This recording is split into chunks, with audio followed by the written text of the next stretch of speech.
Hello, hello. Welcome to another episode of Awkward Moments with Jatu. It is a Sunday. It is the end of the weekend. Boo. Hiss, boo. We should get 4-day weekends is what I say. But first things first, thank you, Mia, for the first tier redeem. Yay. Woo. Applause for the 4-day weekend. Thank you. But yes, thank you for the first tier redeem, Mia. Thank you for the second tier redeem, Pyro. And thank you for the third tier redeem, Shroomy. And also thank you so much for redeeming the taiyaki snacks. Let's go. I think it was on Tuesday. They were a bit broken. I do apologize. So anyone who redeemed anything before I rebooted the bot had received nothing. But hopefully today that's not the case and you guys actually receive what you've redeemed. But hello, I've been away from my computer for like almost the whole entire weekend. I wasn't particularly busy, so I didn't stream yesterday because I was going to go board game night now. I didn't go in the end because it got really late and I was just like, you know, I really can't be bothered. So I cancelled. I cancelled. I cancelled because I was tired. I was just like, by the time I get there, it's gonna be 9 o'clock, and then we'll be playing for at least 2 hours. So we won't end until like what? I say at least 2 hours. Yeah, we play for at least 2 hours, but that will only be for one board game, and then we want to play a second one, and that'll go on until like 1-2 o'clock in the morning. I'm just like, I really don't have the energy for that. I really don't have the energy for that. I just want to go sleep. So I did. But no, I spent yesterday... What did I do yesterday? I went shopping. I went shopping for some bits and bobs, especially for my cheesecake that I made today. I haven't posted pictures anywhere else aside from... Well, I posted pictures all around Discord. So if you are in the same service as I am in, then you would have seen some of the pictures. I did a lot of the shopping for it yesterday. Which was kind of nice. I was meant to wake up earlier and go when there was less people, but I didn't wake up early enough, and I ended up going at around 10 o'clock in the morning. Still pretty early. It's not that late, and it was still pretty busy at 10 in the morning, which is fine. Because I went to a much bigger supermarket, like one that's like 5 times the size of the one that's in my town. So I went over like maybe 3 towns over just to go to this really big supermarket, which had a lot of stuff. And the reason why I went there was because I was on the hunt for like raw pistachios. And I was like, well, I very much doubt the normal size supermarket that I've got in my town will stock them. So I'll go to the really big one because, you know, they're more likely to have them in stock than the smaller one. I went there. They didn't have any raw pistachios. They had everything else, just not raw pistachios. So I was like, bugger, what do I do? Luckily, there was a fancy shop next door known as M&S. So I went in there, and because I was going to go to M&S anyway, I was on the hunt for this pistachio creme shortbread finger dessert snack thing that they'd recently released. And I was like, do you know what? If anywhere was going to be doing it, it's going to be this big M&S. I went through the whole of that M&S supermarket 3 times and I did not find the pistachio creme shortbread finger snacks that I wanted. I was just like, for God's sakes, they're not here. How could they not be here? Of all the branches they could have been in, they're not here. So I didn't leave empty-handed. I bought some bits and bobs anyway, because I was there, and I was like, you know what, I might as well buy some stuff. And so Jatsu was also having not so great mental, stuff going on. So I decided to also have my hair down yesterday, which I know everyone always says, Jatu, when you have your hair down, you look so much prettier. And I was like, thank you, I think. So I had my hair down yesterday whilst I went shopping, and I think I turned a few heads, which was quite nice. It was quite a confidence booster. So I was like, yes, Jatu's not all that ugly. Shut up, brain. Still got it at 30 or in my 30s. So yeah, that was kind of nice. And then I came home. What did I do? Oh, I watched a show called... So Netflix has a new show called Mayfair Witches. And I was fully expecting it to be, it's got the title Witches in it, or the word witches in the title. And I was like, oh yeah, brilliant. It's going to be about magic, it's going to be about potions, it's going to be like awesome fights, and it's got an actress that I quite like in it. It was none of those things. Well, it kind of was, but not entirely. I was expecting a bit more magical elements to it, but there's more sex than anything else in it. And I was like, why? There's no need for these scenes. I don't need them. I'm not here for this. I'm here for the magic, the power, the backstabbing, the drama. So be warned, if you are planning to watch that show, there is a lot of sex scenes in there, some of which I don't think are even needed. I think it's just in there for the sake of being in. It doesn't really add to the story, which a lot of times I do agree with people, where why do we have these things in like TV series or movies where it just doesn't add to the story? It's just there for the sake of being there. So yeah, I rate it possibly a 6 out of 10. It was okay. It gets, so from episode 5 onwards it gets a bit better, and then it's all right. If they made a second season, would I go back to it? Probably not. Probably not. So yeah, it was okay. And then today I spent it wasn't for Jatu but for Sasu. Well, hey, isn't Jatu and Sasu one in the same? Aren't we the same? Look, just because I'm sus doesn't mean I like glorified sex scenes. It just doesn't add to the plot. There's no need for them.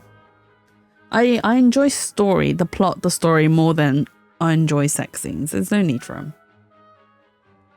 Sometimes they are needed in certain scenes and story developments. I get it. Sometimes it is needed, but at other times it really isn't.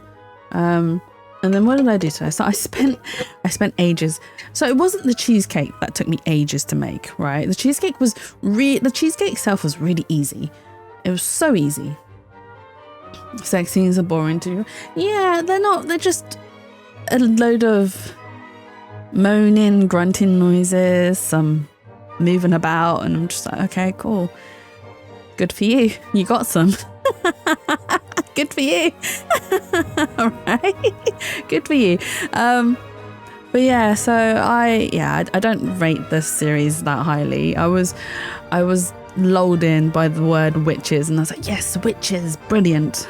Just what I needed, something magical, fantastic. It wasn't all that. But yeah, it was okay, like I said.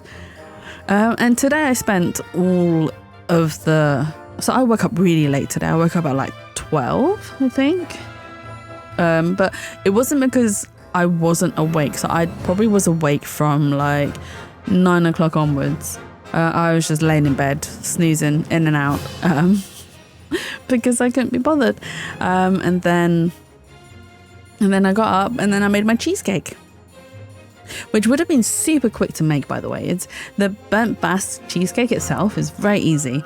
I decided to go one step further and make my own pistachio paste, which was not easy. Okay, so the whole time blanching the pistachios was fine. It was the peeling the pistachios, which took me ages. It took me like an hour to peel them, and I really hurt my thumb peeling them. Was it worth it? I don't know.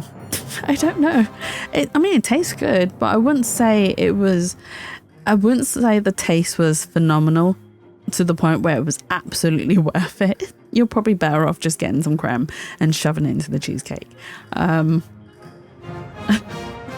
Do I regret it? I mean, no, I don't regret it. At least I learned from my experience, I suppose. And the worst thing is, the blenders that I had at home just didn't do the trick. It didn't blend them enough into a smooth enough paste. So my cheesecake's a little bit bitty rather than very smooth and sexy. It's very bitty, but it's fine. It was not worth it.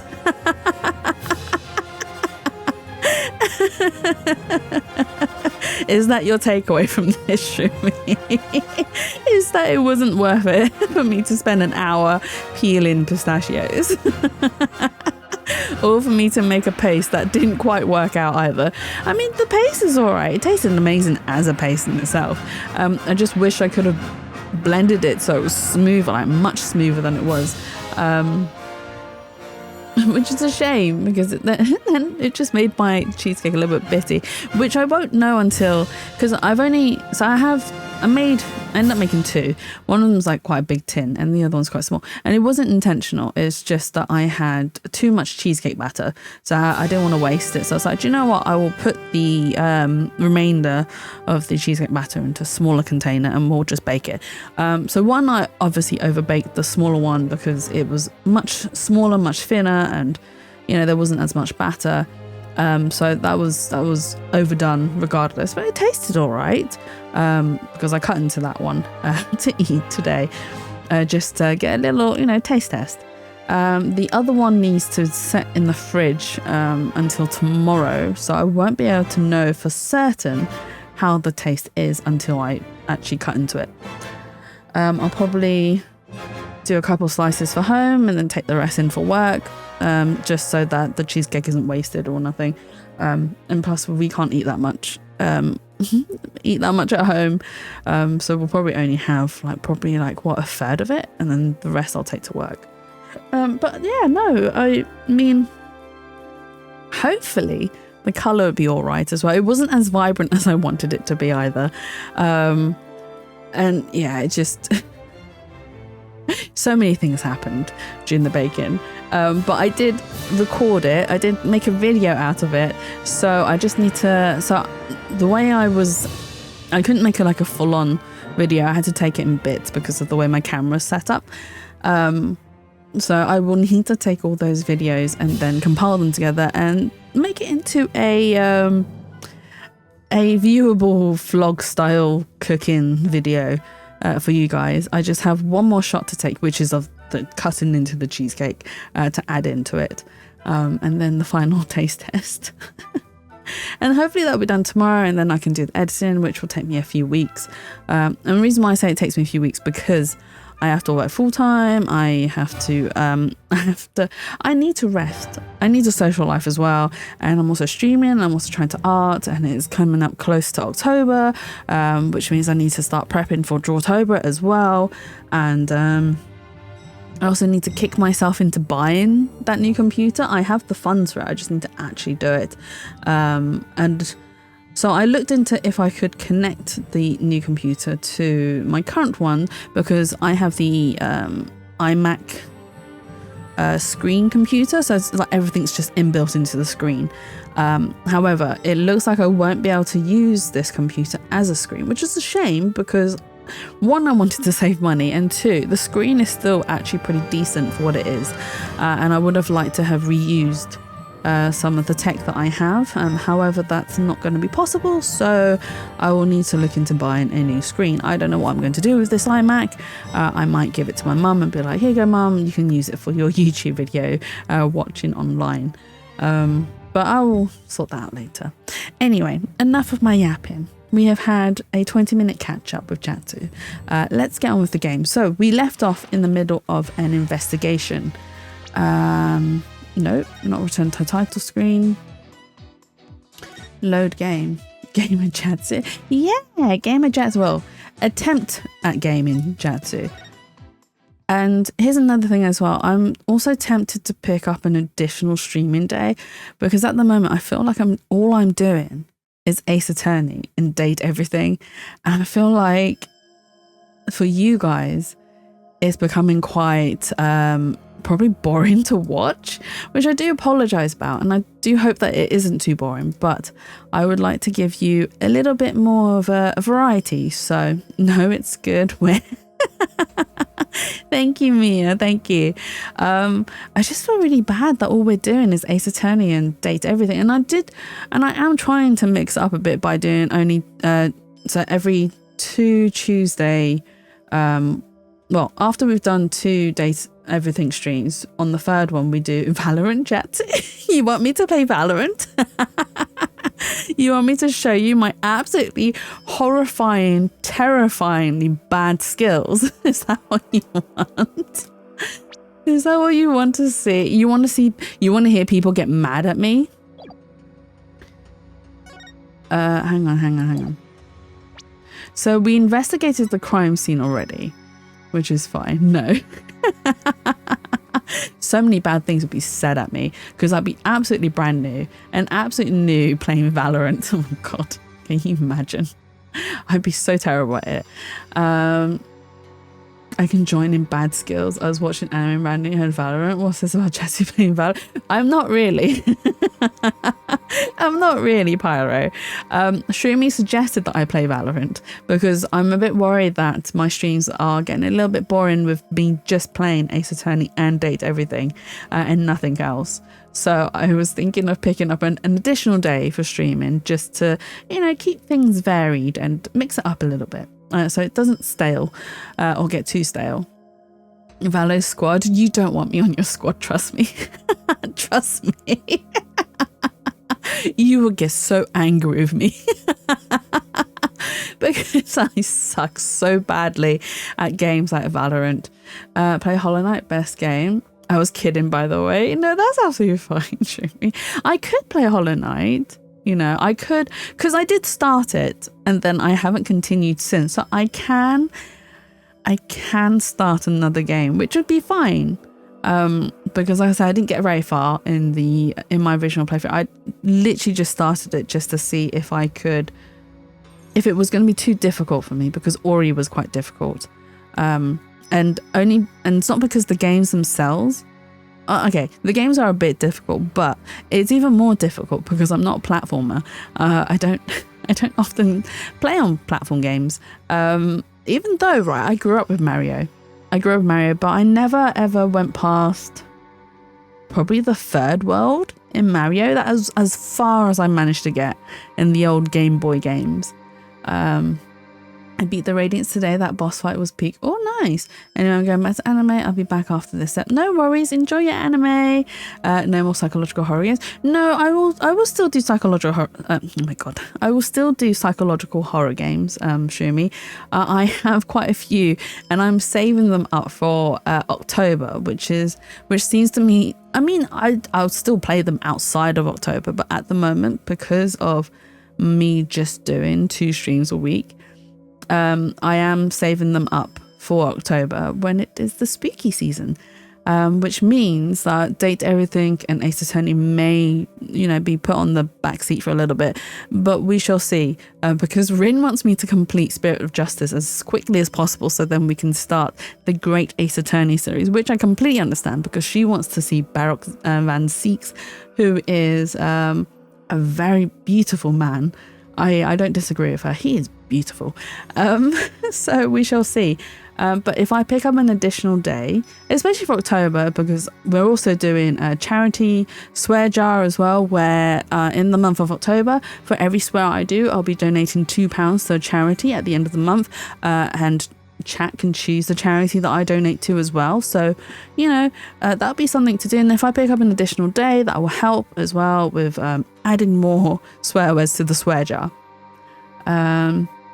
Did you try a DVD with Rin and or horror? Not yet, no. I think my sister has it on her laptop, so it is something that I can. Watching Steve, the Hollow Knight player, struggle in Silksong tells me that those platforms are not for me. Hello, Newt, welcome in. I hope you're having a lovely and wonderful weekend so far. And yeah, so I started Hollow Knights, and it's not too bad. It is manageable, and you do get used to it. I can promise you do get used to it. And Hollow Knights itself is, it is a little bit difficult, and you do have to, get the timing right and have a decent amount of hand-eye coordination to do the right moves. I hit the wrong buttons all the time, and then I have to look at the buttons and I'm like, wait, hang on, I've done this wrong. Silksong on the other hand, of all the playthroughs that I've watched, so it's not just Steve that I've watched, I've watched other streamers play Silksong, and like it is, yes, it is an absolute stunning game, and it is a platformer of platformers, but man, is that game like super difficult, and it gets even more difficult the further you go into the game, which leads me to believe that I think Hollow Knight is as far as I'll be able to get with the games, and I won't be able to even, I mean, I'll probably be able to start Silksong, but after a certain like map or level, I don't think I'd be able to even complete it. I don't even think I'll be able to complete it. So we shall see. We shall see. I mean, I can start Hollow Knight. It's not a big problem. I do own a copy. Kill them all with fishes. Wait, there are fishes in Hollow Knight? Are there fishes? But they're all bugs, aren't they? Lark? They're all bugs. Are you talking about Hollow Knights? Are you talking about something else? Are you talking about something else? We need to move. We need to tell Emma that we're done with the investigation. Random stuff. Okay. Random stuff. Fair enough. But welcome in, Lark. I hope you're having a lovely, wonderful weekend so far. I do have other games to play. So I have The Witcher, all 3 games, and I also have Devil May Cry, which I am sort of itching to start as well. And there's a few others that I've got, like Ni no Nikun, I think the game's called, or Ni no Kuni. Is it called Ni no Kuni, actually? The one that's styled, is it styled or is it made by Studio Ghibli? Or made by people who used to work for Studio Ghibli? Anyways, it's very much Studio Ghibli styled. And the story, I've watched the film. The story is quite cute. So I think that might be a good one as well. But yes, we will do a lot of psychological horrors in October. I have quite a few horror games to play, and some of them are quite scary. So I am probably going to trigger my sleep paralysis. I forgot to read. Wow, they're still praying. The religious devotion of our people is the pride of our kingdom.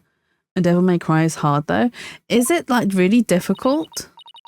Come what may, they will continue to pray until tomorrow morning. Well, I will say this level of devotion is certainly to be respected. Now, to find Emma. You there? Wait. I want to ask you something. Okay. Do you know me? And do I know you? Well, I'm Phoenix. Phoenix Wright. I'm a lawyer. No. I want to know if you know who I am. Huh? How should I know? I've never even seen you before. And this guy is acting really strange. I wonder if he has amnesia or something. I should talk to him a little more, just in case he's connected to this case somehow. I definitely had trouble with the game, but I'm not the best gamer though. I mean, to be honest, there are some games that we're good at and some games that we're not. I've never played Devil May Cry. What would you say that it's similar to? Oh, this anime is so beautiful. What are you watching, Pyro? And don't you dare say One Piece. Don't you dare say One Piece.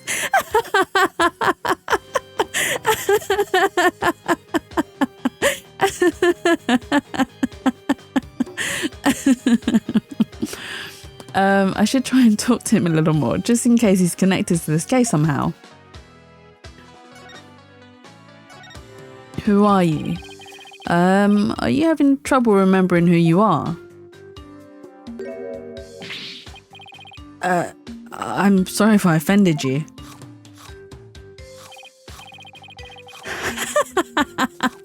I would have told you until you hit me with that needless One Piece hatred. Look, I don't hate One Piece.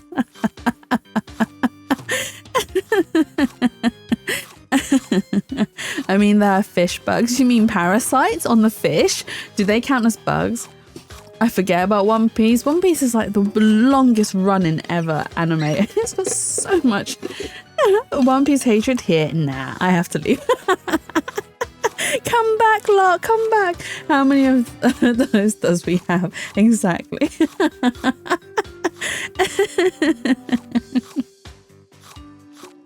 Look, I don't hate One Piece. I just refuse to watch it because there's so many episodes. It's just so many. It's going to be impossible to catch up. I'm not that dedicated. How dare you hate on this absolute peak of a show? Y'all are crying, but do you know what Detective Conan has around? Wait, Detective Conan has 1,400 episodes? Is that, I mean, Detective Conan has been around for a very long time though. It's been around much longer than One Piece. He has as many lizards, as many slices of bread you've eaten in your life. The never-ending amount of lizards. It's longer than One Piece. Yeah, but it's much older than One Piece though. Is it not? I could be very wrong. I should get back to One Piece. I'm so far. And you call yourself a fan, Pyro. You're so behind. I'm not one to talk. I haven't watched a single episode, so you know. Right. Phew. If we was going to pull a weapon on me. But he's just pulling some snack out one after another. Bruh, I'm also 40 episodes. Oh my god, Lark, are you a One Piece fan as well? I mean, oh wow, Lark, you're a One Piece fan as well? That's amazing.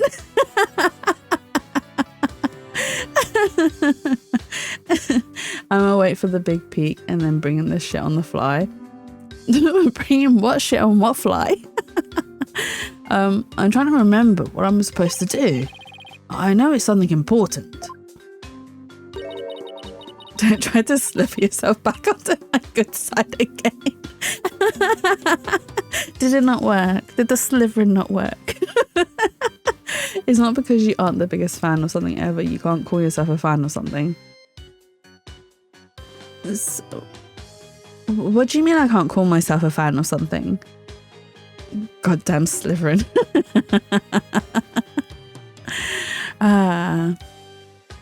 Do you know this man or something, Barbed Head? No, I just said I've never seen him before, didn't I? Are you Lady Kira? You know of Lady Kira? Then you are Kirines, I take it. Chomp chomp. Maybe. Wait, are those lizards he's eating? What? You want one? No thanks. I just ate. Now I remember. Get a load of this.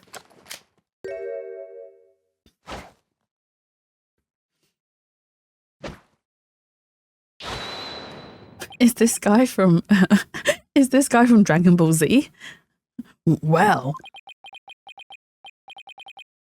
Well, what? Hang on. For me, it's more like 600 episodes. I got a lot of catching up to do. Oh yeah, you have around about 1.5 hours to catch up. Unlike you don't remember the last episode I watched. That is a lot of episodes. Oh my god. Yeah, if I was that far behind, I would have given up. I would have been like, yeah, no, I'm good. I'm done. I'm done.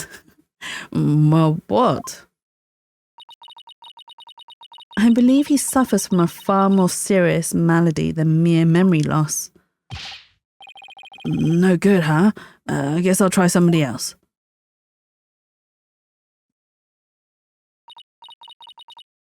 So, who was that man and what did he want, Barbed Head? I wish I knew. I see so Jess's commitment issues, noted Joe. Hey! Hey! Look you. Listen here. I am old. I don't have a lot of time to do things. So I have to prioritize the things that are important. And One Piece is not one of them. So it does not take priority.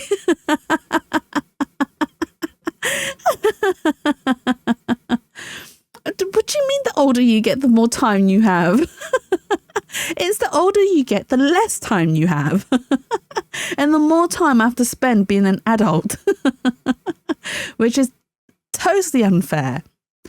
Hey, Mr. Wright, what now? Oh, it's Emma. I feel like being 600 episodes behind at that point is just abandonment issues. So what's worse, commitment issues or abandonment issues? Which one's worse? What's wrong? I didn't surprise you that badly, did I? Oh, no, it is nothing. Actually, I've been looking for you. I wanted to tell you I investigated the crime scene. I hope it wasn't too much trouble getting my investigation of the inner sanctum approved. Oh, it was fine. Prosecutor Samadhi gave his okay straight away. He seemed like a rather fair-minded prosecutor. He said that you'd probably give up once you saw the crime scene for yourself, and that moving on before the trial began would be the smart thing to do. You must be feeling really confident about his case. Well, just so you know, I have no intention of giving up. I figured. That's why I prepared a little gift for you. Emma, wait, when did my sub run out? Have you ever seen a 70-year-old senior with a tight schedule? I don't know, the 70-year-old might be super active and busy and stuff. You never know. You can't blanket the 70-year-old like every other 70-year-old.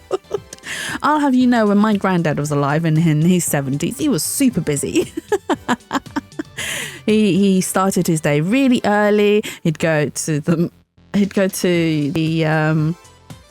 dim sum restaurants first thing in the morning at 8 o'clock, and then he'd go have his coffee at his favorite cafe house, and then what did he then do?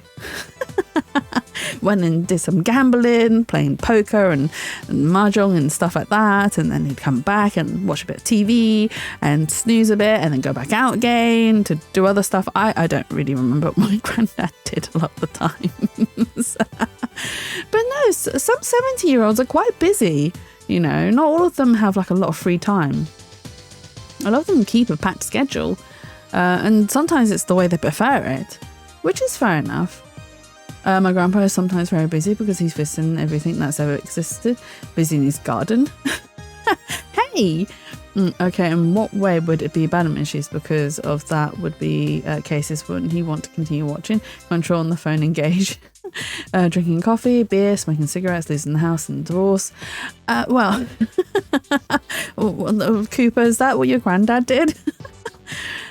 I mean, it's tough. Should I tell you guys what happened in my family? I mean, it happened several years ago. It happened over a decade ago. I think it's all right to tell you guys. So my grandparents were together up until the day they passed. However, my granddad was Jatsu law. Yeah, you gave it a Jatsu law. My granddad was someone who, you know, he's a typical man. So we did end up with a gold digger in the family for a period of time. And especially when, I mean, Grandma knew that Granddad was having an affair. Grandma knew. Grandma just kept it to herself, bless her. And then when she passed, the gold digger decided to make her move. And she thought the best way to make her move would be to work through the grandchildren. And I happened to be one of the grandchildren that she tried to impress. But I probably wasn't the best grandchild to impress because I wasn't even the favourite. I wasn't even one that my granddad remembered. Keep in mind, my granddad had 7 kids. 7 kids who all each had like 3 or 4 kids of their own. I was one of 20 grandchildren. My granddad wasn't going to remember who the hell I was, especially considering that I was not the favourite. So trying to work her magic on me wasn't going to really get her anywhere. And it didn't get her anywhere.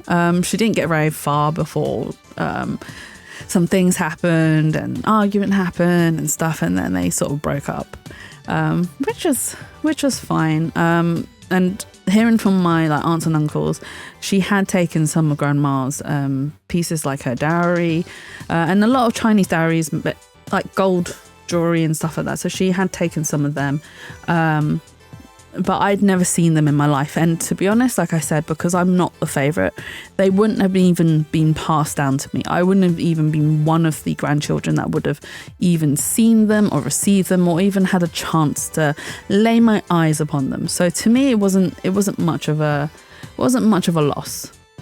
So, you know. Hey Leo, welcome in. I hope you're having a lovely and wonderful weekend so far. Thank you for the hydrate. But yeah, we're just talking about my grandparents. Oh, yes, our grandparents and what they did in their life and what schedules they had. And then I talked about my granddad's affair, which happened over 10 years ago. His granddad's no longer with us. It would have been longer than 10 years ago because it happened when I was quite young. So my grandma passed away when I was, 12, 13? And it happened right after then. So yeah, it would have been like 20 years ago that this happened. Thanks for sharing, Jessie. That's all right. It's not like, I don't know, it's not something like to be ashamed of. It's just something I'm sharing. Someone might feel, I don't know, they might feel comforted hearing that something similar has happened to their family, but it's not. I mean, I'm all for, so like if grandma had passed away and then granddad found a partner afterwards, that's fine. I'd be all up for that. As long as granddad's happy, their happiness is first and should be first. It doesn't matter who as long as the person's treated them right? It's just that unfortunately this woman was the person that granddad was having an affair with. And then she decides to make a move after grandma died, which again, it's like, granddad, you should have been clean. This is why I'm very opposed to like cheating and stuff like that. I'm still in the middle of family nonsense, so it's too soon for me to share. I'm like, no, that's absolutely fine, Cooper. You don't have to share anything. Like, if you don't want to, you don't have to at all. And the thing with me as well, if I ask you a question, please don't feel that you have to answer it. You can just tell me, Jatsu, no, I don't want to talk about it. I don't want to answer you, which is absolutely fine. I completely understand. Like, everyone has to figure out their own issues or go through their own, mental baggage at their own pace and in their own way. So if you're not up for sharing anything, or if I've asked you a question that you don't want to answer, that is absolutely fine. You are free to tell me no, and I will immediately drop the subject, because I am not here to make you uncomfortable. A lot of times I'm asking questions not to be malicious or to be, partially it is me being nosy, but I'm also a curious person, so I'll ask questions. And like I said, that curiosity is not worth is not worth upsetting people that I care about. So if anything I say upsets you, or any questions I ask upsets you, please let me know and I will drop it. I'm comfortable with sharing something else. Wait, hang on. Thanks for sharing, Jess. I'm still in the middle of family loss. I'm against it as well, having been cheated on myself. Teddy, as soon as you come into my chat, are you serious? Are you serious? Are you serious right now?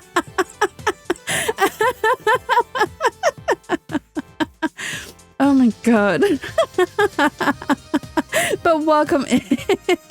How was your soup? I was gonna say hi, but then I was on my phone. I hate like messaging on my phone whilst watching Twitch. It's like one of the worst things. But how was your soup? How's your chicken soup? Did it go well?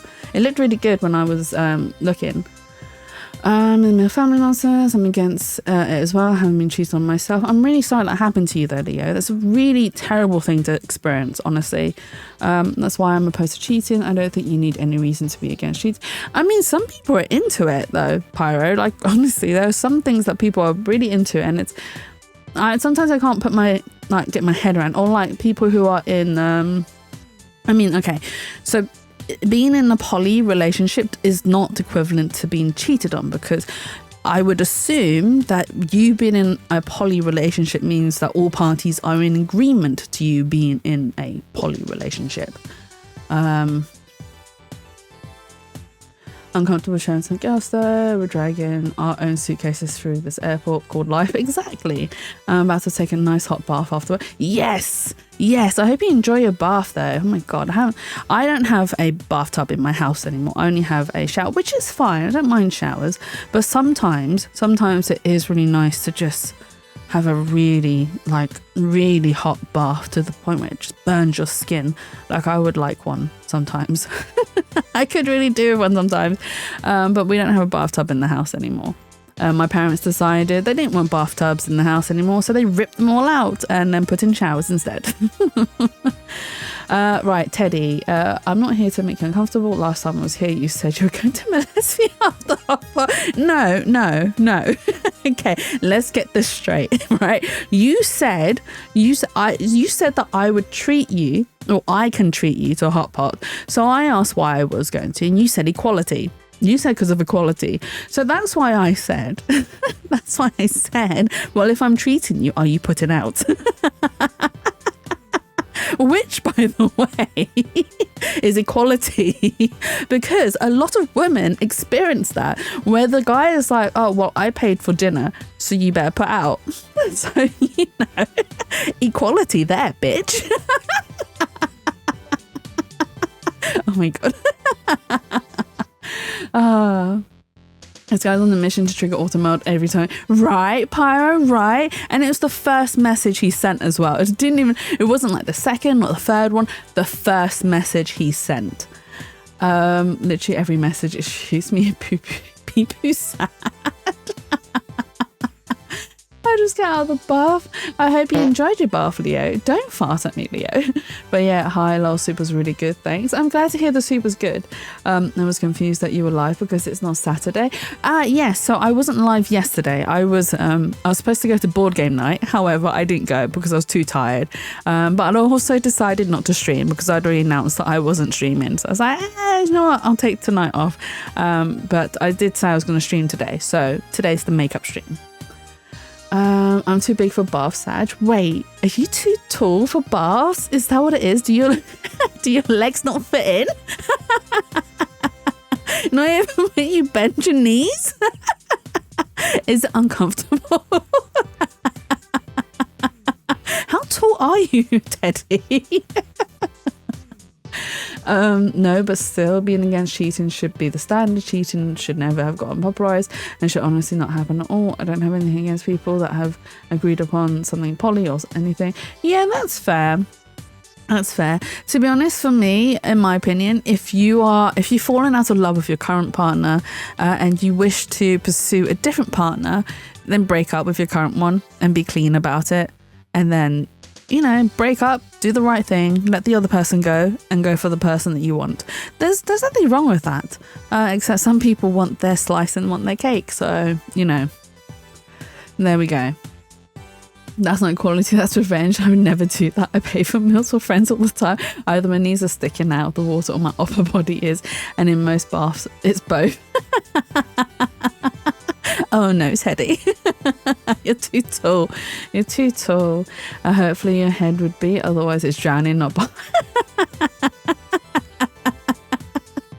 I mean, if Teddy wants to fit his body in, I suppose all of his legs would have to be out of the bathtub. I can just imagine a pair of legs hanging out of the bathtub. Over the edge. Oh my god. That's what I've been saying. I would much rather be broken up and then being cheated on with them being cheated on. Yep, no, same here. I think I'd have to stick my legs in the air. Oh my god. Oh my god, Teddy. To be frank, I don't think I'd fit comfortably for a bath either. I'm not even that tall. I mean, I'm not. I'm quite short, so I can fit comfortably into a bathtub. I'm 5'4", so yes, I can fit comfortably into a bathtub. After I found him like this, he said he was pretending to be an L. No, he wasn't pretending to be an L. He was demonstrating what an L looked like. And My hand must have been holding his head down below the water. Didn't realise he'd stopped breathing. You can fit company into a bucket? I don't think so. I'm not that small, Pyro. I'm short, but I'm not that small. Oh dear. Test it out maybe. No, I can guarantee I'd break the bucket before I mean, does breaking the bucket means that I fitted into it? Oh my god, can you imagine if I did that? And then, you know, sometimes the buckets have like the rim. I'd get that stuck around my butt. I'd be like, crap, I'm stuck. It'd just be the rim. That'd be terrible. Embarrassingly terrible. He said blub blub, and surely that meant continue. Exactly. Jazz in the bucket in 2025. It's probably a yoga pose in that shape. The L shape? Probably, yeah. Oh, right. You guys are distracting me from my game already. We're not even that far in. I'm already distracted. How? How? Right. That's why I prepared a little gift for you. Leo! Leo! How could you? With that word in. Oh my god. Even I'm flustered by that. Oh my god. I don't think I can fit a foot flat into a bucket. I walk on boats. Wait, how big is your feet, Pyro? So saying Jets, who was being sus. With ease, I typed it in and did get auto-modded. That is also true. You didn't trigger the auto-mod.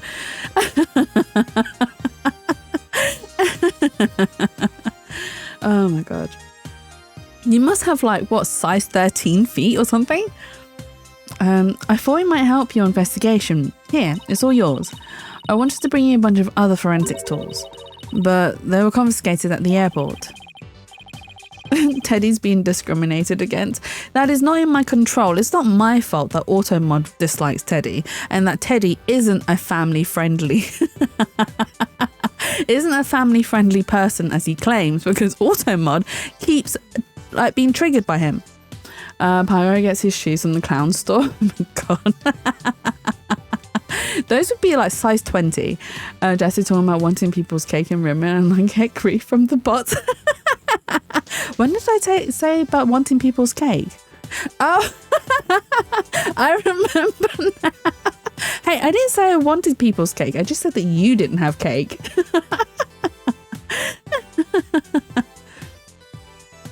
Unless, of course, was already on Jess's whitelist for some reason. I don't know. Would it have been? Would we have been speaking about Rimmon? Have we spoken about Rimmon? I don't think so. I don't think so. Did you just basically call Rimmon family friendly since it didn't auto-mod me? No. I said that Teddy claims to be family friendly, but he clearly isn't because he keeps triggering auto-mod. Would that be surprising? Hey, of course it'd be surprising. I am not sus. Why did you sus me? Why am I being sus already? What did I say? What did I say? All I said was that, what, Teddy has no cake? Was that the sus comment?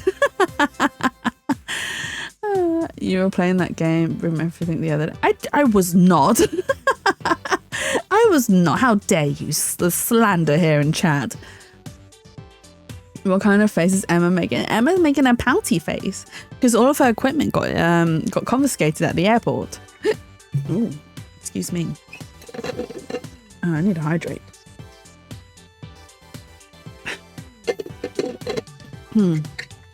Luminal testing fluid. This actually might come in handy.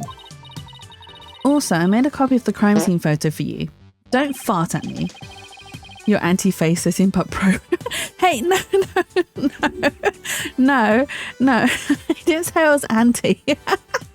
I just said that I didn't understand what the enjoyment is. So that's not anti, that's asking the curious question as to why is it an enjoyable thing. So she's saying, no. No.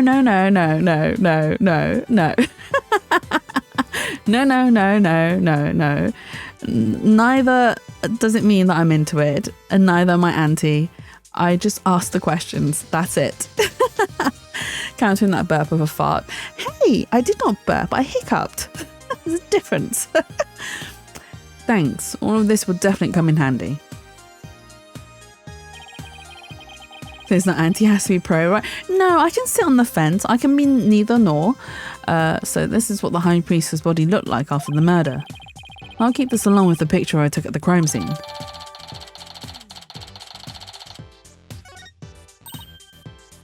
Oh yeah. They're done questioning Maya. Really? I should go pay her a visit then. Poor Maya. She must be feeling pretty lonely. I should let her know that I'll be defending her too. Oh shoot. Look at the time. I have to get going. You sure seem busy. And that's because his ephemeral... What? His ephemeral holiness is a real slave driver. His ephemeral holiness? Prosecutor Samadhi. He's like the world's hardest riddle wrapped in a flowy sash. I keep wondering if it's just a clash of cultures type of thing, you know? Like, he'll ask the most insane things of me without batting a single long eyelash of his. What are you guys going off on? What did she say? My audio cut out. I heard, like... No, Pyro! Some guys like dominant women. I might be some guys. Oh, Teddy's into dominant women. I see. I see. Amazon decided it was a good idea to pack my Doritos with a pack of zero cans. I wanted Doritos, not Donald Trump's powder foundation. Oh, God. Oh, no, Leo. I'm so sorry. You're just going to have to eat them with a spoon now, aren't you? Pretty interesting, I presume. You can't even blame them. Did I get scammed again? No, you didn't get scammed. It sounded. There was a bonk sound. I heard the bonk. Did you guys not hear the bonk? I'm certain I heard it. Let's have a look. There you go. It's not in my control because if I put that up louder, everything else goes louder and it gets too loud. The bonk isn't in my control. It's just unfortunately a very quiet sound. You didn't hear it? You need to get your ears checked, Teddy. Or I can send them to him for his foundation. What? You'd send Trump your Doritos? I mean, I send him something else, but you know, I wouldn't send him Doritos. I think something darker would be much better. Something darker and smellier. You need to put the bonk loud. No, I mean, I like I said, I can't control that. I only heard the because there was complete silence. Dumb ways to die.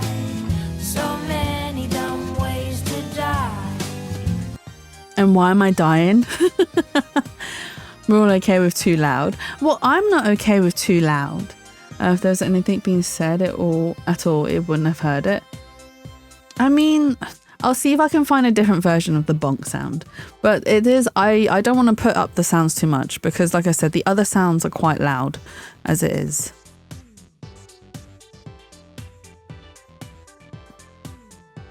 That's sassy. You send a suspicious package to Tangerine. What do you think? Oh, okay. I mean, I'm not planning to send anything to him because why waste my money on someone like him? I'm not wasting my hard-earned money. Not even wasting my hard-earned energy. This prosecutor Samadhi sounds like he's used to holding some serious clout. Why do I have such bad luck with prosecutors? First it was the glamorous fop, and now that I'm finally rid of that grating, Bing-loving Europhil, I get this guy. Oh no, now I'm really going to be late. He'll probably make me listen to one of those really long sutras again. I'll see you later. Can you control the I cannot, unfortunately. It is all, so it obviously all runs through Blurp itself. But the only way I can override that is if I have the bonk sound myself and run it through Firebot, which I can do. I just need to rip it from somewhere. I just need to rip it from somewhere. On, go cry. Go cry your eyes out, little baby. Thank you so much, Pyro. And thank you so much for that, Teddy. Thank you so much. He makes her listen to sutras. Sounds like Emma's got it pretty rough too. She does not appreciate Prosecutor Samadhi's sutras.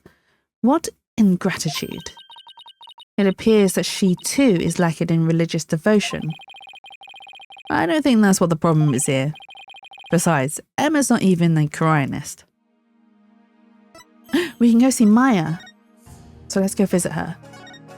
At the detention center, let's go. She looks so sad. I mean, I would be if I was in prison, accused of a crime that I didn't commit. Nick, I knew you'd come. Maya, she sure looks tired. Who is this? This is Maya. So if you haven't been here since I first started the Ace Attorney games, Maya is Phoenix's assistant in the first 3 games. She is Mia's sister, and Mia was Phoenix's mentor, I should say, who dies in the first episode, which is really sad. Really, really sad. So we end up like pretty much adopting Maya as like our little sister as well. Was Emma complaining about Edgeworth? No, Emma was complaining. So the Glimmerous Fop is actually Clavier. She didn't like Clavier at all. She thought he was too glamorous, too fancy. Mia's sister? Yeah, so Mia is also a spirit medium. She was actually next in line to be the master of their clan, but because she ends up dying, Maya then becomes the next in line. No, Mia's sister? Not our Mia, in-game Mia, which is spelt MIA. Missing in action, unfortunately, which is what her pun name is, missing in action, because she dies in the first episode, which is really sad. But otherwise, she was a really good lawyer, and had a lot of her story is that she had a lot of fight in her, and she was an amazing lawyer who did what she felt was right. She was awesome. Yes, she was amazing, and I would kind of wish they'd done more story of her, because it would have been nice to get to know her past a little bit better. And they did give us a glimpse of her past, a little bit, but not a great deal. One incredible role to play. I mean, she does play a very important role, though. Even though she does die in the first episode, her death triggers a sort of character development for Phoenix and for Maya as well. So, yeah, her death... I mean, I wouldn't say that her death was needless. Her death was important for the story to develop, shall we say. How are you holding up? It wasn't me, but no one will believe me. I have to admit, I'm still a bit in shock. Who'd have thought you'd get caught up in something like this and so far from home? But I'm going to defend you, so hang in there. We can do this if we work together. Maya's also always getting into trouble. She's either accused of murder or getting kidnapped or being used or accused of murder again. This is all my fault. I mean, you came to Korea just to visit me. We hadn't even seen each other in ages, and then this happens. I haven't seen her this down in ages either. Come on, remember who you're talking to. Besides, I thought you'd be used to being the usual suspect by now. I guess you're right. And you saved me each and every time. Yep, so just tell me everything you can and let's go from there. Barbed head, stop stalling, go straight to the matter of true import. You know she's the murderer, therefore it is time for her confession. Your benevolence, what brings the royal priestess to a place like this? I was here crying. instead of Kurai. Yeah, I probably pronounce it as Cryin rather than Kurai-in. It's the Crying Village. I'm watching over this lawyer to keep him from tampering with anything in this case. Now, out with it. Confess to your crime. I'd kill for Maya. Hey, Josh. Welcome in. I hope you're having a lovely and wonderful weekend so far. Is Maya your favourite? Is she your favourite? Is she your favourite now that she's grown up, or has she been your favourite since the very start? Please, your benevolence. Could you please take it down a notch or 3? Are you done harassing me and keeping your blunts from me? I would never harass you. In fact, I'd say it's the other way around. You are the one harassing me. I mean, I can see you and Maya would definitely get on though, because all she ever talks about is food. She'd definitely go out for a burger with you and a kebab with you as well. So I can see the similarities. I'll never what? I have never harassed a fly. I read a thing earlier. Some animals are named after what they do. A fly flies, an ant eater eats ants, or horse horse. Right? Or horse horse. I mean, it makes sense for some of the animals, but how is a horse horsing? What does it mean to be horsing around, I suppose? I saw that literally today. Are you guys sharing the same algorithm? Was funny. Oh dear. Please, your benevolence. Could you please take it down a notch or 3? Maya, please tell me what you can. I know this must be difficult, but anything you can remember might help. Sure. Okay. Let's talk to Maya. I didn't kill the high priest. I wouldn't even dream of it. I mean, he always treated me so well. Abbot Inmi was an important figure with a ton of duties, including training acolytes. He was really kind, even to a foreigner like me. He even invited me over to his house whenever I was between training sessions. How could I ever kill someone like that? A bot in me? No, so his full name is what was his name? Full name. So he's an abbot, so he's called Abbot in me, but his name is Trust in me, so it's trust in me. That's the pun of his name. He sounds like a really good person. I think I would have liked him. It was so much fun. I got to enjoy meals with his family and everything. And his wife was a master of Koreanese cuisine. I've never eaten better in my life. I guess I can't trust in him if he died. I mean, it's not that you can't trust in him. It's just Abbot is a title. Yes, that is correct. Abbot is a title. What did I say? I probably said something really wrong, didn't I?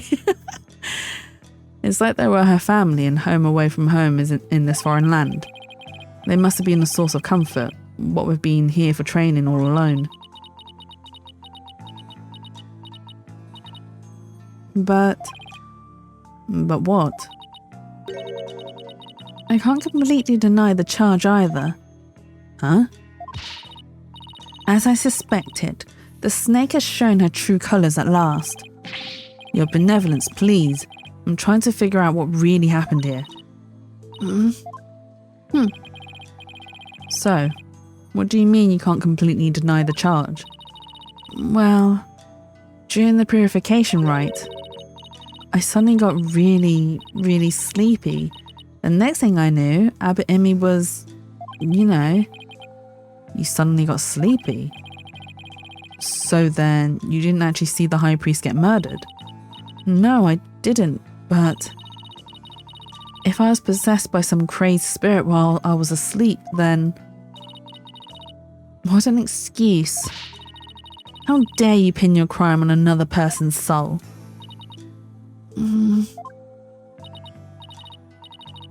Taras in me, Jayust in me. What? Oh my god, that was a struggle to read. Especially the Jayust in me. Sounds like some drug. What, the name? The in me? Or the Tarust? Or the Jayust? Oh my god. But we also know the same. So yeah, so Maya might have been drugged. However, we also know that she, when she is being possessed by spirit, it's not the same as sleeping. So if she felt sleepy, that doesn't mean she was possessed. It means she was drugged. Because one thing that Maya seems to forget, I think, was it Mia who said it? That when she's channeling, she can't be asleep in order to do it. She has to be awake to do it. Be honest. What you call training is but an extended vacation reality. And that training here is simply for prestige. No, it's not like that at all. I'm training to become the master of the crying channeling technique. A neophyte practitioner such as you become a channeling master? I think not. The spiritual power required is beyond the means of an outsider like you. Rafa seems to really hate fakers, but Maya does actually have the power to channel spirits. I should let Rafa know. Your benevolence. I wouldn't call Maya a neophyte because she can already Wait, Nick. What? Can I talk to you for a second? Why is she whispering all of a sudden? I want to keep my spirit channeling abilities secret while I'm here, Nick. What? Why? I'll, explain later. Oh, I remember why she needs to keep it a secret. Okay, she'll explain it later, or someone else will explain it later. Just keep it a secret for now, okay? If you say so. What's that all about? What is all that whispering about over there? Oh, it's nothing, really. I'll have to ask about this later when Princess Rafa's not around. Oh, I almost forgot. Nick. Yes? About Abbot Emmy's murder, there was something I noticed that I thought strange. Oh? What did she notice? So, what was it you noticed? Well, you probably won't believe me, but why don't you let me be the judge of that? Okay, so you know that spring? The spring? You mean the pool in front of the Wabard statue? Yes, that. The water in there was dark red. And when I say dark red, I mean blood red. Oh, that? Yeah, I saw it too. You did? Yeah, the High Priest's blood turned it red. What? No, that's not what I meant. The spring was red before he was killed. What? Wait, so it was already red even before the High Priest was killed? Yeah, I noticed it during the purification rite, just before I passed out. It's just like the ancient legend says. What ancient legend? Dun dun dun! The spring shall run red upon Lady Kira's return. That's how it goes, anyway. Hold on. Yes, there is a legend about the inner sanctum that says just that. But the water runs red this time thanks to the murder. The police investigation confirmed it. Perhaps your eyes were deceived by the lantern light reflecting off of the water. I don't think that was it, though. An ancient legend, huh? I wonder if it's connected to this murder somehow. Dun dun dun! That was a really cool bit of music there.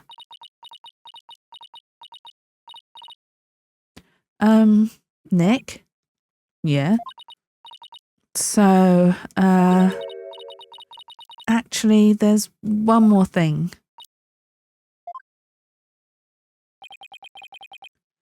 What's up with Maya? She keeps looking over at her benevolence like she's worried what Rafa will think. Oh? What's this one more thing? There's something I want to show you. There is. I found this at the inner sanctum after I came to. Is this a letter? It's in Koreanese. See that stamp on the far left at the end of the letter? Does it look familiar? And this red stamp here. That's the mark of Lady Kira. Oh, right. It looks just like the mark on her forehead.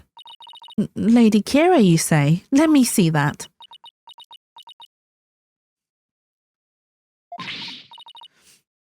Why, this is... What? What does it say?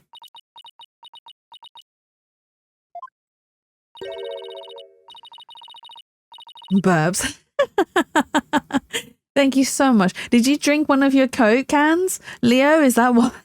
Is that why you're burping in my stream? Do not perform the rite. I know what you are planning, Lady Kira.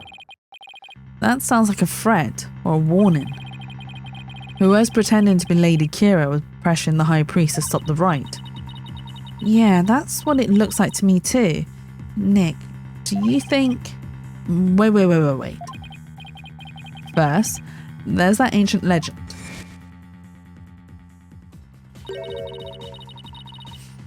I drank Coke Zero and ate prawn cocktail Wotsits, tasty burps.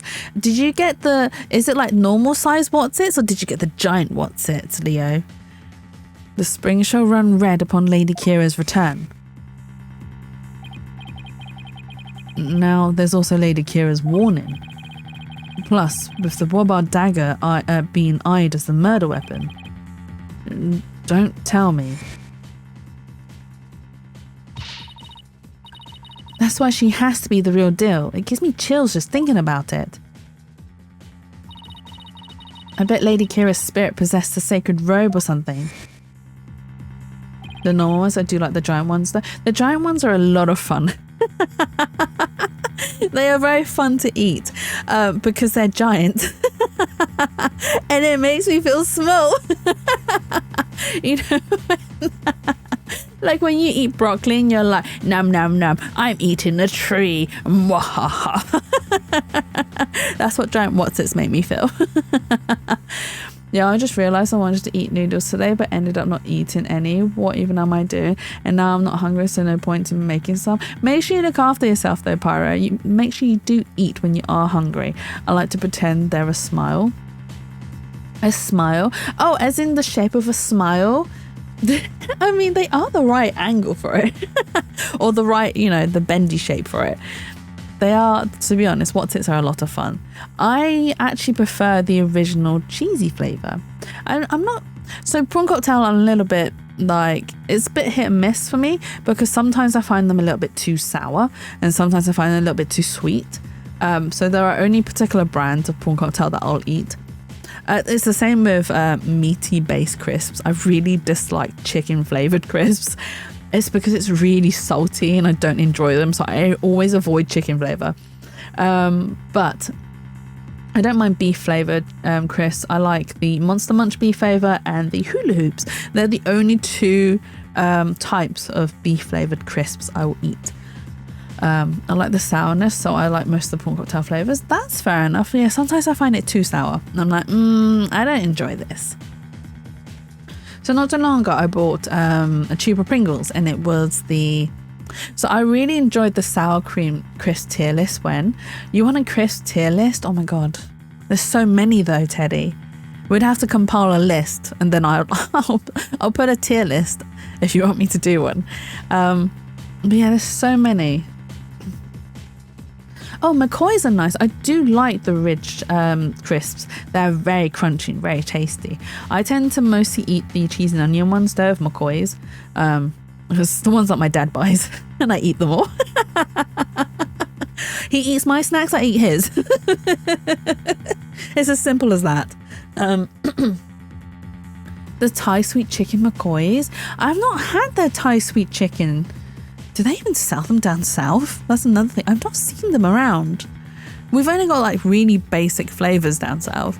So we have like the ready salted, the salt and vinegar, the cheese and onion. We have the steak one as well. But yeah, I've not seen the Thai sweet chicken one. Salt and pepper S tier, the rest in not S tier. I'm not, so I don't mind salt and pepper, it's alright, but sometimes the pepper can be a bit too much. I'm not a big fan of pepper. I just have a favorite. Let me be. You can have your favorite. I volunteered to help eating them. Should I invite you over and we'll just taste test all of them, Leo? Actually, bland crisp boy. I mean, salt and pepper's okay, but it's not a particularly popular flavour. Go get a Tesco meal deal, you'll find the McCoys. I was in Tesco's yesterday and I didn't see them. I went down the crisp. Oh, of course I went down the crisp aisle. Of course I went down there. What did I pick up? I picked up a tube of Pringles. I bought the discount ones because I think what flavours? It's the smoky bacon. It was okay. It was alright. I preferred the other flavours of Pringles, but it was on offer. I assume it's because they're overstocked and it's running short on date, which is why they were doing them at an offer. And I was like, yeah, offer, why not? You can find them in the McCoy's Meaty Multi-Pack. Yes, please. Okay, well, we can plan for that. Paprika Pringles are S tier. Have I seen paprika? I think I might have seen the paprika flavour. I see they do a meaty flavour as well on Pringles. But then again, like I'm very particular about meat flavoured crisp because sometimes it's just really salty. Like really salty, and I'm just like, what is this? What am I eating? I'm just eating salt at this point. I might as well just douse my entire mouth in salt. So yeah, I'm a bit fussy when it comes to meat flavoured crisps. I don't think the store I go to usually has those. I mean, there are some particular flavours that we don't have that are in other countries as well, Pyro. So it might just be that the paprika flavours just in the UK or maybe in the European region and not in the North American region. Or, well, American region in general. Oh my god. Yeah. I do like kettle chips as well. I'm very fancy. I like kettle chips because they're extra crunchy. They're super crunchy. Paprika is very German in terms of flavour. Is it a very German thing? PT? What do you mean PT, Shroomy? What are you trying to write there? What are you trying to write there?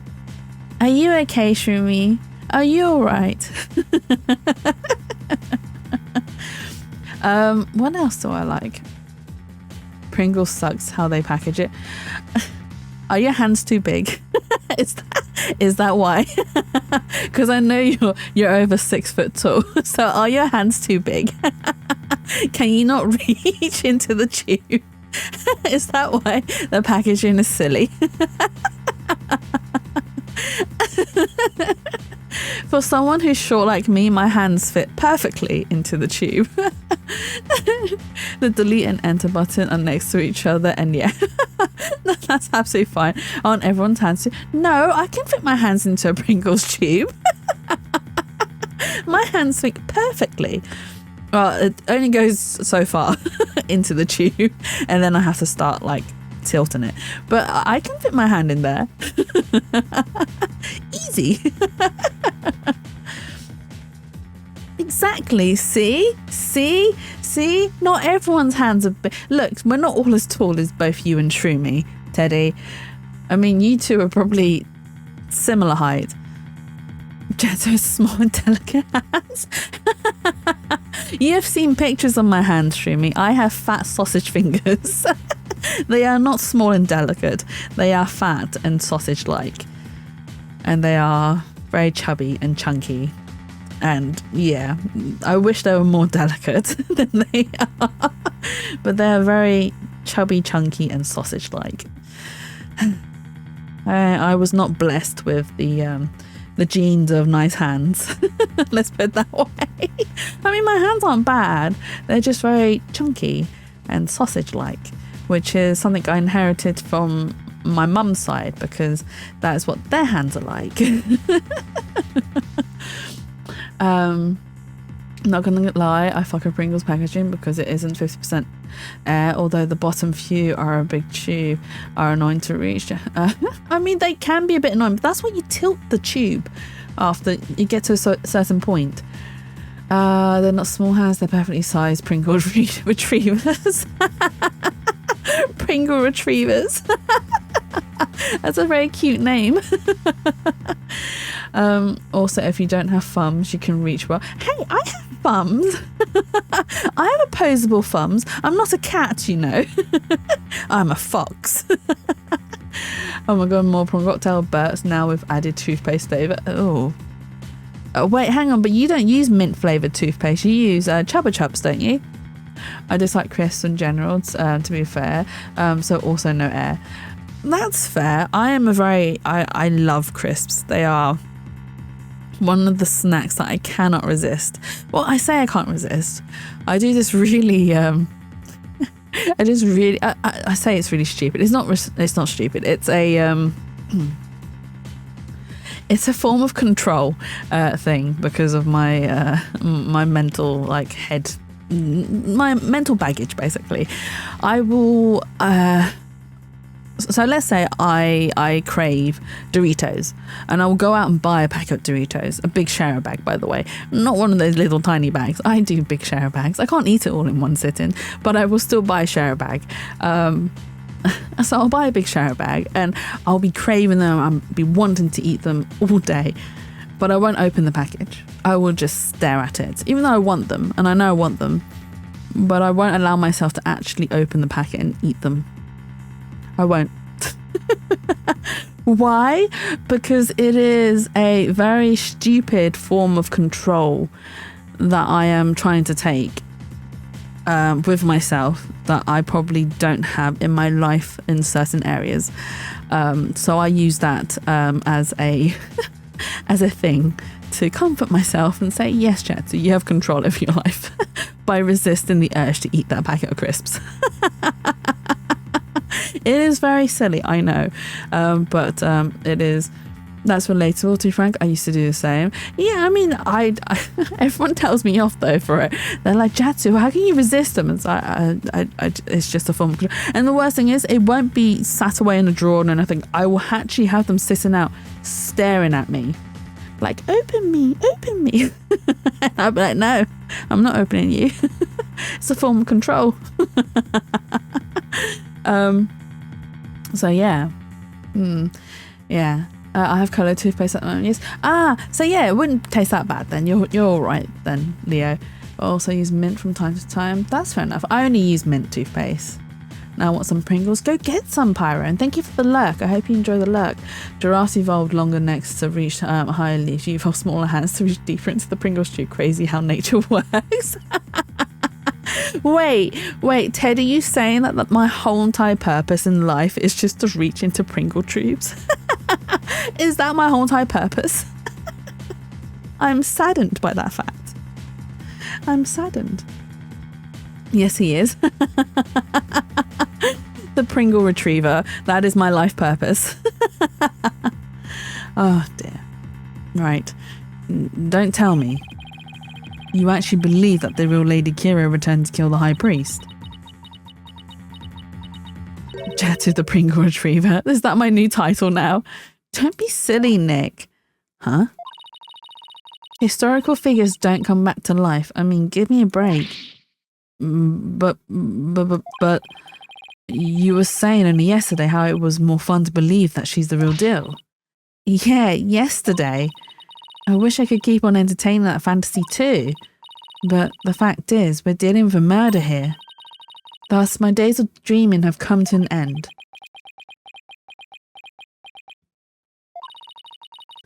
I'm going to keep it real from now on. And you should too, Nick. I thought you said I was the boring one because I was keeping it real. Sorry, I guess I've outgrown that stepladder argument we always have. I think you mean ladder, Maya.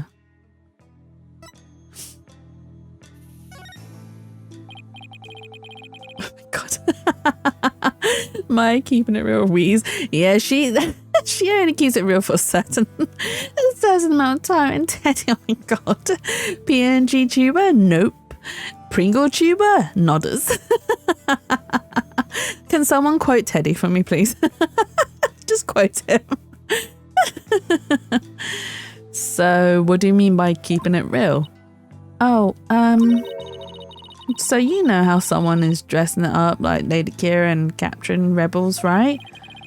Oh, you mean the rebel hunter Lady Kira in the papers? Yeah, that one.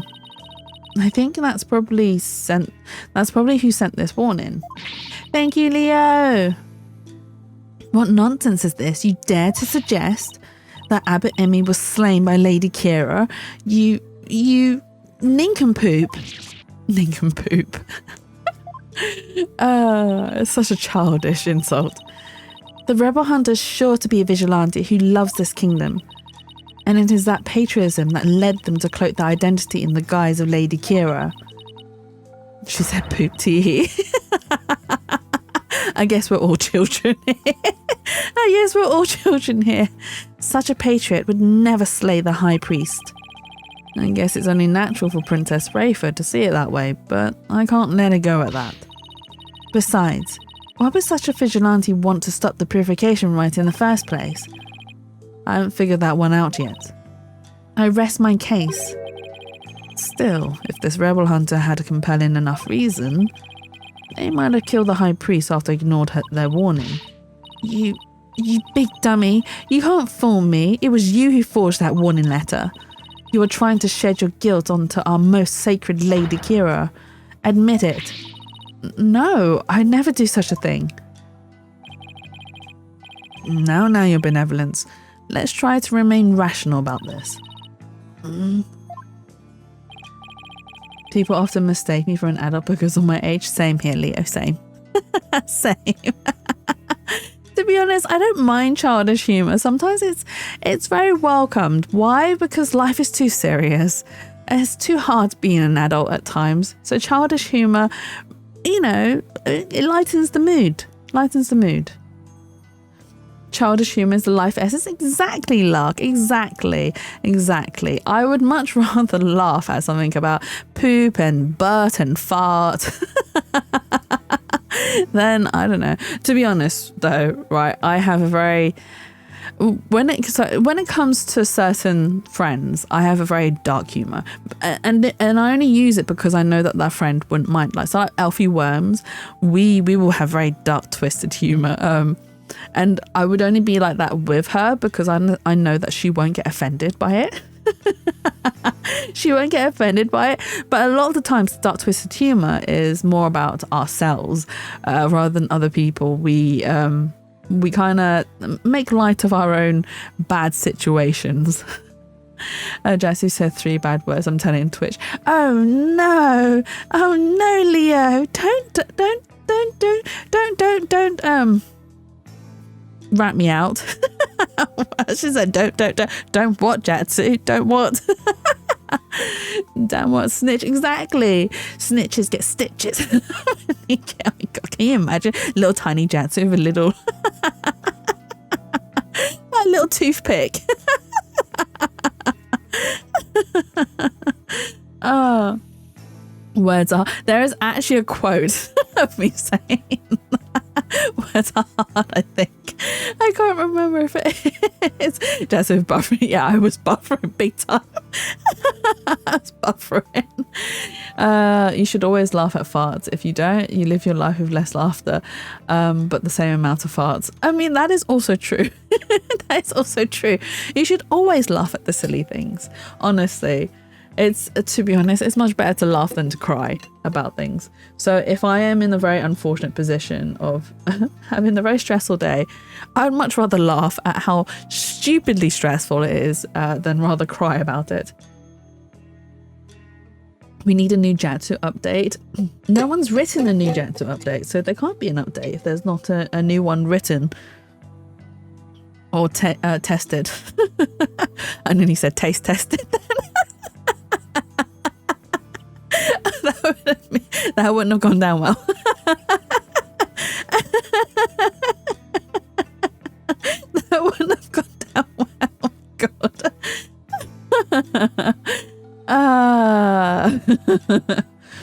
I mean, farting the stress away is also one way of dealing with stress, right? It's a good way to deal with stress. Oh my god. Oh my god. Okay. Maya, did you show that letter to the police? No. Canto English. That was for the taste testing. I nearly said it, but I didn't. I caught myself. I caught myself. I was afraid that it would anger everybody needlessly. So I was waiting to show it to you, Nick. And judging by her benevolence's reaction, I say Maya was right to be worried. Wait, what are...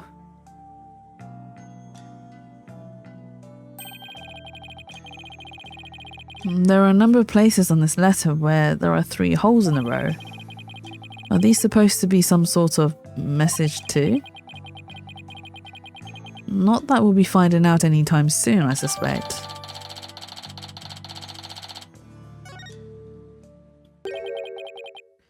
Alright, Keys, wrap it up. I guess they have more questions for me. Yeah, at least I have a better idea of what we're up against now. Nick, there's something I've been meaning to say. I don't need a lawyer this time. What are you talking about? It's just, you know they have that Defense Culpability Act here in Crime, right? Well, if I'm found guilty, you'll be charged with abetting a criminal.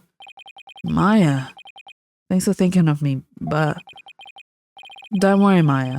We'll pull through this together somehow. We always have, haven't we? Yeah, but we're not in Kansas anymore, you know.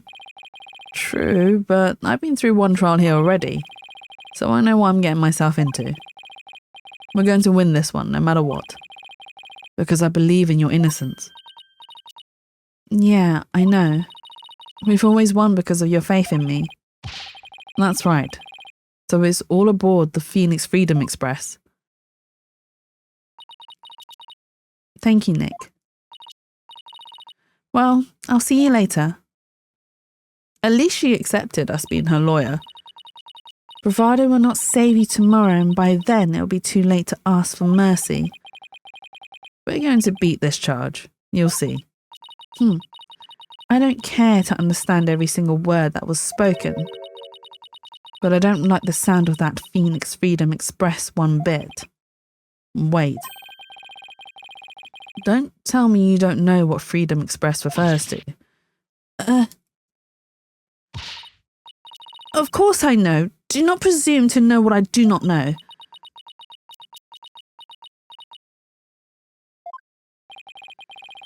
I'm no closer to understanding why someone would want the High Priest dead. But given the use of the Wobard dagger and the existence of the warning letter, I say the rebel hunter disguised as Lady Kira is the real prime suspect. It might help if I knew a little more about this modern-day Lady Kira. I wonder if anyone has any info on them. Maybe the first thing I should do is go someplace where locals like to gather. Where would that be? Oh, the bazaar! Let's go. I suppose the bazaar would be a good place to start because we're trying to find more information.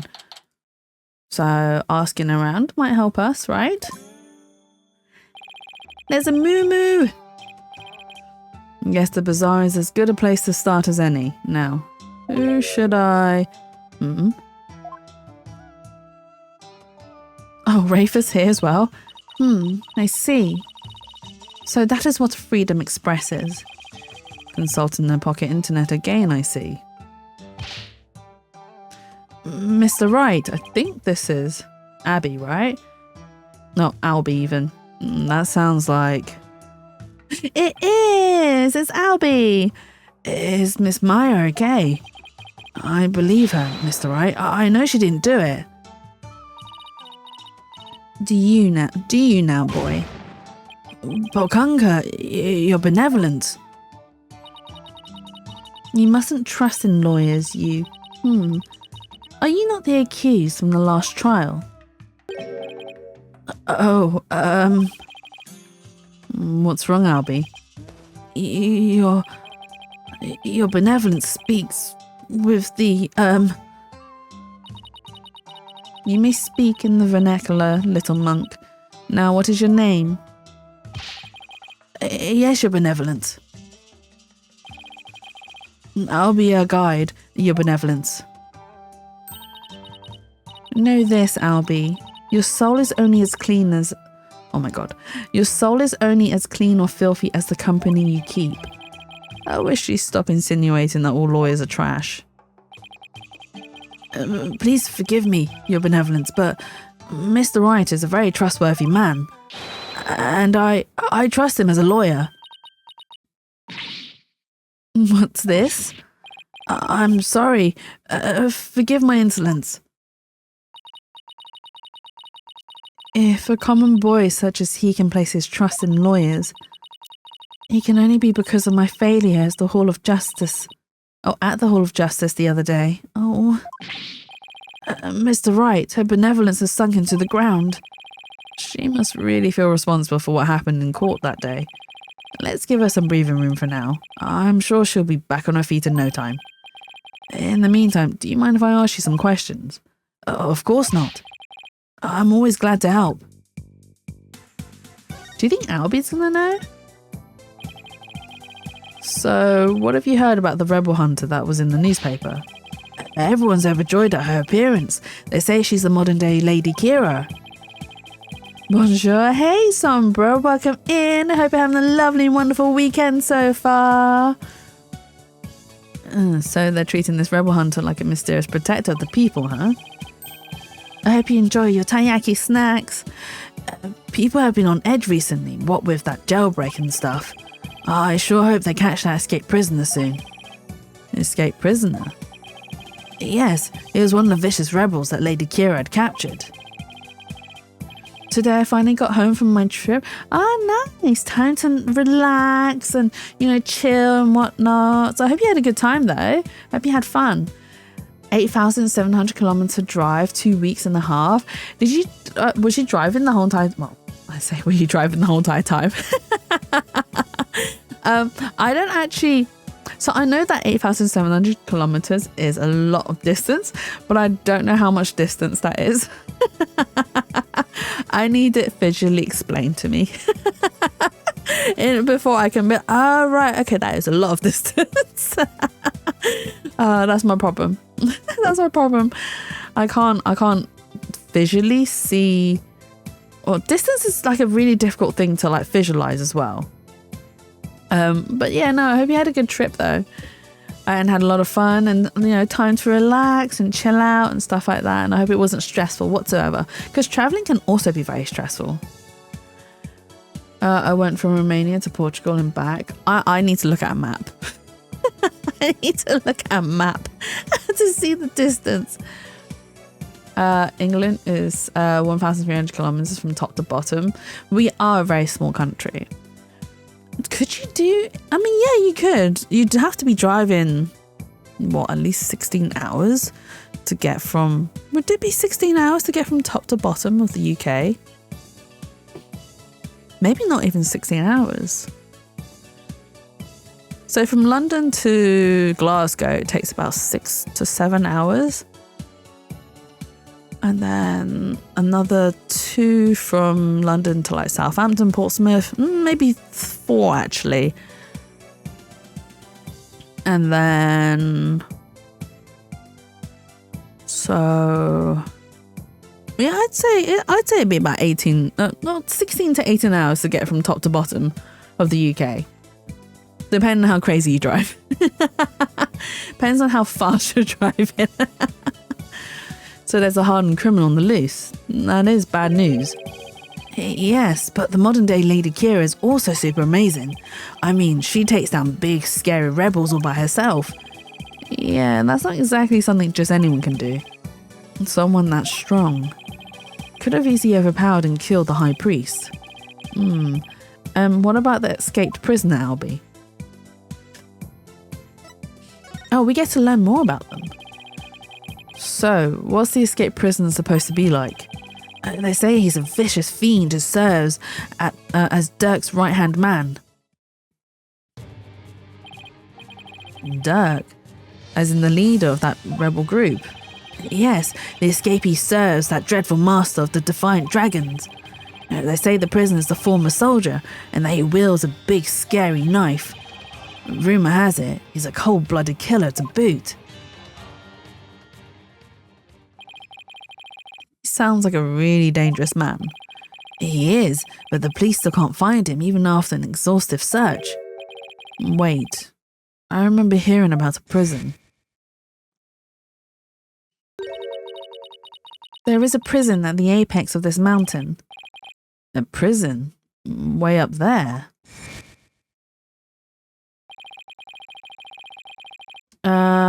I from 14 hours to Stuttgart, Germany, then another 12 to Bordeaux, France, 12 to north of Portugal, which I visited from top to bottom in a period of 5 days, 8 hours to Gibraltar. Gibraltar. Oh my god. I know the words. I know how to pronounce them. Like 5 to Sevilla, another 8 to Barcelona, from there 13 to Milan, and finally 14 to Romania. When I entered Gibraltar, I started to feel like my teeth rotting.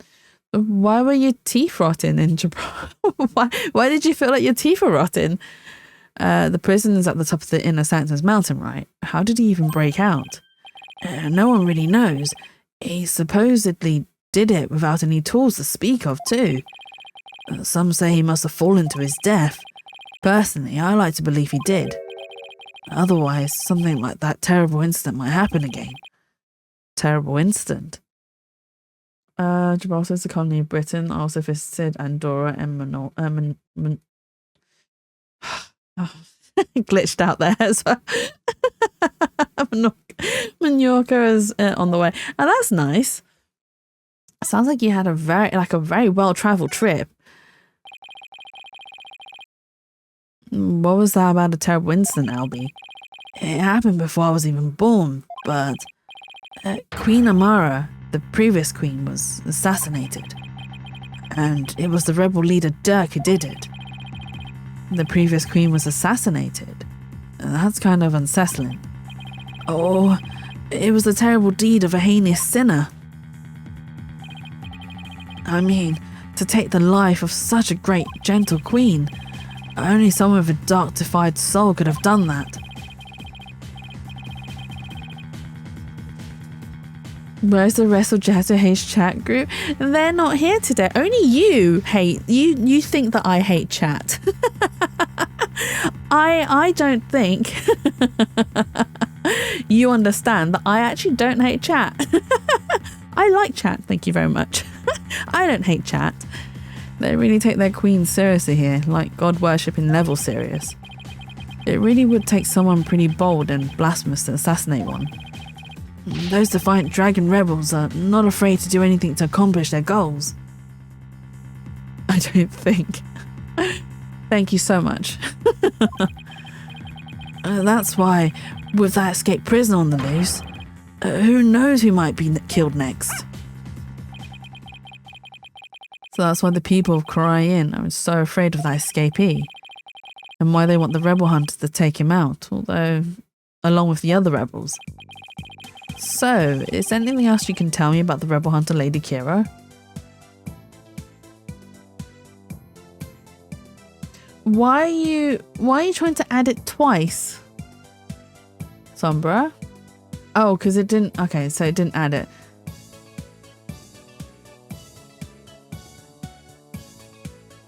Why did it say you didn't have permission? Oh, I see. I see. Sorry, I didn't even notice. I didn't even notice that it said that. But thank you.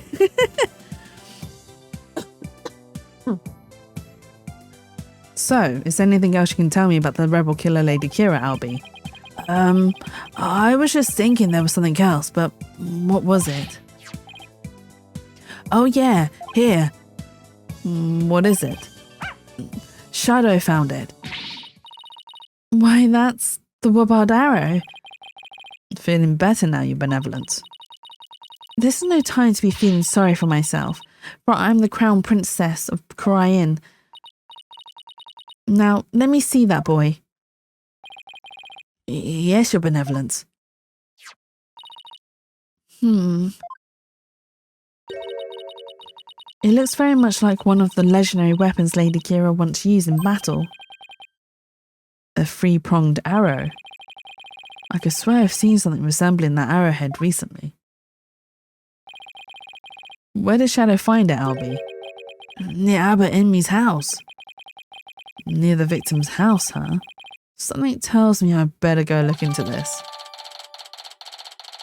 And we have seen something quite similar. Albie, can I ask you to take me to the High Priest's house? Yes, of course. Come to think of it, he was married, wasn't he? And his wife is the one who usually plays the part of Lady Kira in the Purification Rite. I should probably talk to her too. But you better be careful, Phoenix, because she's pregnant. So let's go. Let's go visit.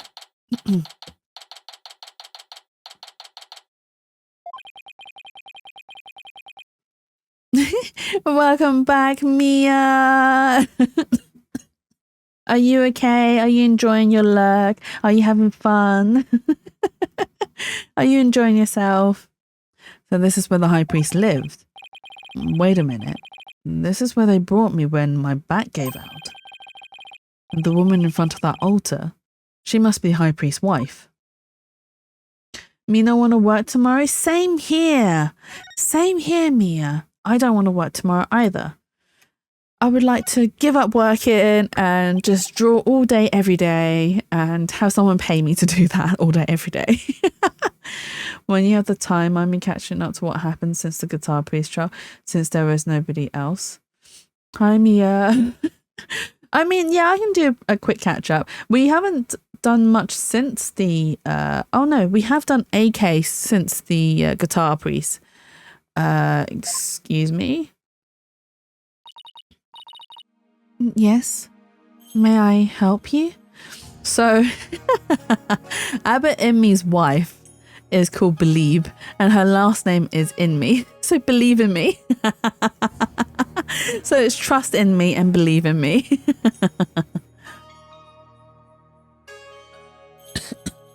You saw the beginning of the magic trial? Okay, so I'll give you the quick rundown now. So the magic trial was that Mr. Rias had been murdered, and we discovered that Trucy was then a suspect, and she'd been conned and signed a contract that she couldn't afford to pay off, and it was all because Mr. Rias was seeking revenge. So the person who died wasn't actually Mr. Rias, he was called Man of Mystery.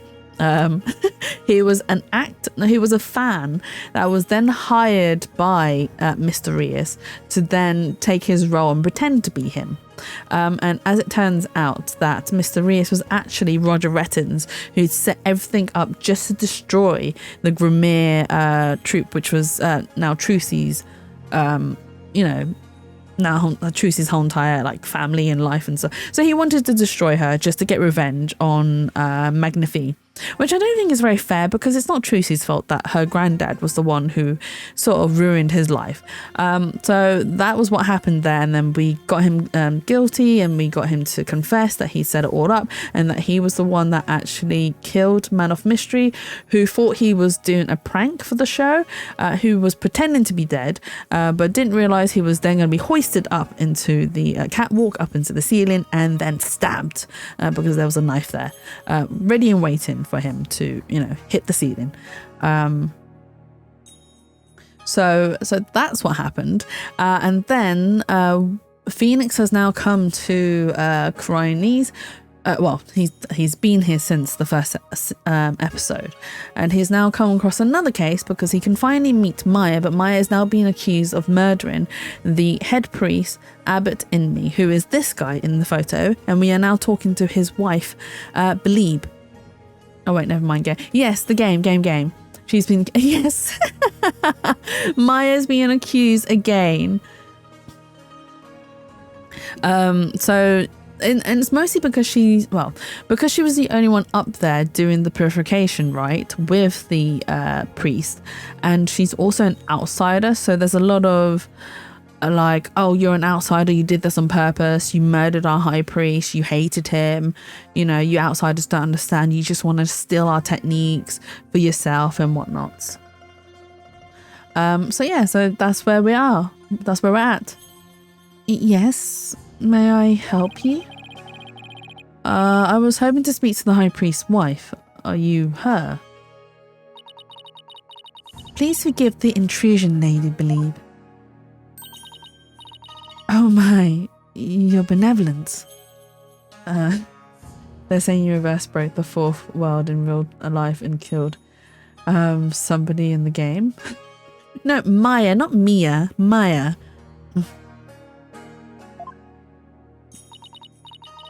Please, be at ease. What a terrible time this must be for you. I owe much to your husband. You have my deepest sympathies for your tragic loss.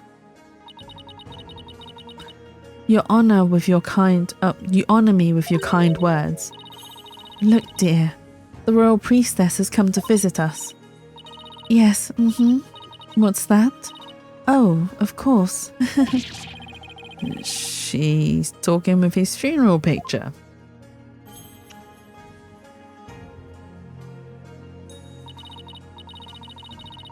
Wait, Mia's not a suspect. It's Maya that's a suspect. What? I keep stuttering tonight. It's Maya that is a suspect, not Mia. I don't know what's going on tonight. I'm stuttering really badly. No, Mia, come back. Come back. You are not a suspect. I didn't say Mia. I said Maya. You are not. Hey, no. Chat does not hate chat. Do not slander me in my own chat. All right, guys. No, just no. My husband too is delighted that the royal priestess has graced us with her presence. You can speak with Abbot in me? No, I don't possess the power to speak with the dead, but I can feel his presence.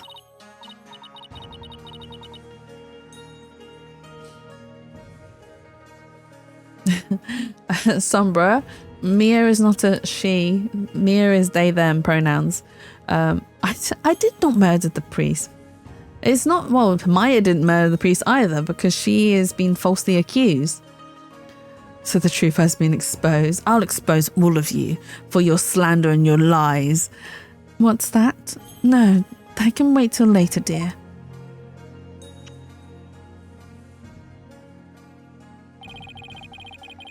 She's definitely speaking with him. So, your benevolence. What is it that brings you to my humble abode? This law is investigating your husband's death, and I am watching him to ensure he does not tamper with any of the evidence. Chasing ghosts whilst cackling at chatty shenanigans. No, don't just cackle at me whilst you're playing Faz, Leo. Don't leave me like that. Oh my god. Not used to yet. Don't wander the internet since a few months ago, and here we don't disconcert. I mean, that's fair enough. To be honest, as a rule of thumb, I tend to try and refer to everyone as they, them, regardless of like whether they are she, her, or he, him. So I just refer to everyone as they, them, and it's the safest bet. It's the safest thing to go by, basically. And especially if I don't know either, and even if I did know, I still use they, them, just so that I don't accidentally say the wrong pronouns and upset people, because Mia's not that sensitive, so Mia's fine, but there can be people who can be a bit more sensitive, so she, he, or her. Yes. Thank you so much for picking up on that.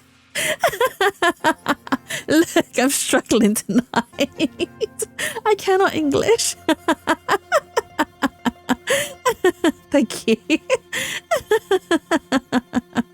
By the way, Jatsu, how's the cucumber? Did you not see in the spa? I ate it. I ate it. I posted the picture on purpose for the lot of yous to witness the cucumber. It was one of them baby cucumbers, and they're super tasty. My pronouns are Romanian, rah. Mine are awesome. So the other cucumber talk, eh? No, we're not doing another cucumber talk. It is done once, we're not doing it again. God.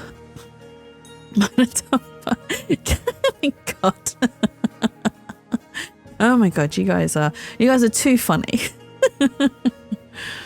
I know this must be difficult, but could I ask you some questions? A good friend of mine has fallen under suspicion, you see. A friend of yours? So then you must be Maya's friend from the States, correct? Well, I'm going to see. Got here at 5 a.m. and only had 4 hours to see. Oh my God, you must be absolutely tired, Sombra. Yes, please make sure you look after yourself and get some rest. And I hope you get some good sleep. Guys, someone quote this for me. Quote what? What are you quoting? What, guys? Someone quote this for me? You want them to quote that? I can quote that for you if you want. A simple quote I had. You guys are too funny. I mean, I can do that for you. I can do that for you, Pyro. Hang on. If it will let me copy and paste. For God's sakes, come on. There we go. Oh, wait, hang on.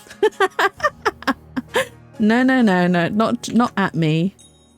Not at me. There we go. Just for you, Pyro. I always love to imagine that the time still continues for the characters in game, so Jess's character would also be like, why the fuck is no one pressing anything while Jesse reached out for 30 minutes? Hey, you guys distract me. You know you distract me. You know you distract me a lot. And you derail my streams, my gaming streams, a lot. Not that I'm complaining.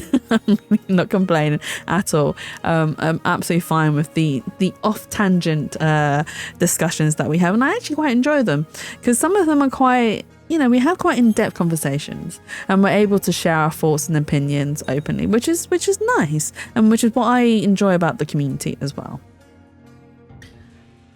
So we're getting blamed for your distraction. Yes, you are. I'm really determined that you guys are to be blamed. Yes, distraction, and don't question it. I mean, I did question it in my brain. I did. Is that a word? Is that a real word? A friend of yours? So then you must be Maya's friend from the States, correct? That's right. I'm sorry, but I'm still grieving. Isn't that right, dear? Yes, I know. Abbot Imi and his wife were one of the closest and most loving couples in Korean. If she is not ready to talk, I will not allow you to press her any further. She did just lose the love of her life. It would be incredibly insensitive of me to force answers out of her right now. But I need to talk to her if I want to learn more about the High Priest. Plus, there's a Wobard arrow that I'll be found near the house.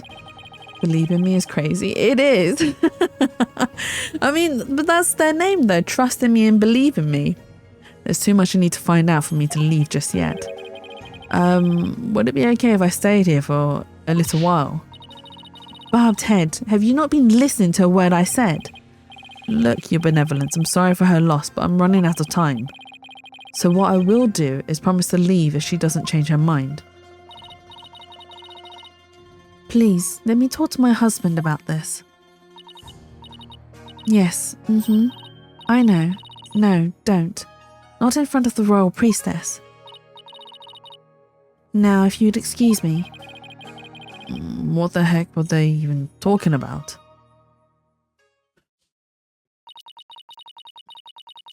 You have but poured salt on her wounds. This is precisely why you lawyers are so despised. Have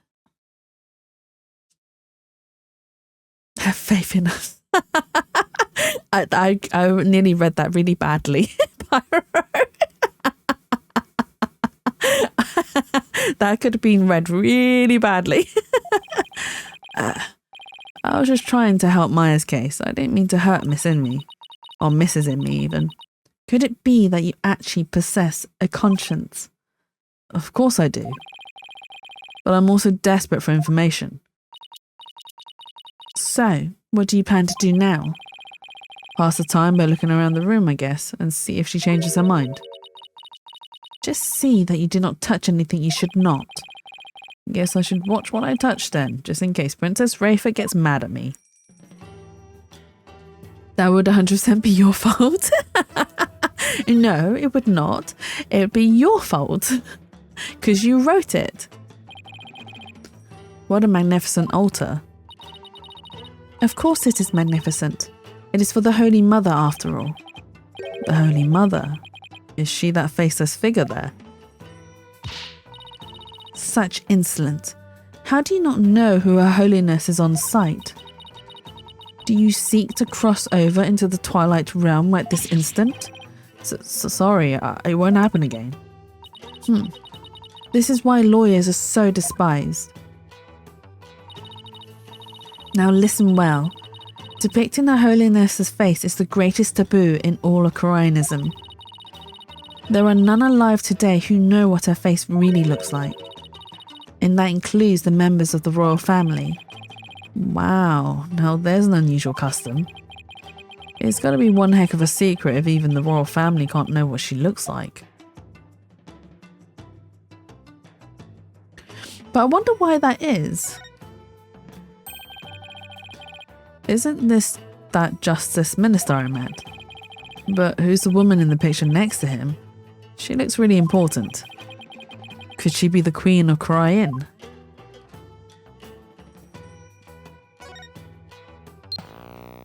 Oh. Oh my god, we turned on the TV. What show is this? It is the Plum Punisher, warrior of Neo Twilight Realm. Oh my god. They have their own version of the Still Samurai.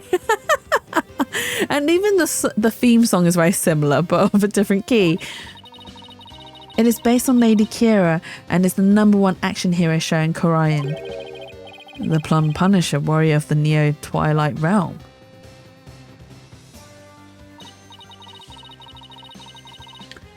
So like I got 2 coaches for my volley team and like one of them made fun of the other's typo. Other's typo for what? What did they type wrong? Yes, it is an entirely original show created right here in our kingdom. I'm not so sure about its originality given its overall look in that theme song. Is something the matter? Well, it's just, we have an action hero show back home that is really similar to this. I'm guessing this shows why Maya's so into Lady Kira. Do do do do do do. Do do do do do do. I actually have this theme song as my ringtone.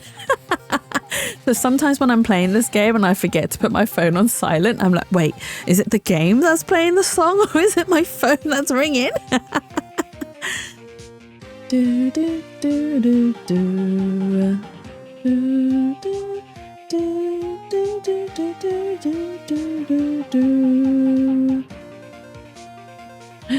But yes, I do love this song, and I love it when they do. So every few years they do an orchestra show, and they always end with the Still Samurai, which is amazing. Jeto's issues determining reality from the game gone.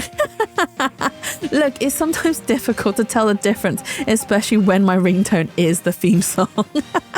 You can't blame me for that. You can't blame me for that. Honestly, the theme song is exactly the same as the one from Maya's favourite show, The Still Samurai, warrior of Neo Old Tokyo. I still find it funny that Edgeworth is a massive fan of The Still Samurai. It's a popular action hero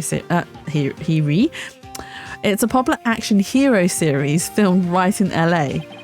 Set in the city known as Neo Old Tokyo, it pits the Still Samurai in mortal combat against his nemesis, the evil magistrate.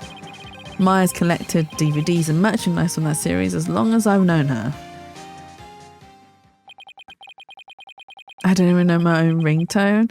I mean, I only have my phone out on loud if, like, if I know I'm waiting for a call that's urgent, like especially at work. So my personal number is used for work as well, which is really bad, and I really shouldn't. But I don't have a work phone anymore, so I've got no choice but to. So sometimes I keep my phone on, especially if I know I'm waiting for like an important call from another team member or from my boss, because like there's something that needs to be done like urgently. So I'm waiting for more information so then I can, process what needs to be done. I don't know what he meant to type, but what came out was tumor. Oh my god, tumor? What were they writing? Were they writing maybe humor instead? What was it that was said? The Plum Punisher seems awfully similar to the Steel Samurai. The Plum Punisher originated here in Korai Inn. Is that clear, Barbed Head? Yes, you're benevolent. Note to self, never suggest that again. Oh, what's this? Is this a piece of art of some sort? What a beautiful orb. Is something the matter? Barbed Head, take one step back. Okay, done. Did you spot something? Yes, your dismal reflection. It was ruining the orb's beauty. Did you have to put it like that, your benevolence? She's so rude. Anything else here? This game looks kind of like checkers or chess. You mean to say you have never heard of Kachu Demal? Kachu Demal. That's a crazy roast for telling him to step back because his dismal reflection was ruining the orb. I mean, you could use that on someone. Take a step back. Oh, why? Is something the matter? Yes, your reflection was ruining this beautiful item before me. I've heard people describe it as Kuroni's chess. So, two players take turns moving their pieces in a bid to capture the other's king. Not quite. In Kachu Demal, the object is the utter annihilation of your opponent. Furthermore, each piece has a special move that can only be used once per game. Special moves? It sounds like a game right out Maya's alley. Can we look at the newspaper? Oh, we can. Oh, it's a wanted poster for the rebel escapee everyone's talking about. What? Let me see that. That's Arable. Is it Arable? Or Arble? That's Arable. That's horrible. I remember the pun. His name is That's Horrible. That's Arable. That's his pun name. Oh my god. Senior member of insurgent leadership and former paratrooper of a foreign land, wanted for crimes against the kingdom, considered armed and dangerous. So he's ex-military, huh? His appearance alone exudes menace. He must be captured at once.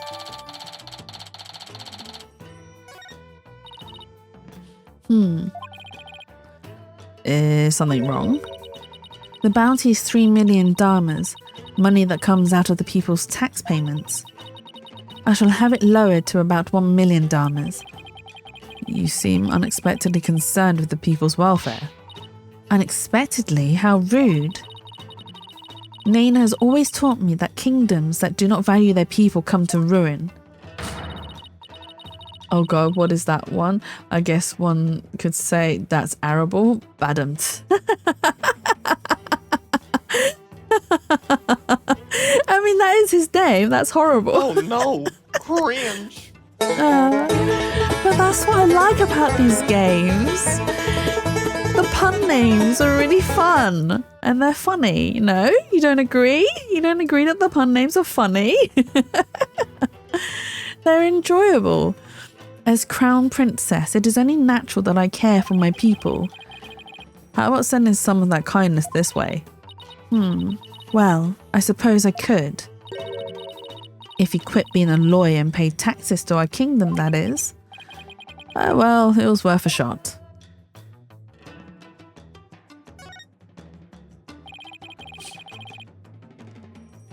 Did you not see the horrible joke I made there? I did see. I read it out loud. What is this crazy looking spiky thing? It is a floor cushion for heightening a practitioner's mental focus. Your ignorance astounds me. There is not a soul in Korean who would not recognize this. A floor cushion? You mean you're supposed to sit on it? How else would you suggest it be used? It looks like a torture device to me. Would you sit on that? Although, right, scientifically speaking, that wouldn't hurt because of weight distribution. So you'd be fine, technically speaking. If it was one point, then yes, that would hurt because you'd be only applying weight to one single point. But yeah, because there's quite a lot of points there, or pins or whatever, weight distribution, you'll be fine. Simple. You smash it against someone's head. No, not that.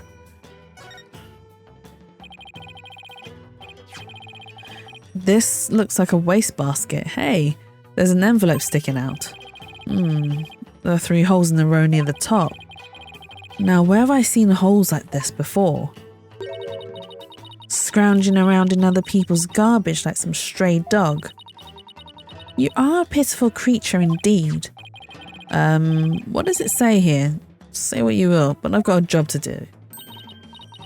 It says to the high priest.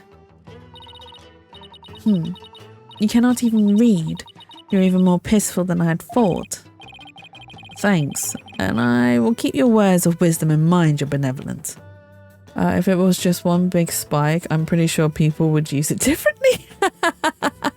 Are you telling me you would use it differently, Pyro?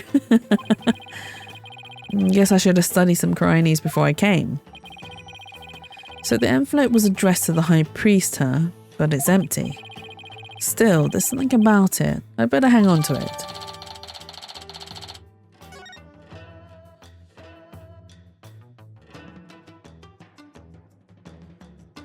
Have we checked everything? I think we have. Oh no, we haven't. Yes, it's a good murder weapon. I mean, it takes a lot of effort to use that in Minecraft, by the way. A poster of the mountains. Oh, the Inner Sanctum Mountain is featured in... Oh my god. Oh, the Inner Sanctum Mountain is featured against those of the towering peaks. Those beautiful mountains are known as the roof of Korain. And I see they've included Mount Pony Pony in that poster. Mount Pony Pony? Is that the smaller peak to the left? Known as the Little Sanctum, it is just west of the Inner Sanctum. Is it not also beautiful? But I suppose a lawyer with a defiled soul, such as you, could not perceive such beauty. No, that's not true. I think it's absolutely stunning.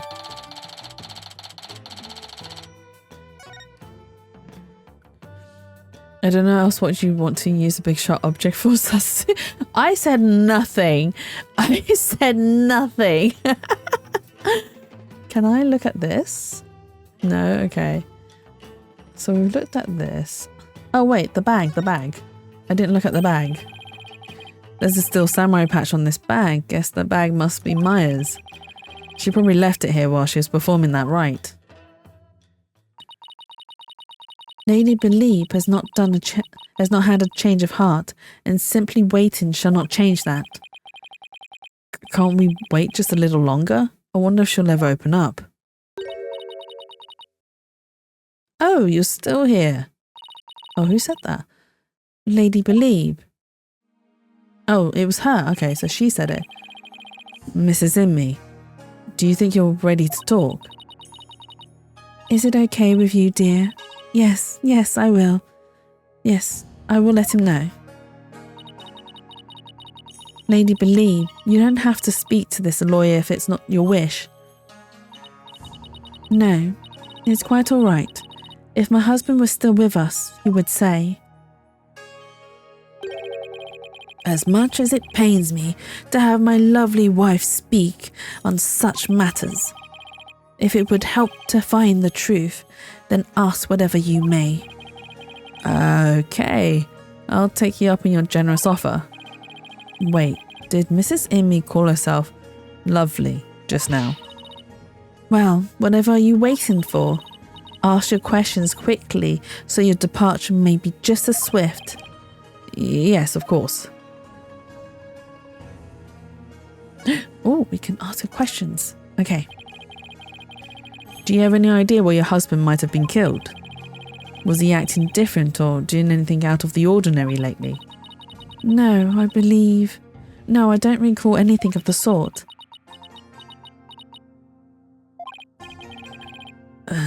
This is really difficult. Did anybody have a grudge against him? He was a kind man and one of peace. He would never do anything that would cause someone to bear a grudge against him. Oh, she's lying. Oh, and there are three psych locks. Okay, 3 is better than 5. We can do this. These are psych locks. This means Mrs. Immy is trying to hide something from me. This is the Magatama Maya gave me all those years ago. And it has a really amazing power. It reacts when someone is hiding something. And allows me to see the psych locks that are holding that person's mind shut. Whenever I see any, I only have to present my Magatama to try and unlock them. Unlocking them all usually allows me to coax the truth out of someone. Take that! I think we have enough evidence to get the truth out of her. I believe we do, at least. Psych locks. They appeared when I asked her whether anyone held a grudge against her husband. That must mean that Mrs. Immy thought of someone who just might have such a grudge. Let's just stir the pot a little and see what happens. Mrs. Immy, I have an idea who your husband's real killer might be. That would be Maya, would it not? No, of course not. It has to be someone with a motive to kill him. This is who I believe had a reason to kill your husband. Mia, are you now intrigued? The escaped prisoner, Lady Kira, the rebel Dirk. Maybe the escaped prisoner, because there was a picture of his wanted poster on their table. I believe the escaped prisoner killed your husband. You probably thought that your husband would get in the way of his escape plan. But were that the case, wouldn't Maya have been slain as well? Mia checking if they're being suspected again. No, you're not being suspected. Don't worry. It wasn't you, Mia, it was Maya. Oh, you're right. Guess I better find someone else with a possible motive. So you see, Maya must have been the killer. No, it had to be someone else. Oh, it must be the Lady Kira, right? The rebel hunter. Then Mia will stay. I'm glad you're staying, Mia. I'm glad you're staying. It was the rebel hunter disguised as Lady Kira. Everyone's talking about her. Oh, I know not of what you speak. Really, because she even made the front page recently. Qua ka ka ka ka. I am but a humble servant of Lady Kira. What reason would she have to kill someone as insignificant as I? Actually, I have something that just might show why Lady Kira would kill Abba Immi. It was that letter, wasn't this one? Take that! Right? This is a letter of warning from Lady Kira. Maya found it. It was in the inner sanctum, and only Maya and your husband were there at the time. Aha! You broke one. This letter reached its intended recipient, your husband, the high priest, didn't it? And how do you know Maya wasn't lying to you? Because I've never seen that letter before, and I doubt my husband ever did either. Sorry, but I have evidence that proves this warning was meant for your husband. It'll be the envelope because it has the same three dots or three punctures. What's that? It's an envelope addressed to the high priest. The warning letter was delivered to your husband inside this, wasn't it? We're smashing it! What nonsense is this? How can you prove the warning was delivered in this envelope? There's got to be some way to prove it. Wait a second. Don't the envelope and the warning letter have something in common? I think there just might be something that links the envelope to the warning letter. There is? Yes, and that proof is right here on the warning letter. This spot on the warning letter proves that it was delivered in that envelope. The 3 dots, I can just point at any of the 3 dots. Take that! Take that! The 3 holes in the envelope are in the same shape and arrangement as the holes in the warning letter. And if you fold the letter in thirds and place it in the envelope, the holes line up. As for what made the holes, I believe it was this. It was the arrow. Take that! Take that!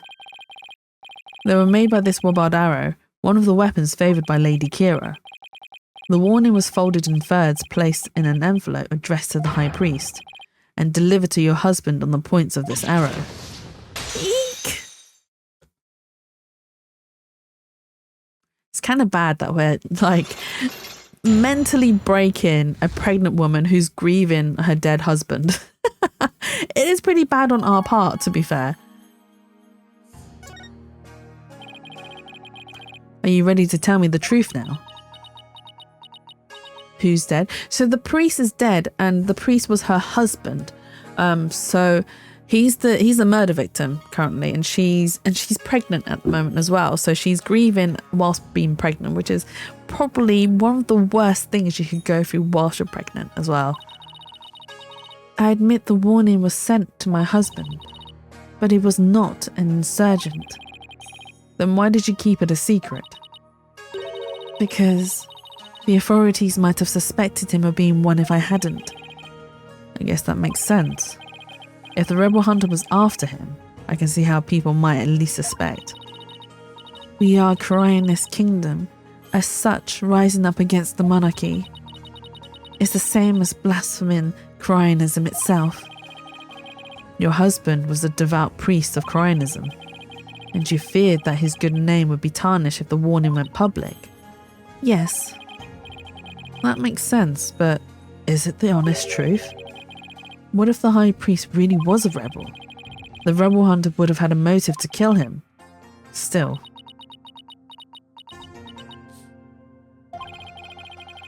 This just doesn't feel like the right time to ask her about it.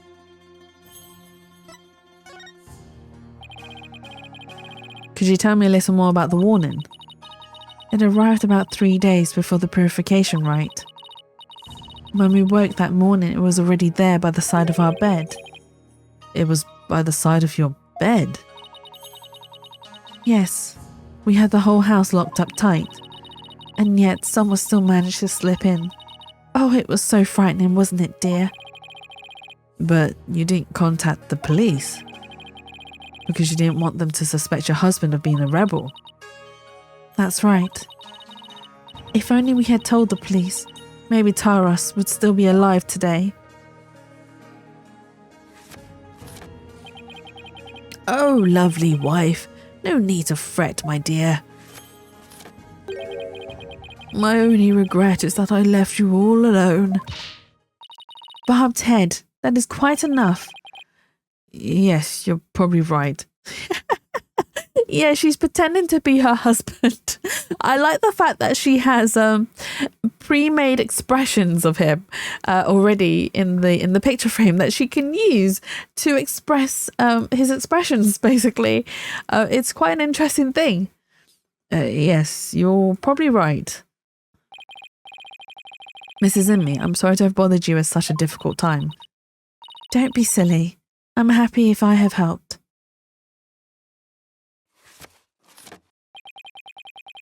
Your benevolence. May you swiftly shine light upon the truth. Barbed head. You seem bent on casting suspicion upon Lady Kira. And by doing so, you seek to deflect the blame from the real killer, Maya Fey. That is the only logical conclusion.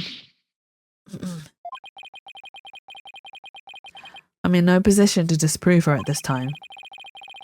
If only I could find something to support my theory that the High Priest was a rebel. The only other person who might know more about Abbott and me would be Maya. They might be done questioning her by now. Maybe I'll stop by the detention center. Oh? Is she being called away? My mother has said what? It seems I must go. Did something happen?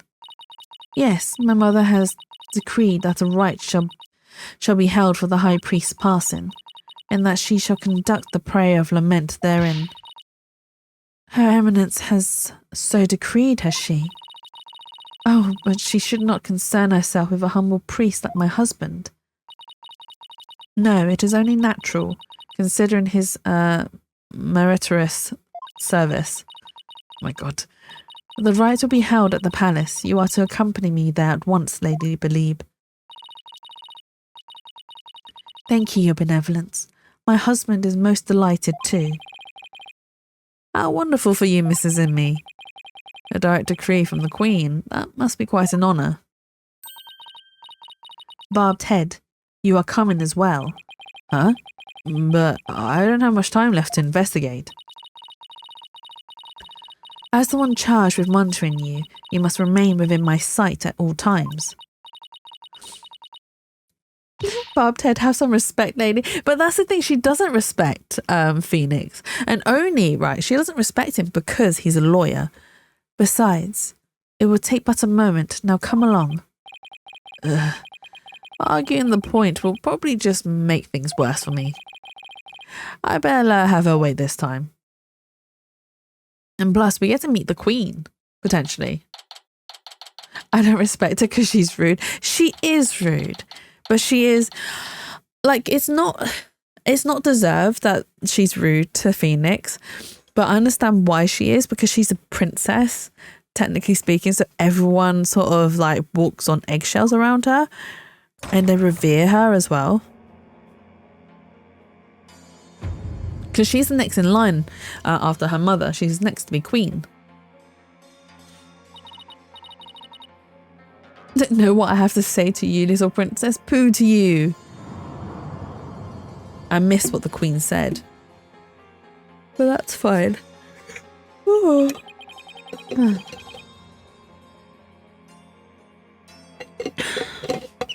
Right, let's read. Yawn.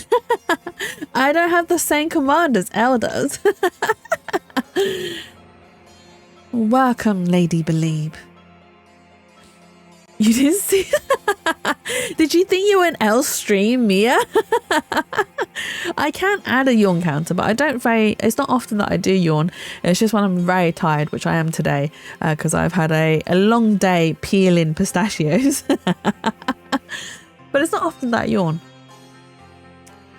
So this is the Queen of Korain. What is wrong with you, Barbed Head? Show some respect. Huh? Oh, should I bow or prostrate myself? No, it's quite all right. Stay as you are. Oh, you embarrassed me. It's absolutely fine. Don't worry. It's absolutely fine. Mother. Your Eminence, I would like to give thanks to you. You honour both me and my husband. His exemplary service deserves to be honoured. Oh, but what a terribly trying time this must be for you, Lady Belieb.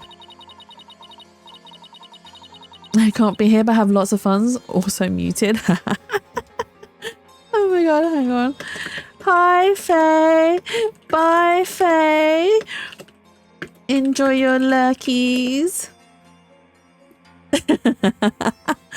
Maybe I should do a command that just says, hi, Faye, bye, Faye. May my prayer comfort your soul and that of your dearly departed husband. Nothing would please me more. Oh, your eminence, your words are wasted on my humble husband and I. Now that's what I call a commanding presence. So, you are the lawyer of whom my daughter speaks. Yes, your eminence. I am so very honoured to make your noble acquaintanceship. I'm humbled to bask in your resplendence. Did I overdo it? I have no idea how to talk to a queen. May the Holy Mother's blessing be upon you. Now then, Lady Believe, let us go to the chamber of prayer. Rafa, you are to accompany us too. Yes, Mother. Wow, the Queen is seriously something else. The prayer of lament, huh? I don't see how that'll do any good. It's Justice Minister Inga. Who are you, buddy? Nice to see you again, Minister Inga. Again? Have we met? I'm Phoenix Wright. We met in the accused lobby the other day. Oh, right. Blue suit, jagged hair. You're that lawyer who brought my daughter down a peg or two. Your daughter? Yeah, Rafa. Inga His Princess Rafa's father. That is a woman's name. Oh, really? Ah, I see. Is it a popular woman's name? Mia? So he's Queen Garan's husband.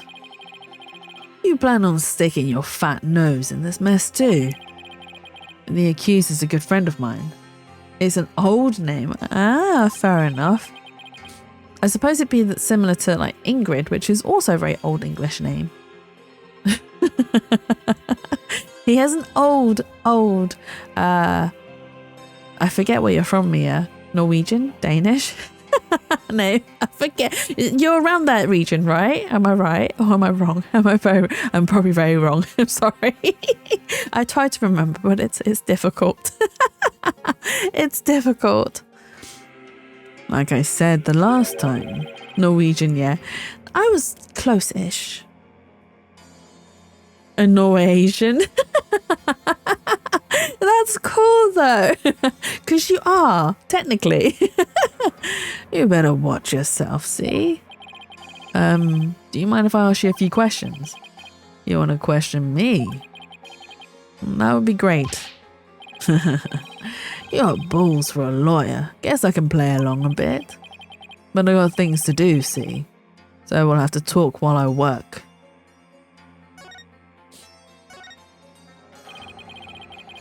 I wanted to let you know that I'll be the defense lawyer on this case too.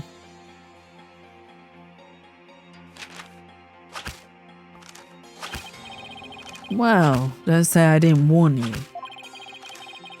You only won last time because that idiotic prosecutor filed false charges.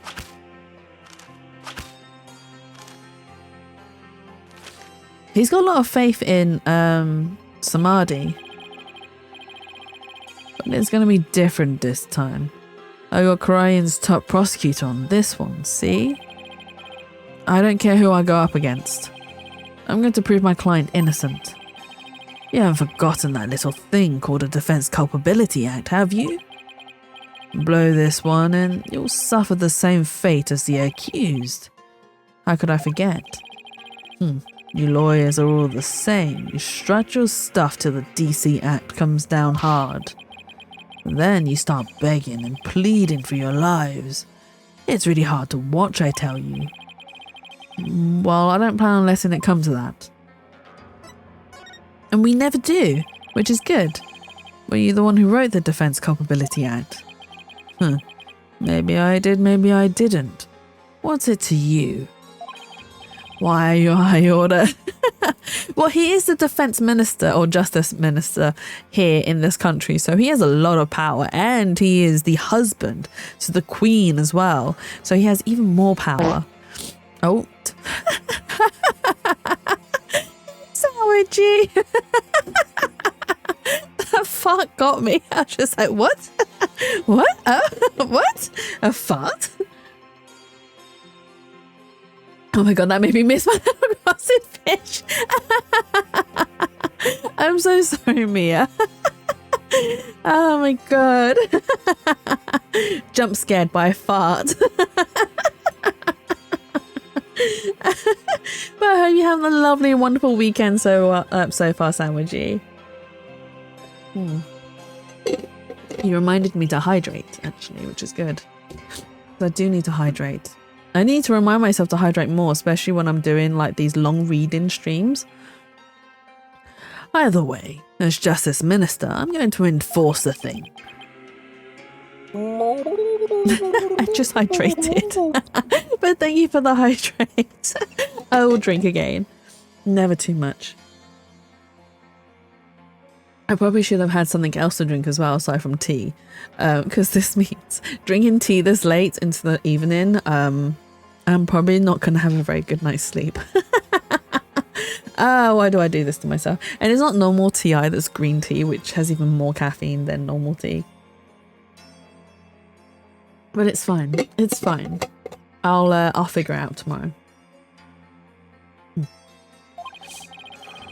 It started as a way to counter the dirty tricks of your trade like falsified evidence.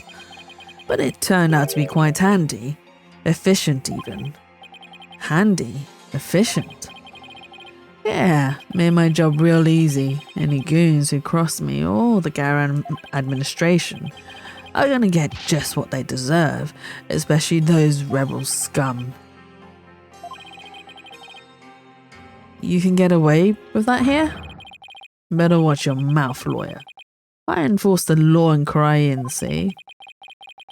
And better that, I'm the Queen's husband. That makes me king. No, I'm pretty sure the Queen is the boss around here. Go on, say what you're thinking so I can charge you with least majesty. I'm realizing Animal Crossing is my turn brain off while doing other things game. I mean, it is a very, how do I say it? I don't think I know the word for it. But it is a game that allows you to do very, like, mundane things in a very, it's very therapeutic. Lethargic? Is that the word? No, lethargic isn't the right word for it. There is a word for it. Here's the catch though, it's Animal Crossing Wild World. Oh, you're playing it on the DS? I think my sister had Wild World and she was like, Jatsu, you should play it, you'll love it. And I couldn't get into it. And I haven't played it since. But no, that's absolutely fun. So the only Animal Crossing game I played is New Horizons. And it's the only one I own as well. I did have a lot of fun with it, and it was a really good game to have during COVID, during lockdown, because I was actually unemployed during that. I wasn't made redundant, and I wasn't on furlough either. What happened was something unfortunate happened at work, and I took a very big mental blow because of what happened, and so I just decided to quit. Which was better for me, and because I just decided to quit, I had no job, and there was the intention of like doing up an art portfolio and trying to get into the art industry, or at least trying to go freelance, and I still hang on, I can get this out. I can speak today. I would still like to become someone who is a freelancer in art, but it is a very difficult industry to get into. And it's not easy either. You have to have a portfolio, you have to have a like regular client base as well. And it's also people that you know.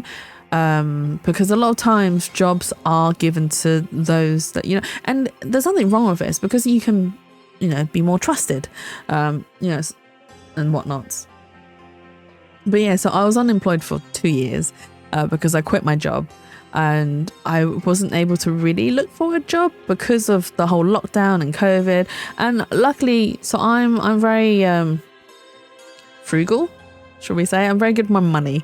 I know how to budget my money, and I know I save like crazy as well. So I was okay to be unemployed for 2 years financially. I was fine to be unemployed. It wasn't too much of an issue. And then after the 2 years, I had to look for employment because I was burning through my savings.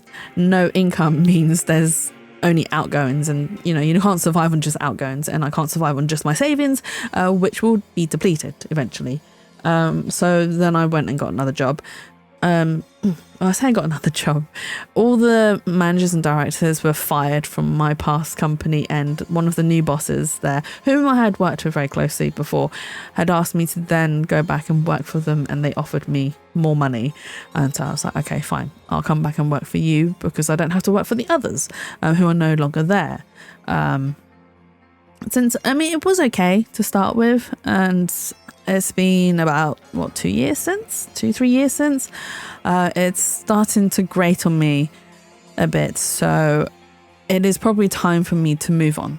I just need to kick myself out of the butt and actually start job hunting again, rewrite my CV, redo one, send out applications, all that stuff, which is going to be so long and so take up so much time. But no, I do need to do it. It is something that I need to do. I never got it as a kid, so I'm reclaiming a wanted game. That's fair enough. Meditative. Yeah, it can be meditative. New Horizons, I wish I never had to get rid of my first line. No, I'm sorry, me. So I got rid of my first line, and I kind of do regret it, but at the same time, I also don't. So it's okay. Soothing monotony. It's not really the words I'm looking for. I'll probably find it later on. And I'll be like, it's this word, but that's fine. Puts money on counter. What, for Animal Crossing, Mia? Me without Hollow Knight for a field joke. I play that game with 100% focus, as anything less would be an insult to the absolute peak of the game. So I thought I could play Hollow Knight whilst concentrating on other things. That is so not true. I could not concentrate on anything else but Hollow Knight. So anything else that was going on in the background, I missed. I missed entirely. I think I was watching a film with people, and it was a really good film, but because I was playing Hollow Knight, I missed a lot of information in regards to the film, and I did my best to pay attention, which wasn't working. It wasn't working. I have yet to open the game. I have no idea when I bought it. Wait, hang on. As in, you haven't opened the New Horizons game? And why are you wheezing, Leo? What have I said that has made you wheeze? What have I said this time? What wrong have I said? Go on, say what you're thinking so I can charge you with least majesty. I can't get myself arrested now. And I haven't ever opened Hollow Knight, though I have it for you. Oh, yeah, she did mention. I think you should open it. I think you should give it a try. It is a fun game. It does take a lot of concentration, but it's enjoyable.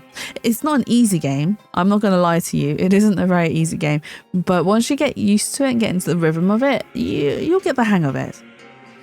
Listen up, lawyer. We got a low crime rate and a populace that lives in peace. And that's all thanks to the DC Act. So I don't want to hear any more lip about it. But I can't defend my client unless I can speak my mind. Even without the DC Act, Dirk and his insurgent scumbuddies' days are numbered. What's that supposed to mean?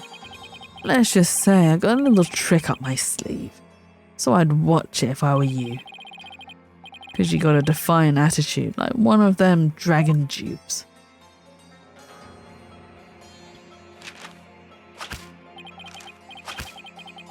Wait.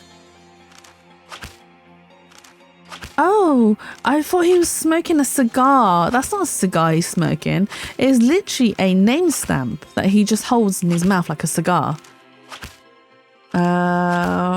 Gonna check how long I've had it. Bear it back. Since July 2020. When was the game released? Must have been quite some time though, because the fans have waited for a long time for Silksong to release. Say, White, you know what these are? No, what? Orders of execution. They really pile up if I start slacking off. What?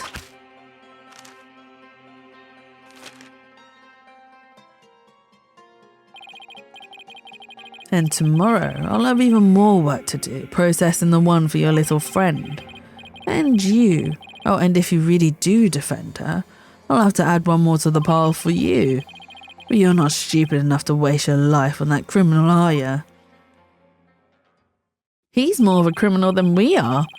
Don't worry, I'll make sure to lighten your workload, Inga. I won't give you a single execution order to sign tomorrow. I have returned, Barbed Head. Your benevolence, are you done with the rite? Yes. It was performed flawlessly.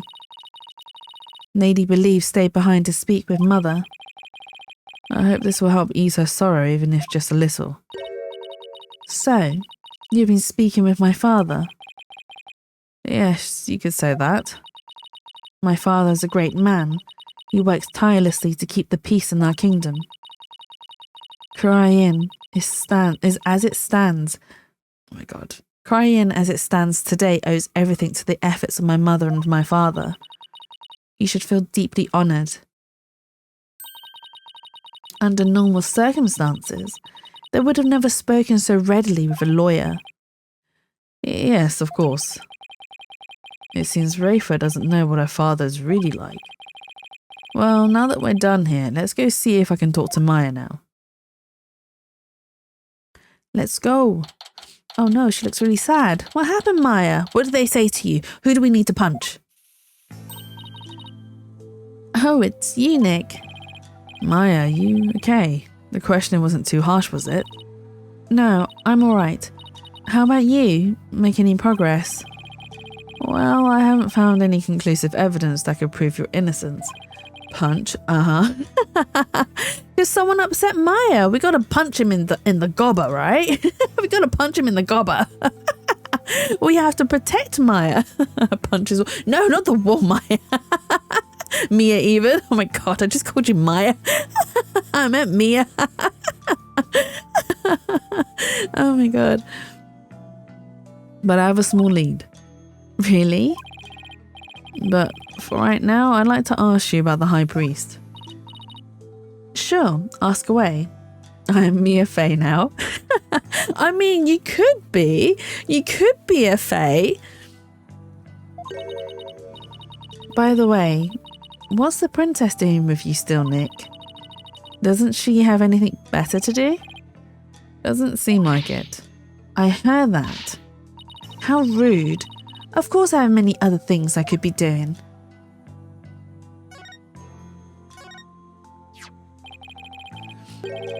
It's just a thought, but do you think the High Priest could have been a rebel?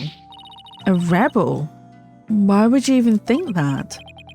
Because if he was, then the rebel hunter Lady Kira would have had a motive to kill him. What? Uh-oh, Princess Rafe overheard me. What idiocy is this? Abbot Enmi a rebel? It is beyond the pale. My mother's offered the prayer of lament to his soul. That is the sort of person he was. All right, I was just raising the possibility. I will not listen to such tomfoolery. She stormed out. Oh well, nothing we can do about that. Do you recall the High Priest doing anything suspicious? Come to think of it, he seemed unusually restless during the rite. He kept glancing up at the sky, though I have no idea why. He was restless and kept looking up at the sky. That doesn't really tell us much, does it? Anything else come to mind? Sorry, that's about it. I guess this is all I'm going to learn about the High Priest right now. Oh, but there is one thing I should follow up on. Oh, why she wants to keep her channeling ability hidden. I want to keep my spirit channeling ability secret while I'm here, Nick. What? Why? I'll, explain later. With Princess Rafer gone, this might be my only chance. Maya, about what you said earlier. Why can't you tell anyone you're able to channel spirits? Oh, that. You know how all the queens are also spirit mediums here? I heard. It was kind of a shock at first, though. In Koreanism, spirit channeling is a secret art that can only be performed by the queen. No one else is supposed to be able to do it. You see, so spirit channeling is a symbol of power or authority then, in that sense. I can see why it would look bad if nobody from another country were able to do it too. Spirit channeling in the Korean tradition was developed from a Koreanist style that was brought to the US via Japan. But it seems like my clan's spiritual power is greater than that of the average Koreanese. It may be a quirk due to how our styles diverge, but I don't really know. So spirit channeling is a power possessed only by the queens of Korean, and it's a power that somehow made its way down to the line to Maya. And I guess that makes Queen Garan and Princess Rafer distant relatives of Maya's. Anyway, it's not like there's some kind of rule about it. It's just, I'd rather not have it become an issue or anything. That's why mediums who come here to train hide the fact that they can channel spirits. You see, I had no idea it was so complicated. Either way, training here is a must to fulfill the qualification needed to become the master. And what is this qualification to become the master? To be able to channel spirits of one's own volition and without fail every time. Like, remember how my spirit channeling was always hit or miss? I only ever succeeded about 30% of the time. Yeah, and it was more like spirits possessed her as opposed to her channeling them. So you can do it every single time now whenever you want. Yup. At least, I think. You think? Well, I haven't actually tried channeling anyone since I completed my training here. But once I get back home, I plan on taking the final spirit medium test. I'll have to try channeling one spirit after another in a marathon channeling session. Only those who pass the test are worthy of becoming the master, huh? Yeah, but I know I can do it.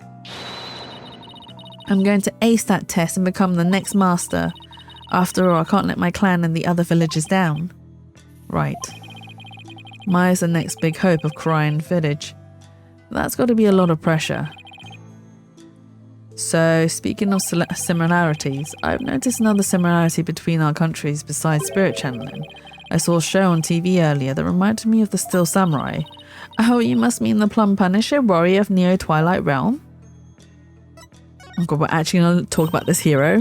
So you've already seen the Plum Punisher, you really don't miss a beat. Attempt spirit channeling. Who are you going to channel first, Mia?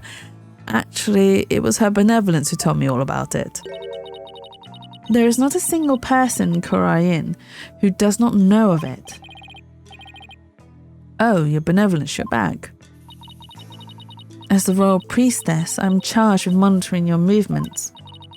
So, I've changed my mind, for in order to fulfill my duty, I must not avert my ears, not even from your blasphemous theories.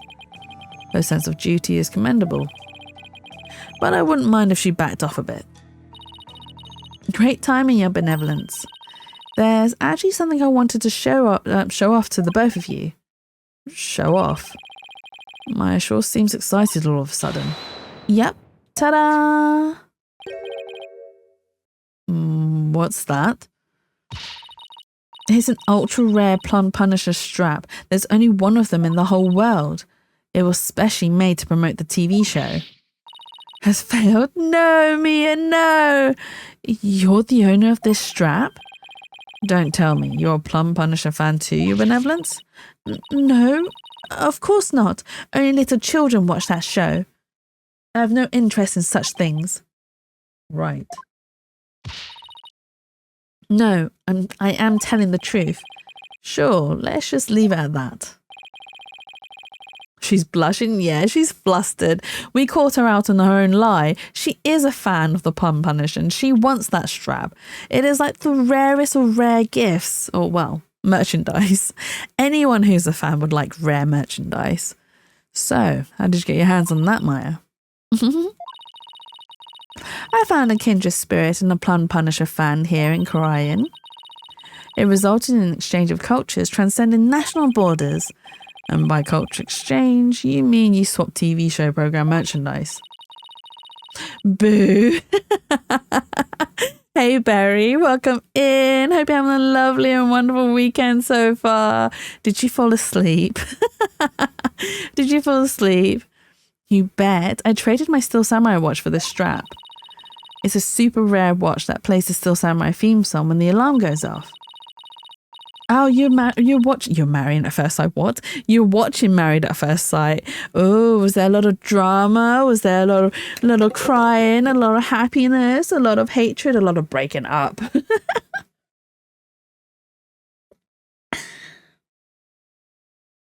A lot of idiots. Shh, I'm on the show. Only you know this. Well, spilling it on my chat is not going to really keep your secret now, is it? Now everyone knows you're on Married at First Sight. There's a little bit of cringe. Can you reveal to us without like... I don't know if anyone here watches Married at First Sight. I think you're the only one I know who does. Not even I watch it. I did watch like the British version. Married, do you want to know what this is, Mia? So there is a show, and it's not just in Britain. I think did it start? No, it didn't start in Britain. Did it start in Australia? Is it originally an Australian TV show? But anyway, so there's this TV show called Married at First Sight. So what you end up doing is you sign up to this program, and then the love experts match you up with someone that they believe is a very good match for you. And then you end up marrying this person. Now, you won't have met this person. You won't know who this person is. The first time you will see them is, well, when you're walking down the aisle and saying your vows and actually officially getting married. So, yeah. So hence the title Married at First Sight, which means you don't know who your partner is until the day of your marriage. Some of them work out and some of them don't work out very well. And like some of the comments that have been said as well in regards to some of the matches. So like the experts matched them with someone who had similar interests, and like some of you do see that they get on, and it might not be like romantic relationships or romantic feelings that they have for them, might be platonic, which is fair enough, but like some of them even go as far as like having sex after getting married, which is fine, nothing wrong with that. So they obviously felt the attraction. Then later on, they'll be like, oh, no, I don't actually feel attracted to this person. I don't like them. They're this, they're that. But the thing is, instead of being honest with the other person, they tend to be, especially in the British version, is that they tend to become very passive aggressive towards their partners. And I think they do like group hangouts as well, which they become really bitchy as well. And it's just like, Jesus Christ, just be honest with how you feel. Just be honest. But the worst thing is, right, so the TV production show or company will pay for the wedding. They'll pay for the ceremony. They'll pay for the location, although the location is obviously probably booked out for the whole entire day, and they have like maybe 4 to 5 weddings in one day, so it saves them money. They'll also pay for the dress and the suits, I believe, as well. I don't know if they pay for anything else except for the reception. I don't know if they do like the is it called the reception or the ceremony? Oh, no, it's the ceremony, then the reception. Okay, so I don't know if they pay for the reception, so that's like where you do all the speeches or the food or the drinking or the dancing. I don't know if they pay for all that, but they definitely pay for the ceremony and stuff. However, However, if you choose to have a divorce, the TV company won't pay for the divorce, and you will have to pay for your own divorce if that's what you decide to go through. So it's interesting. A groom did a rap at the ceremony and then sung at the dinner. Oh, they do a dinner. Okay. There's a UK version at the moment. It'll be on Channel 4 iPlayer if you want to watch it. If anyone wants to watch it, there's a little bit of homophobia. So just a trigger warning. It's talking about it. Just a warning to anyone. Oh, really? Okay. But there's all sorts of people out there, honestly. I remember the one episode where I watched where it's an older couple, and they were like, I think they're in their 50s, which is fine. It's fine to be looking for another partner at the age of 50 or age of whenever. So they got married, and the woman, she seemed really keen on the guy, and the guy was really keen on her, and he was doing his best to try to get to know her. He was actually making an effort.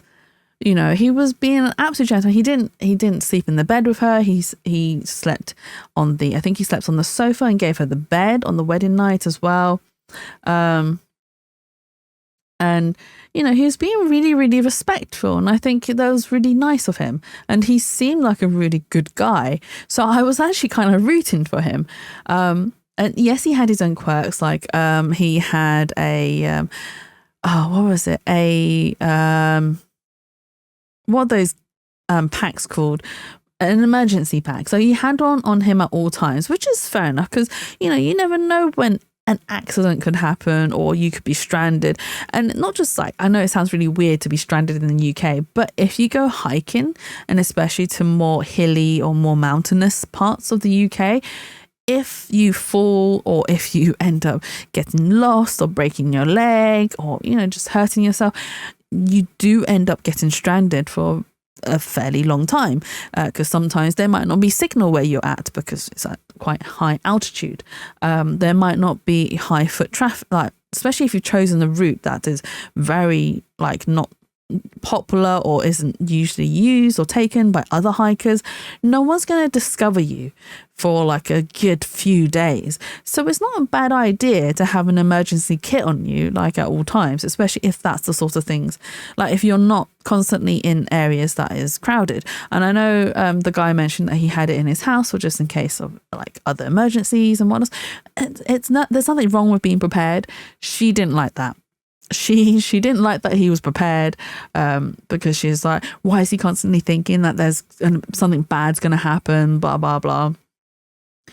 But she was, in the end, she ended up trying to find any excuse possible to not like the guy. Even though he was trying very, very hard, and to the point where she was just like, oh, I don't like a guy who has tattoos. I think it's disgusting. It's just like, woman, this man is trying. He is trying his hardest to like really get to know you. He is bending backwards to you. Like, can you at least give this guy a chance? And she absolutely refused to give him a chance, the poor guy. And he definitely deserved better. She was not suited for him. I don't know, maybe she had a guy in her mind envisioned already. God knows what she wanted, but you know, the guy deserves so much better, and I felt bad for him. So good on him. Well, luckily they got divorced afterwards, and I hope he's found happiness. I hope he's found someone who will appreciate him for his preparedness and readiness and his tattoos and all. You know, he definitely deserved better. Oh, fudge. Hi. Hi, Jay. Welcome in. I hope you're having a lovely and wonderful weekend. How's it going? It's going all right. We're talking about Married at First Sight. But yeah, there are all sorts of people on the show. But after that episode, I sort of didn't watch anymore because I think there was like a long break, again due to COVID. So they didn't record any more episodes until afterwards because everyone was in lockdown, which is fair enough. It's understandable. But yeah, since then I've just not watched anymore because it's just so much drama. Yeah, there's this TV show, I don't know if you've heard it, called Married at First Sight, where people get married and they won't have met each other until they reach the altar. Definitely did not work for me. Or was the volume event that bad, Jatsu? What do you mean?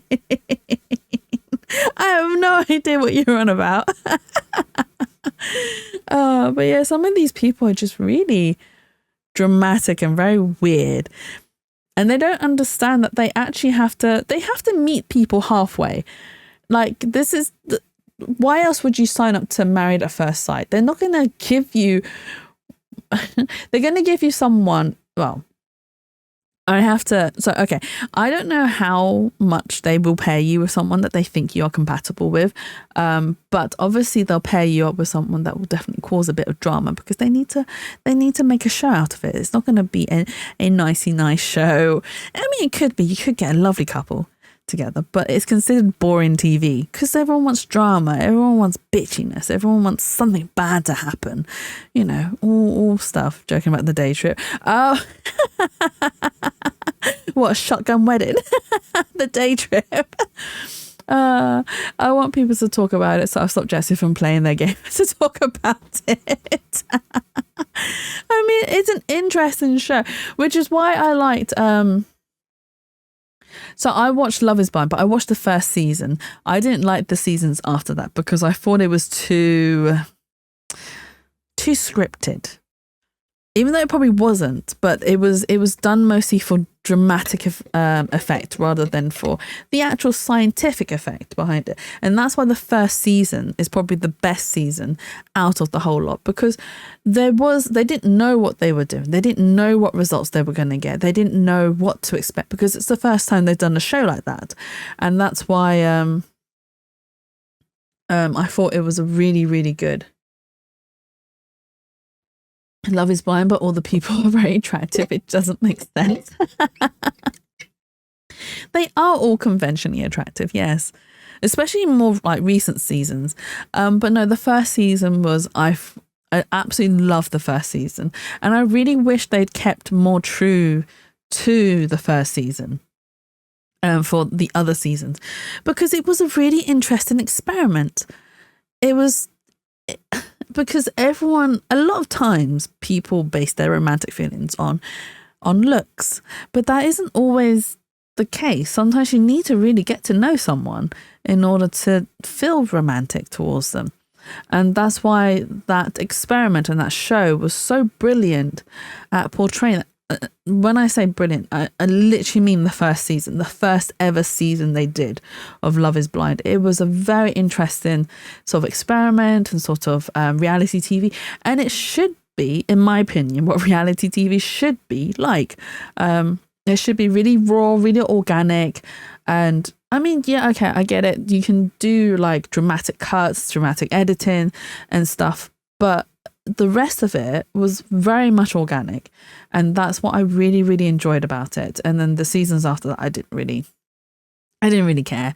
It was very inorganic and just, yeah, it just wasn't really worth watching after that. I also watched Love is Blind, the Japanese version, which was quite interesting as well, because I was curious to what the cultural differences would be in regards to that, and it was interesting to watch. It gave a different insight to it, and I thought that the Japanese version, I think that one went by quite quickly. Like they would pair up very quickly, but it might just be that they edited out a lot of the drivel, the long bit, the boring parts. So it felt like it happened really quickly. And what other dating shows do I watch? Or had I watched? I was introduced to another Japanese one called Terrace House. And I watched, which one did I watch? New House? Terrace House, New House? Is that the one I watched? That's the one in the city, I think. I think it's maybe the third season of it. And Terrace House was really good up until the fourth season, where it happened during COVID and during lockdown. Something really terrible happened. One of the girls who was in the house, she ended up getting bullied online, and well, in the end she committed suicide, which is actually quite sad. And I really liked her as a person. She was very cool. I think she was like a wrestler. She was really amazing. And I think something happened in the house. I didn't watch the episode that had caused the drama online. She had said something, or she reacted in a certain way to something, and it wasn't received very well by the general public, which then led to a lot of negative comments online, which she couldn't handle in the end. And which is really sad. So don't watch that season, because it might be quite triggering. So yeah, watch the season before that. That was quite good. Terrace House is all right. It's kind of, because Terrace House isn't based on, it's sort of a Big Brother-ish, but not. It's where you live in a house together with other people, and I think there's like 4 females and 4 males, but you're not put in the house together based on professional selections. Basically, you're put in there for the reasons you've given to want to be in the house, I think. And what happens is, yes, you live there in the house and stuff, but you still can do your own life. You go to work, you do your own social things, and you can like arrange dates with, your housemates, or like, have cooking sessions together and stuff. Like you literally just live in a house with other people as your housemates, and you can choose to date them or not date them, or choose to pursue a romantic relationship with them or not, or it can be platonic. And some of them are really sweet, and some of them worked out, and some of them didn't. So, Taiyaki Bacon Hangout, yes, exactly. I've seen Better Late Than Single, and it was depressing. Better Late Than Single? Really? Oh my God, that's a really bad title. But yeah, there's some really good reality TV shows out there, but some that are just not so great. But honestly, if I was to watch a reality show, I would much rather have one that is very organic and doesn't have as much like production team interference, because it's no fun watching them when they're like scripted or told how to react or how to handle a situation. I want them to be organic in their like reaction, how they handle it, and it's more genuine. Citizen single, don't worry, Mia, I'm also single Pringle. Right, my newfound Koreanese friend was so happy I got this one-of-a-kind strap in return. I guess there are people like that wherever you go, even here in Korean. Sits with Mia. I think we're all on the single bench here. Most of us are, at least. Barry, you can sit over there. You don't belong here. You can sit in the corner by yourself. The single comfy sofa. Yeah, the comfy sofa, I think that, no, wait, hang on. That could be very wrong, Jay. I wonder what flavours we are. What do you mean what flavours we are? Oh, Pringles. Because I said single Pringles. I would be the old school sour cream and chives. They've renewed it now to sour cream and onions, and I don't like it. I don't like it as much. I prefer the old flavour of sour cream and chives. And what do you mean? I mean nothing. Don't worry. If her Pringles do must have flavours, benches are uncomfortable. I just got one and it hurts my ass. Got to buy pillows. You got a bench, as in like for where? Do you have a balcony, or have you got a bench for like your kitchen or dining room even? Watch this. When you press the Magatama on her belt, it plays the show's theme song. That sounds just like the Steel Samurai theme song. What are you talking about? No, it's next to my dining table. My friend has one like that. So she has a and I kind of like it, but at the same time, yes, it does hurt your bum, especially if you're like me and you've got a bony bum. So it's like a park bench, but not, because the tables and the chairs are separate, and you can push them aside so you make space.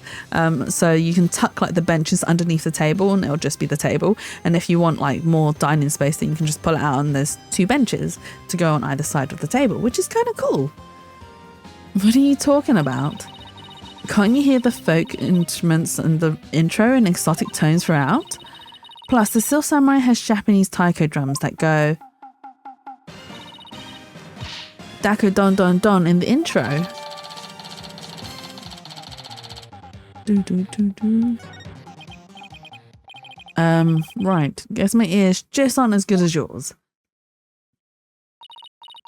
Anyway, I have this amazing idea for a new show. The Plum Punisher versus the Still Samurai. I'm going to totally go pitch it to some TV stations when I get back home. It's going to be a huge hit. Villager, your nickname is M-Bot? Are you the M-Bot? Me, do I not get to consent in this? Who's the M-Bot? You are? Mia? Right, your benevolence? I have no interest in such things. Well, if nothing else, apparently me. Oh no, Mia, why are you the M-Bot? Talking about the Plum Punisher has thankfully seemed to cheer Maya up a bit. It's getting late. Try to get some sleep, okay, Maya, and leave tomorrow to me. I know I can be monotonous at times, but wow, did someone say you were a robot? Did they call you a robot, Mia? Okay, thanks, Nick. I think I've covered just about everything. Time to head back to the temple and go over everything I've learned so far.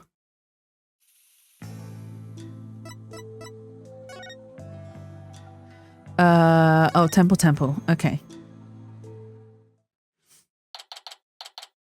Oh, you're talking about Animal Crossing, right? Someone in Animal Crossing has called you a robot, the M-Bot. Which villager was it? I'm not going to know all the villagers, but what villager was it? The bird one screamed at me. No! They can be so weird and cute at the same time. I bet you're a lovely person, not secretly a robot spying on us at all times. Jessica, come pick me up. I will come pick you up, Mia. It'll just take me 5 hours and maybe a bit more. I don't know how long the flight is to...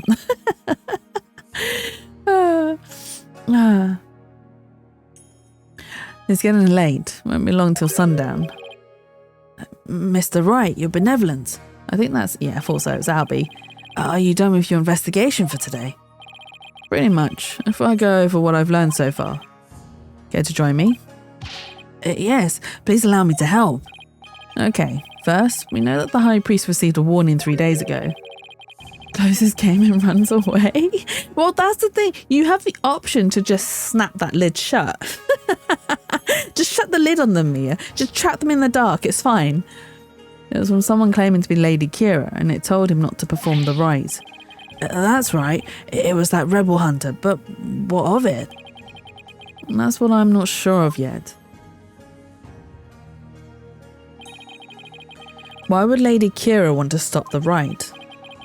If you could solve that mystery, right, I could figure out her motive for threatening the High Priest.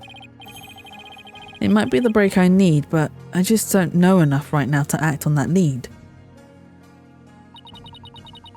How unfortunate for you, Barbed Head.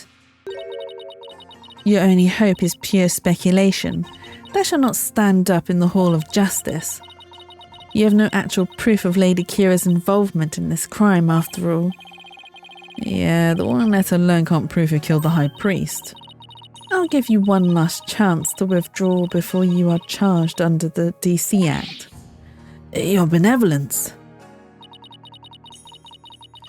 While it is true you did not forge or suppress any evidence, that is perhaps a product of my careful monitoring of your every move. I wasn't planning to do anything like that in the first place, your benevolence.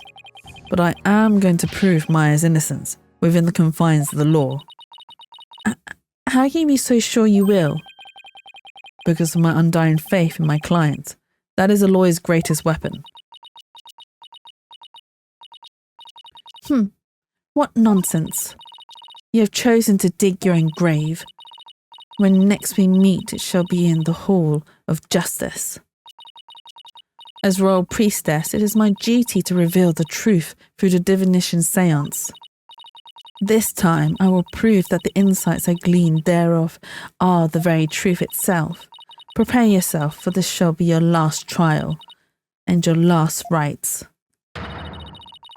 No, princess, you are the nonsense. Yeah, bash her head in. Yeah, no, don't really. Don't really.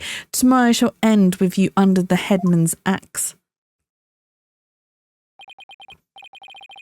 Tomorrow I'll be defending Maya in that so-called Hall of Justice again. Oh my god, chat is so violent. Pulls out a bat. Who's more violent now? Look at Mia go. They're prepared. That whole seance thing makes trials here completely different from those back home. Plus, I don't have a shred of conclusive evidence. On the other hand, I've got plenty of confusion and anxiety to spare. Rules are meant to be broken. Smack. I'll have to think of something. After all, I'm the only lawyer in all of Korean. Backs away from Mia. Now, Mia, put the bat down. I'll exchange the bat for a taiyaki.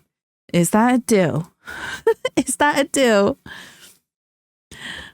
I have to do this. I will do this. I'll prove Maya's innocence if it's the last thing I do. To be continued. I think we can continue a little bit. Yes.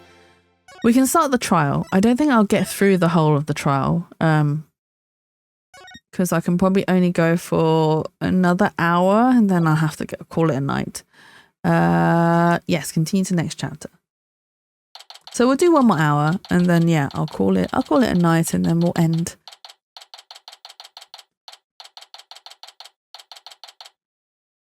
Although recently I haven't been like ending on the to be continued bits because I get too tired before we even reach them.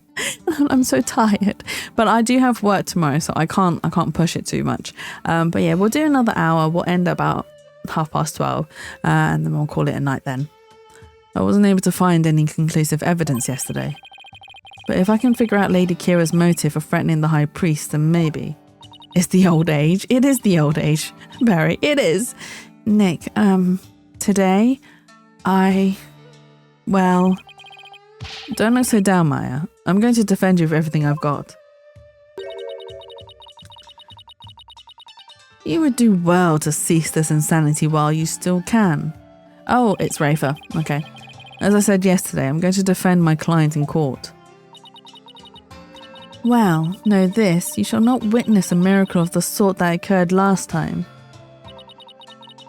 The moment she is found guilty, you too will be found guilty of abetting the accused.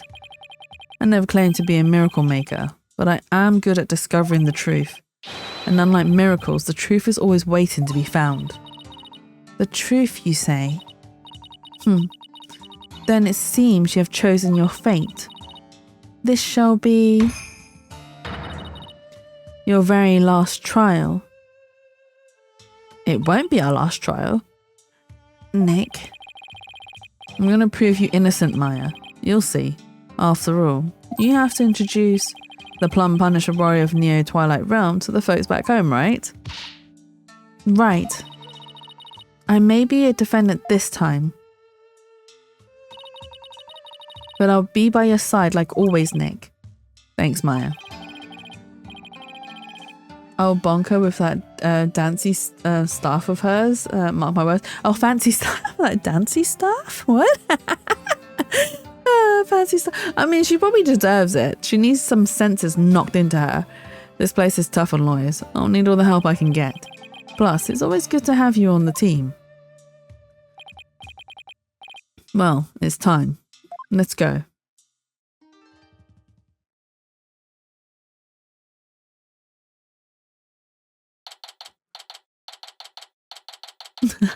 Mia's like, nom, nom, nom, nom, nom, nom, nom. I will chomp on you for being mean. Court is now in session. All rise. Let the trial of Maya Fey begin. The defense is ready, Your Majesty.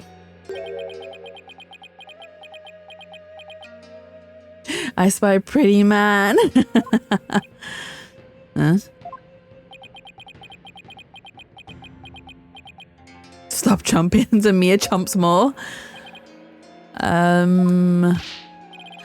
Quiet. Can't you see Prosecutor Samadhi's absorbed in silent prayer? Great, the trial's barely started and the judge is already mad at me. He's very devout for a prosecutor. Why is the accused standing over there? Oh, well... Your Majesty, in addition to being the accused, she is also my assistant. The accused is your assistant, you say? Very well, then. A criminal does indeed make a fitting partner to a lawyer with a defiled soul. That wasn't very nice. Yeah, well, bad-mouthing lawyers seems to be a custom of sorts here in Korean. Judge Def got an upgrade from before. This is a completely different judge though, Jay. This is the judge in Korean. Korean, even. I must say, I am surprised to see you still here in Korean, Mr. Wright. And even more so, to find you in the Hall of Justice once more. I swear to I'll smack this judge, I will. Psst, hold me back. Holds Mia back. No, Mia, you can't hit the judge. He'll hold you in contempt. Look, he's an old man, same thing. They're not all the same. They're not all the same. And even more so to find you in the Hall of Justice once more. I cannot fathom why you'd be willingly risk your life in yet another trial. And the answer is simple, Your Majesty. I am a lawyer, and this is what lawyers do. He's lucky this time. Although, to be frank, I'd rather be anywhere but here right now.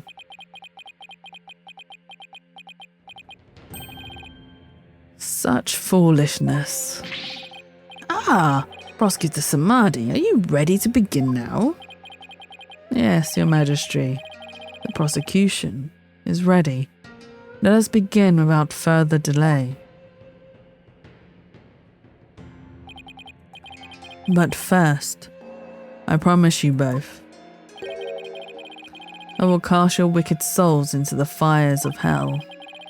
Thus shall the soul of the victim attain salvation. Ah ha ha ha ha ha ha ha.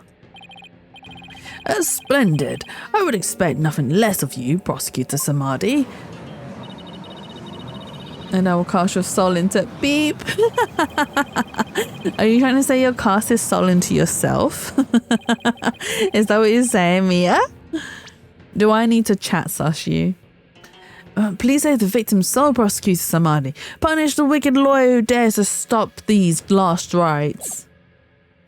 I think I'll pass on that whole fire and brimstone deal.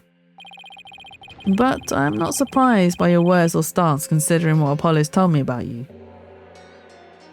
That one body only has room for one soul. I'm sure you'll make space for a second one. No.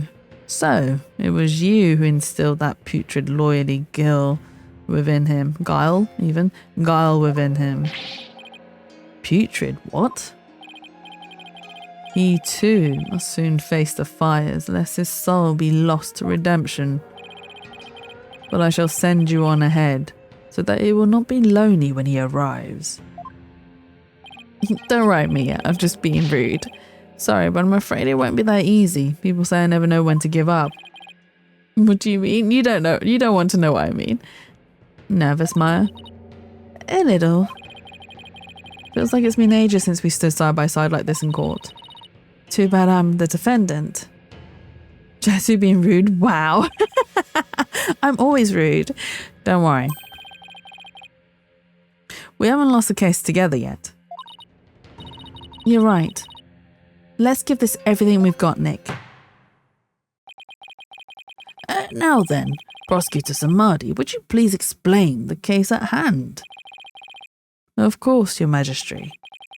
Let us begin the last rites of the victim. The truth is finally out. The truth has always been out. My affair has been charged with the crime of murder. Thank you, Mia, for the fart.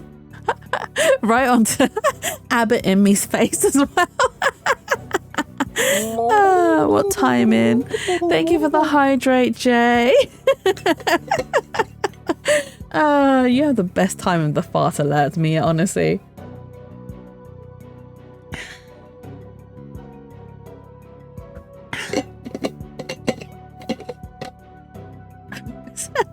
Thank you, Barry. The victim of a heinous crime was the High Priest Tarast Emi. He was conducting the purification rite when he was brutally slain. The truth must be exposed? No! And the cause of death? Let us review the victim's autopsy report and the crime scene photo, shall we? Thank you, Jay, for the fart. The cause of death was blood loss from a stab wound delivered to the abdomen. Why are you all bonking me? The murder weapon was likely the Wabard dagger, which was used in the rite. However, the weapon is yet to be found, though the scene was thoroughly searched. Oh gods. A sacred relic used as a tool of murder, the Holy Mother's wrath shall be most severe. The murder itself took place at the height of the purification rite. The accused had donned Lady Kira's sacred robes, and the victim was there to offer prayers as a high priest of Cryonism. During the rite, the victim and accused were the only two at the inner sanctum. Therefore, the only person who could have slain the victim is Maya Fey. I mean, he makes a very good case, but we're gonna break it down. We're gonna break that case.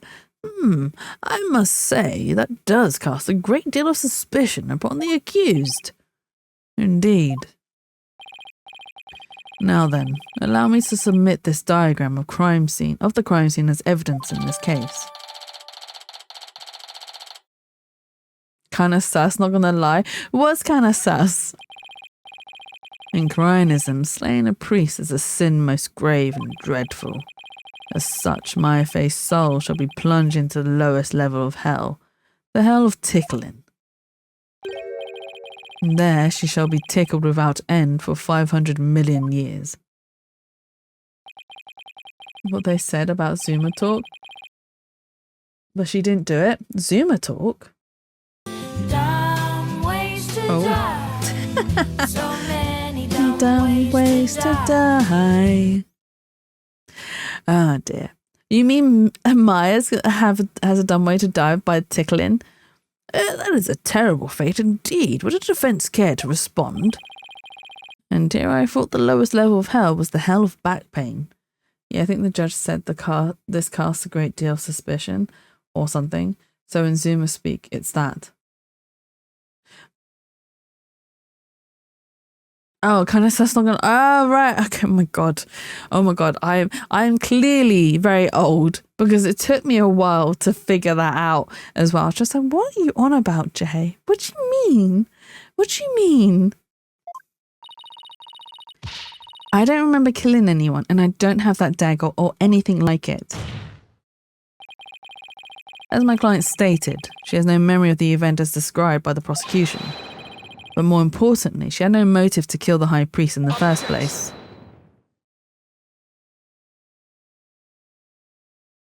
He's so pretty even when he's sighing. I thought you might say that. Nevertheless, the meaningless prattle of lawyers is utterly ineffectual here in the Hall of Justice. Clearly very old. Why would she quote that? Oh my god. Can't confirm. Oh my god. What's with the farting? That quote took me by surprise. You guys are so mean. Oh dear. For all will be made clear by her benevolence ray for Padma Karayan's insights. You said it's not me. I did say it, you're right. And so it is, and so it shall be. The divination seance reveals the truth for all to see. Here we go again. Bailiff, please show in the royal priestess. We get to see the dance. We get to see the pretty dance. Is she actually going to do the dance, or are we going to... It's Princess Rafa. Oh, how beautiful her benevolence looks again today. Glory to the Holy Mother for this blessed day. As popular as ever, I see. And stop farting in chat, Mia. Your flatulence is unwelcomed in. So it's all the onions I ate. Jay, you too. Rest assured, good people, crying. I will defeat this murderer and her abettor. They shall not escape on their freedom expressed today. Oh, what a joy it is to have the royal priestess back in the Hall of Justice. May the Holy Mother grant us her divine favour. Erdahara Kurain.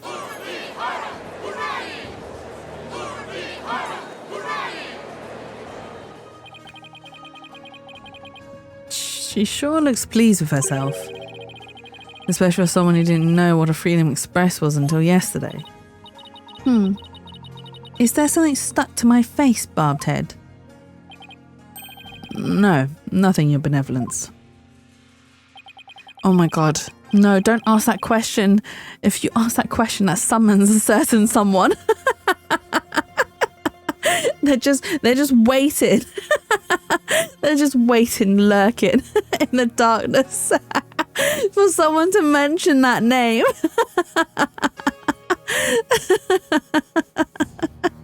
Don't say that, Barry.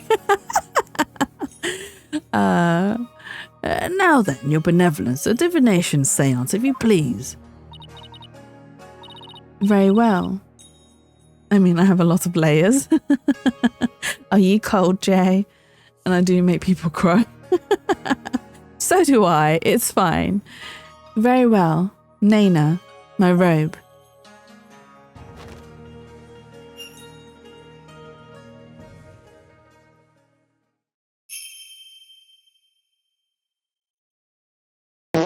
Oh, Holy Mother. For God's sakes, Mia. What's with your timing? Your timing. Let the eyes of everyone here be clear and our ears be unstopped. Oh, dance of devotion, guide the victim's soul to me, so that we may receive their final memories in the pool of souls.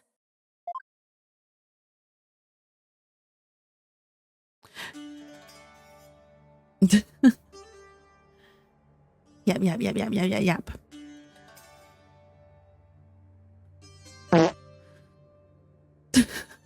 Stop farting, Mia.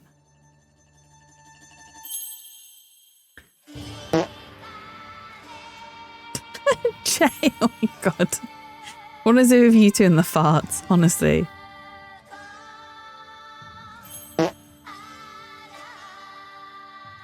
You're ruining a very serious moment here with your constant farting.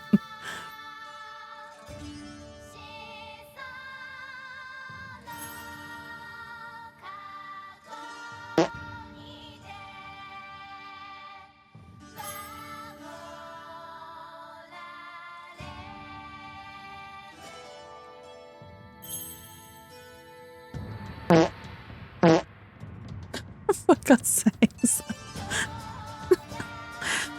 It's Symphony of Farts, I see.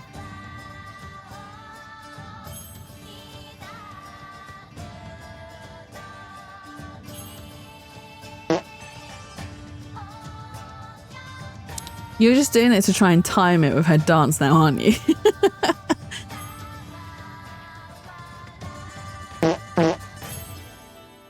Oh my god. No, I'm pure chaos. I can see that. I can see that. Right, let's see what the dead says, or what the dead last saw. I cannot breathe, help. Deep breaths, Mia, deep breaths. Inhale the farts.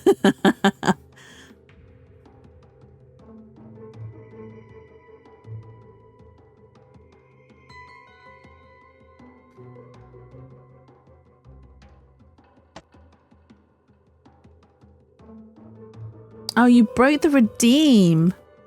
You broke it. It didn't sound off. Oh, it did for me. Barry, if you're still there, can you refund Jay for one of the farts?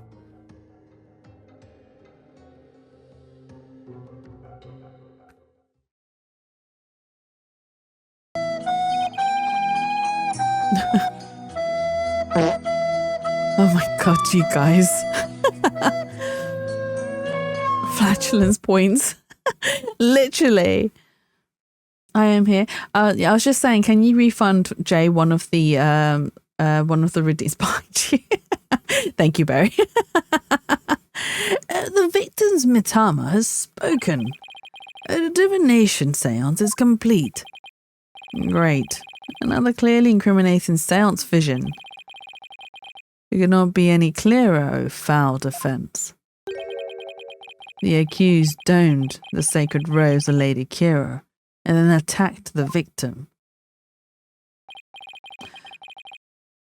Nothing personal, kiddo. Should be done. Thank you, Barry. Oh, how very terrible it must have been. The figure of Lady Kira lit against the dim lantern lights, the scent of incense growing ever more potent as she drew near. One can almost sense the horror Abbot in me must have felt.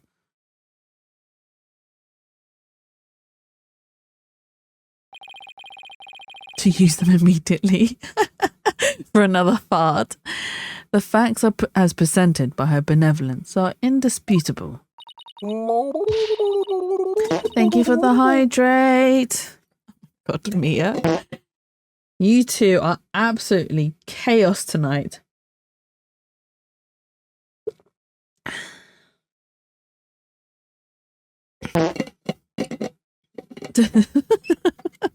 God. But that wasn't me. Do something, Nick. I'm working on it. That couldn't have been any clearer. Looks like I'm in for another uphill battle. The accused committed this vile act during our ancient tradition, the purification rite. Come to think of it, the rite's guide explains the multi-part purification rite in detail. The transformation rite. The high priest reads scripture while a priestess dons the robes of Lady Kira. The rite of water. Lady Kira enters the spring, and the high priest purifies her along with her dagger. The rite of fire. The priestess circles the sacred flames to purify her soul. Hey, princess, hey, the upcoming redeemers for her, okay? Indeed. I would challenge you to battle wit, but refuse to fight an unarmed opponent. She is a little bit dim at times. It would seem that the murder occurred during the transformation rite. The rite dictates that the high priest stand in front of the spring. Therefore, the accused must have attacked him from the direction of the broken lantern. Well, Barted? Would you care to object? Take that? Of course, because I know my client is innocent. So you say, you truly do not know what you are when you are beaten, do you? I managed to pull it off last time with Albie. I'll just have to do it again. You intend to find fault with her benevolence's insights yet again? It would seem lawyers are Pokolkan creatures indeed. Pokolnan creatures. Oh, look at that Polkonen. The Polkonen. Oh my god. What exactly is a Polkonen? Someone who's a real piece of work, so to speak. Paul Watkin? A Polkonen. They can call me anything they want. The only thing I care about is uncovering the truth. So, Barthead, are you foolish enough to risk your life for your so-called truth? A pokey thing, because my insights are the truth. To deny them is to willingly dig your own grave. I mean, yes, your insights are the truth, but you're misinterpreting them. So, they're not really the truth? The victim commenced the purification rite by bowing to the lanterns and reading a sutra. As the first part, the transformation rite ended, he lowered the sutra suddenly. He heard the accused approaching footsteps and smelled her incense-laden robes. It was then that the victim felt an intense pain. I believe this is when he was stabbed. As his life's blood spilled over, his vision dimmed till finally he passed from our world. That's a very pathetic fart. Purification, right? I do that every morning. It's called a shower. I have showers in the evening. I don't do them in the mornings. I don't have enough time in the mornings. And I also prefer to shower before I go to sleep. So I like to be clean before I sleep. That is everything the victim experienced in these final moments. Dressed in the sacred robes of Lady Kira, the accused rushed the victim head on. The brutal stabbing she perpetrated could not have been any clearer. Yes, it is plain for all to see. Oh my god. No, it wasn't me. A sudden drowsiness came over me during the transformation rite. I didn't even get a chance to put on Lady Kira's robes.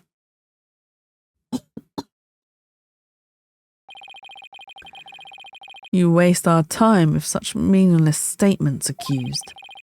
You cannot explain away the truths revealed by the royal priestess's divine insight.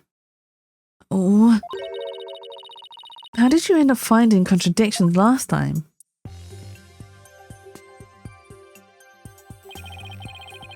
The deceased's final memories includes all 5 senses. Oh, you mean those words that appeared in the Pool of Souls? It looked to me like the bigger the word, the stronger the sensation was to the victim. Yeah, that's how it looked to me too. The sensations themselves are never wrong, only their interpretations. That's why I tried to point out mistakes in Rafa's insights the last time.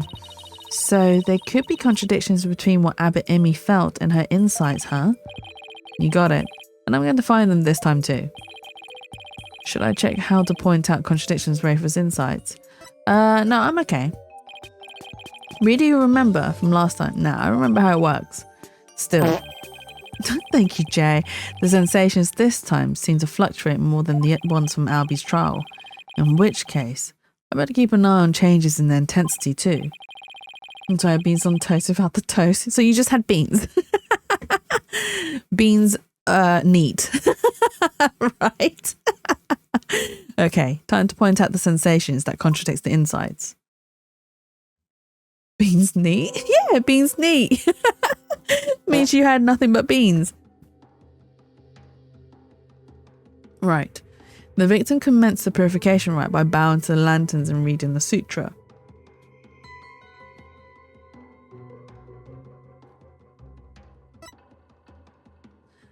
As the first transformation rite ended, he lowered the sutra suddenly. You heard the accused approaching footsteps and smelled her incense-laden robes. Oh no, wait.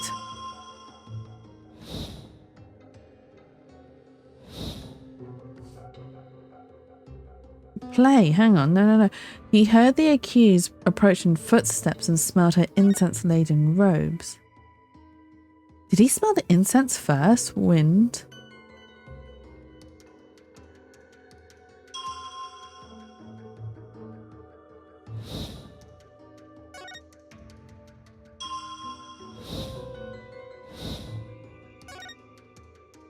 This is really weird. Wind first.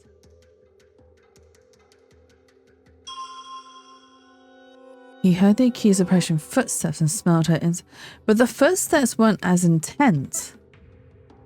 It was then that the victim felt an intense pain. I believe this is when he was stabbed.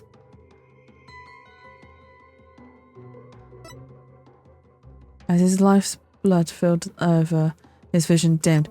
So it must be... He heard the accused approaching footsteps and smelled her incense-laden...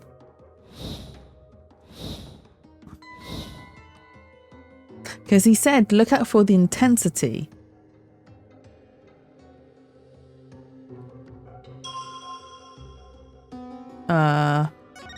Select.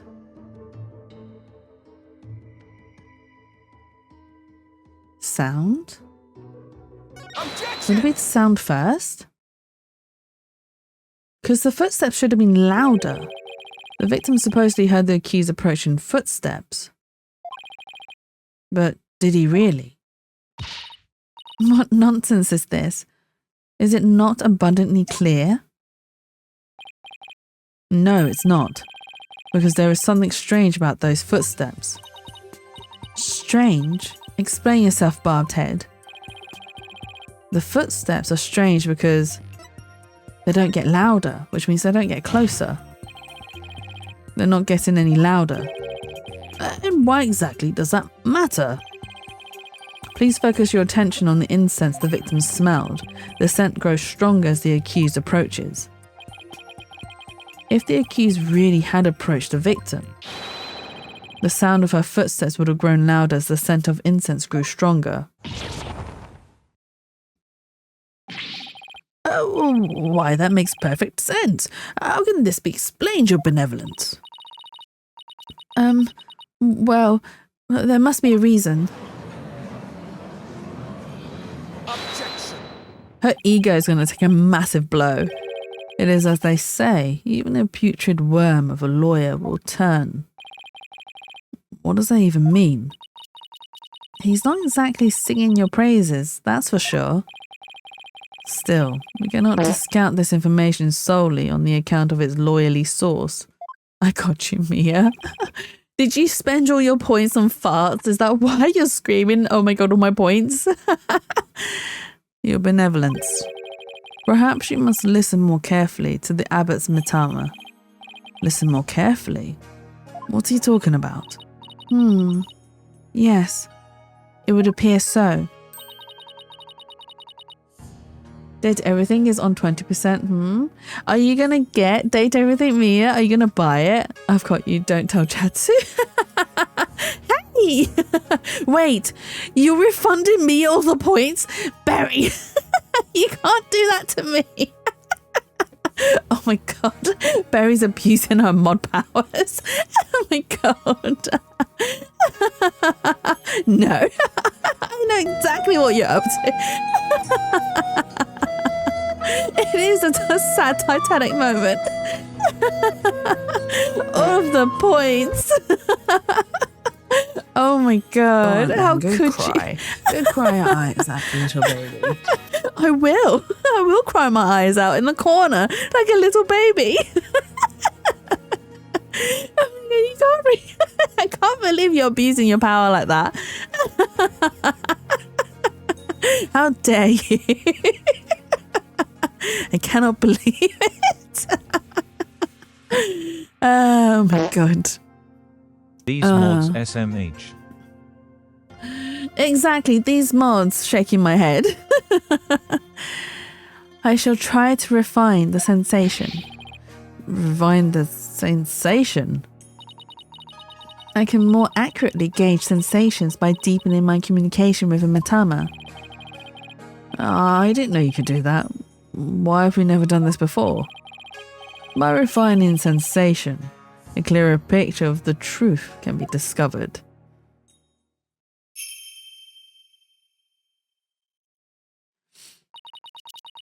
O blessed mitama, I beseech you, hear me now and respond to my call.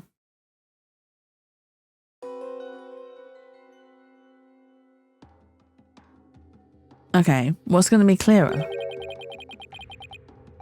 Footsteps changed into bells. What could this mean? Bells? But the only bells at the scene of the crime were... Ah, that jingling must have come from Abbot Emmy's bells. You mean those big things he had on his ankles? Well, there you have it. The sound of bells was from the high priest's own footsteps. When you actually find out one of your wishes games was spicy, Yeats came out. And wait, which game was spicy? As in, like, Date Everything was spicy? Buy it. Barry said, buy it. Then that means... if the footsteps belonged to the victim himself, it means it was the victim who was moving, not the accused. I mean, it's not spicy. There are some sections that are verbally spicy. Like nothing spicy actually happens, but descriptively spicy, suggestively spicy things do happen in Date Everything. So I mean, it is a good game. It's not like overly spicy though, Mia. So Western spicy, yeah. Western spicy. It is not super spicy. Mayonnaise spicy. Sriracha mayo. Oh dear. The victim was the one who went running toward the broken lantern from the spring.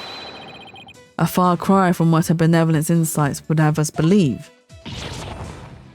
Mayonnaise spicy? It just means it's not spicy at all, Mia. Because Jay is joking about how us in the Western world can't handle spices. But why would the victim have approached the accused? Maybe he was trying to defend himself. Please explain. I mean, I can't. No, nor can I. And I'm Asian as well. I get told I'm a fake Asian because I can't handle spice. He could have felt threatened by Lady Kira standing there with a dagger. If so, he might have fought to overpower her before she attacked. But I am Asian. Same here, Mia. It's fine. But you've grown up because of like you're adopted. You've probably grown up with more like Western style foods than you have with Asian style foods. Still your voice. This is nothing but a theory, and a poor one at that. Be not led astray by this lawyer's obvious postulations. While his insolence is inexcusable. Thank you for the fart. I would ask that you calm yourself, your benevolence. Is there something you would care to say, Prosecutor Samadhi? Even if it was Abbot Inmi who moved, it does not negate the accused's crime. That was not a fart. That didn't even sound off properly. Barry, can you do a refund, please? What do you mean? The accused was likely waiting for the high priest to approach. That was just air. That was just air. Ah. And as he neared, she plunged a dagger into him. It is as simple as that. Oh, right. It really doesn't change much, does it? Yes. This is as the prosecutor has said. In fact, it is as I meant to say all along as well. Right, and that's why you were so shocked when you first heard it. Understand now, lawyer, that contradiction you conjured up has come to naught.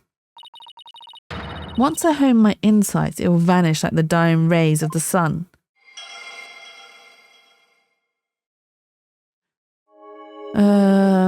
He rushed the accused and tried to fight her off by the broken lantern.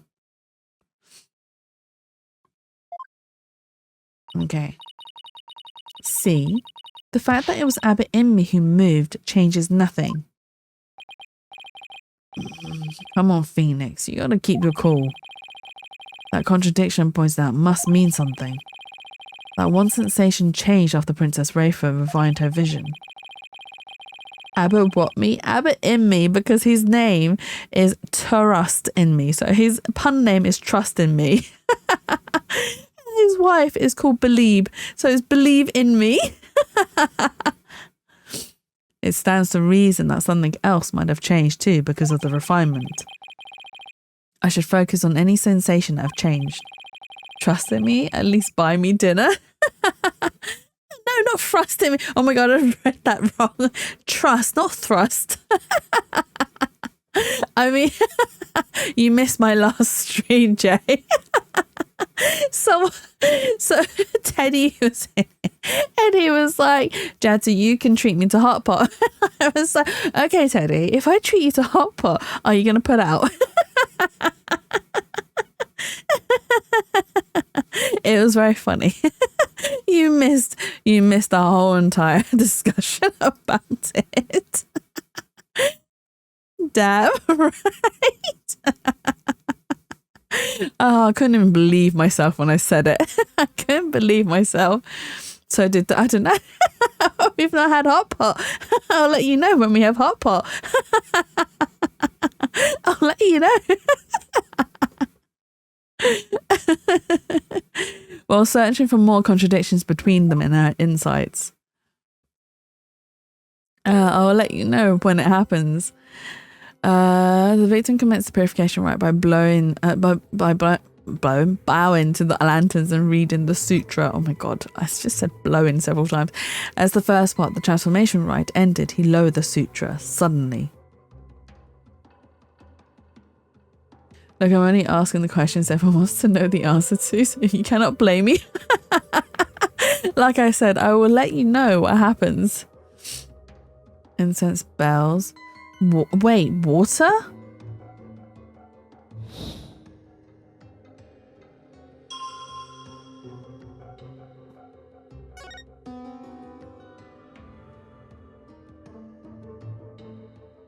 Objection! Oh, was that wrong? Maybe the wrong sensation, wrong bit. I had the wrong statement. I just saw the difference in statements. Not statements, the senses. I didn't think to match up the statement. Jesus. Your benevolence, isn't this statement inconsistent with the vision? Inconsistent? I think not. Exactly. That's where the inconsistency lies. Hot pot's a great way for feeding a lot of people. It is a great way for feeding a lot of people when it's a day, so we can follow. I don't even know. You'll have to ask Teddy when he intends to commit to this date. Oh my god, I shouldn't call it a date. I shouldn't call it a date. It's not a date. Oh my god.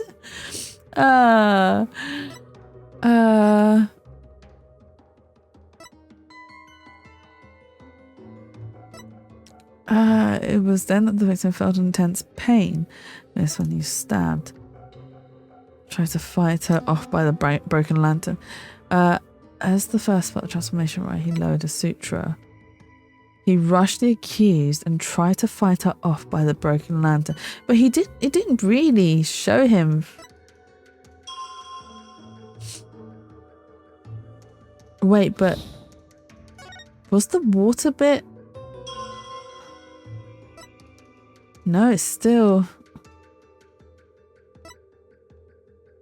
The victim felt intense stabbed. Life was over his vision dimmed till he finally passed from our world.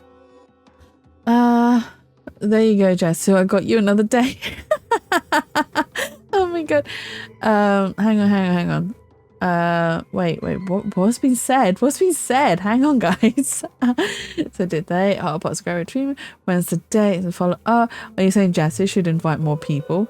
It is now. Yeah, I want hot pot too. I meant date as in the date when it is. There you go, Jess. I got you another date. A date with Mia. Welcomed anytime. We'll all go get hot pot while Jatsu's going off doing things. Hey, why are you guys getting hot pot without me? What is this? Hot pot without Jatsu? Make our own date with blackjack and hookers. Why are we? Why are we making dates with hookers? I don't want to know what Jatsu's doing. I don't know what I'm doing. Joking, Mia. Oh my god. Oh my god. It won't be this statement. It was then that the victim felt intense pain. I believe this is when he was stabbed. Which is true. He rushed the accused and tried to fight her off by the broken lantern. But it isn't by the broken lantern, is it?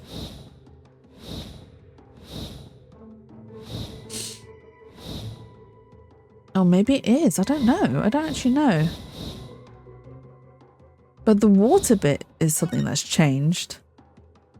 He rushed the accused and tried to fight her off by the Oh, it won't be by the broken lantern because he can hear the water. Right? Which would mean he's by the fountain. Objection! Why does the sound, sound like you're sniffing paper? Am I sniffing paper? Why am I sniffing paper? What? Why am I sniffing paper? Hold it. How do we know the purification rite was performed exactly as it was supposed to be? That's easy. Why are you guys farted again? The customs governing the rite are very clear, and Abbot Immi would have adhered to them. Well, that's strange.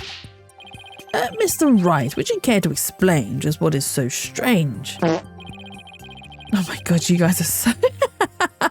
you guys are so chaotic. Yes, I would ask you to consider the sound of the victim's footsteps.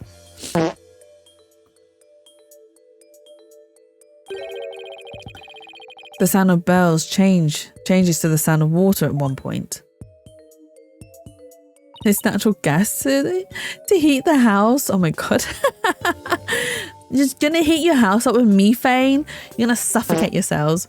We fall on hard times, Chatsy. You fall on hard times.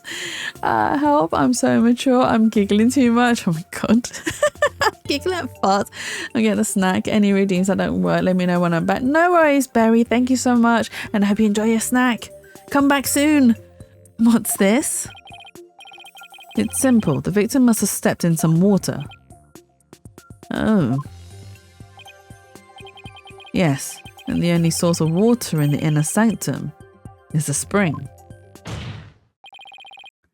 And therein lies the contradiction. What contradiction? I believe the rite started out as it should have. The victim stood with his back to the spring and the accused stood right in front of him. But we now know that the victim then moved into the spring. Bokanka, that is absurd. This means the accused's location differs from what her benevolence's insight indicates. Then where do you propose the accused stood once she donned Lady Kira's robes? Based on the sounds of the victim's footsteps, I believe Maya was standing here. I think Maya was still here, right? Take that! Do you really believe the accused was standing there? Not when you say it that way, Your Majesty. Keep making sloppy statements like that, Mr. Wright, and I'll have your tongue. Please, anything but the chop-chop. Then let's have an actual answer out of you. Where do you believe the accused was actually standing? Based on the sound of the victim's footsteps, I believe Maya was standing here. Is it here then? Like on this side? Take that! Oh, wrong place. Not when you say it that way, Your Majesty. Okay. I'm making silly mistakes. Where would Maya be? Based on the sound of the victim's footsteps, I believe Maya was standing here. In the spring? Oh, she was in the spring. Until this moment, we've all just assumed that Abbot Immi and Miss Faye were standing where they were supposed to be, as shown in this rite's guide. In short, the victim should have been standing with his back to the spring and the accused in front. However, if that is how they were really standing, he couldn't have stepped into the spring as he approached her. The problem is, the victim did step into the spring. This can only mean that Miss Faye had actually been standing in the water. But if this is true, then their positions would have been completely reversed. Thank you, Mia. What is going on here, Miss Faye? Were you really standing in the spring? I'm sorry, but I barely remember anything about the rite. The High Priest would have never made such an obvious blunder during a rite. What on earth? Is that even possible? That's enough. But that is as it may. Be it that as it may, this does not overturn my insight. Thank you, Mia. It doesn't. Let us say the accused was standing in the spring. So what? So what? This company reverses their positions is what? That their positions differed from what is customary is rather curious. However, what does that change? It certainly does not erase the accused's brutal crime. I guess you have a point there. You lawyers are an absurd breed. Never thinking ahead, you cling to the first insignificant contradiction you can muster. Sounds like Princess Rafa has a pretty good grasp on what lawyers are all about. Oh Maya, where would I be without your brutally frank commentary right now?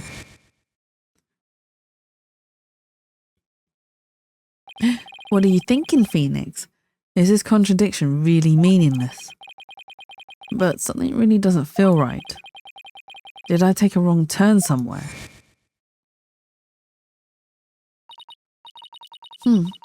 I will now amend my insight to account for this new truth.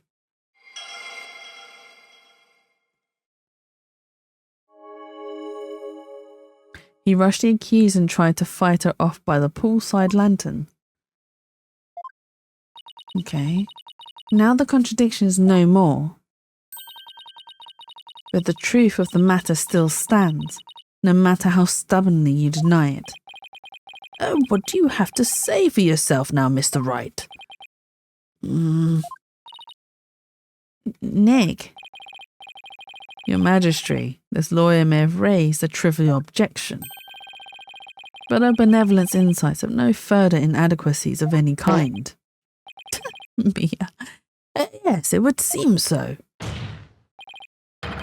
Wait a second, but there is another contradiction.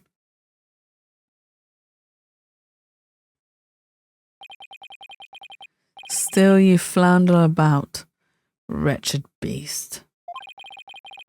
Though you rack that putrid brain of yours, nothing worthwhile will come out of it. Maya, please tell me you remember something that might help us out here. Sorry, I really don't remember a thing. But now that the place I was standing in has changed, who knows? That alone may cause a new discrepancy with Princess Rafa's insights. That's right. We now know that Maya was standing in the spring. A major change like that could very well produce a contradiction. I should take another look at the inner sanctum diagram in the court record and confirm when Maya and Abbot Imi were standing, and then focus on finding any discrepancies between their positions and the insides. Okay, let's commence the purification rite by bowing to the lanterns and reading the sutra. As the first part transformation rite ended, he lowered the sutra suddenly. He rushed the accused and tried to fight her off by the spring side lantern.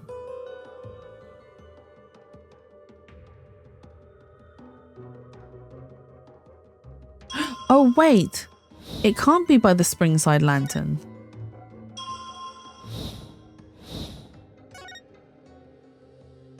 Because that's a broken lantern.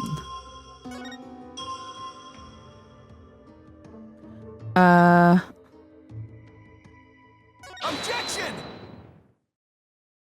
Because that's the broken lantern, which is on the other side. Your benevolence. I found a new contradiction. You did? Yes, so there were 4 lanterns in the inner sanctum. 3 of them have like glass shields to protect the candles from being blown out, but one of them was broken. Now the one that's broken is actually on the other side. So the way they're stating it is that the way they're standing, I'll show you the map, is that they're facing the statue. The 2 lanterns on either side of the statue are not broken, but the one that is broken is actually behind the abbot. So, and we can see the wind blowing it. So we can see that the flame is being dragged in a certain direction, so that we know that it's actually the broken one that is the other side. So he's not actually facing Maya, he's facing the other way, which isn't where Maya is, because she's in the spring. You did? No doubt it is but another of your vile attempts to slander my insights. Nope. Take a good look at what the victim saw. It just might change your mind. The lantern flame behind the accused was flickering. There is nothing unusual about that, especially as the wind had stirred. No, that's where you're wrong.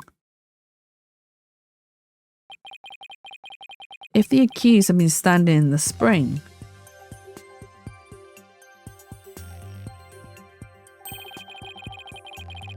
then what you see here should be one of the lanterns flanking the statue.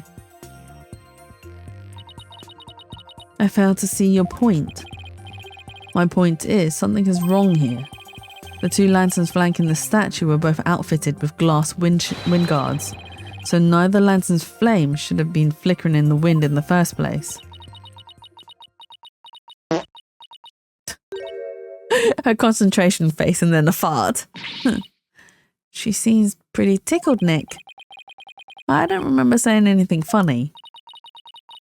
I fail to see what you wish to prove here, but very well. I shall refine the vision and reveal the truth for all to see. What are we gonna see? What are we gonna see? O blessed Mitama, I beseech you, fix your sight upon the lantern there. Mia, how many beans did you eat? Huh? That lantern doesn't have a wind guard on it. And rightly so. For the wind guard was removed to reveal the sacred flame within the rite of fire. Therefore, there is nothing odd about the flame flickering. Say what? But when we searched the crime scene, those lanterns had their wind guards on. Well, that's because the police put them back on. The sacred flames have burned uninterrupted for hundreds of years, Defense.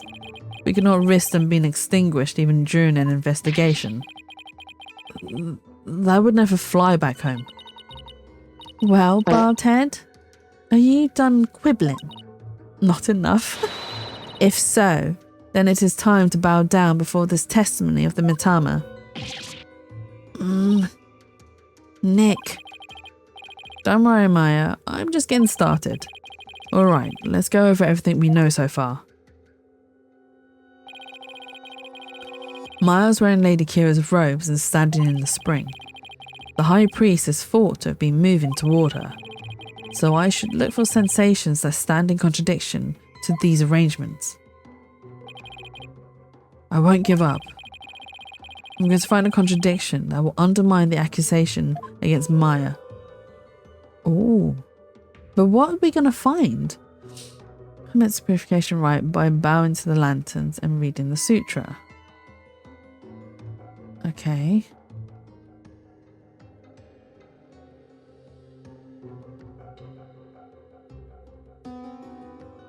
Wait, her position is incorrect.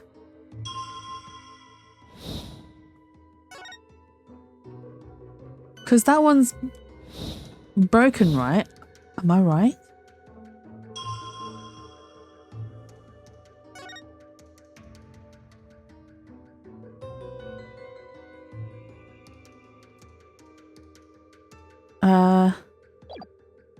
Hang on. No. At the first part's right hand alone. Suddenly, he rushed the keys, tried to fight her off by the spring side lantern.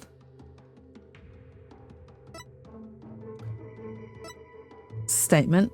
Yeah, I think it's this statement and this lantern, right? Because we changed it and we said that actually Maya was standing in the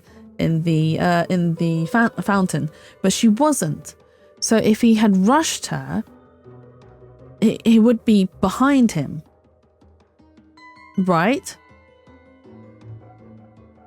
Because when he then faces Lady Kira, this lantern is no longer broken. So it must be this. Objection! I'm wrong.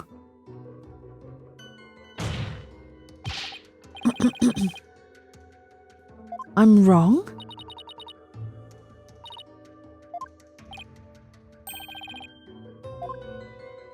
I still think it's that lantern.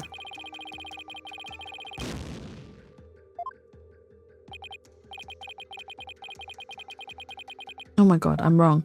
I have 1 life left. It's fine, it's fine, it's fine. He rushed the accused and tried to fight her off the springside lantern. The victim felt intense pain. Believe it was when he was stabbed. As his life's blood spilled over, his vision dimmed till finally he passed into the... Okay, let's watch the whole entire thing. You're right, the cursor might be inside. Oh!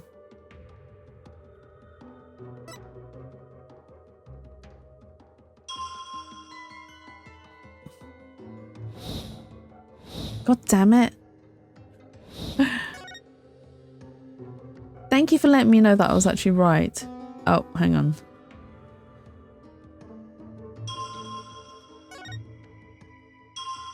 Maybe I just need the hands to be away, right? And then do inside.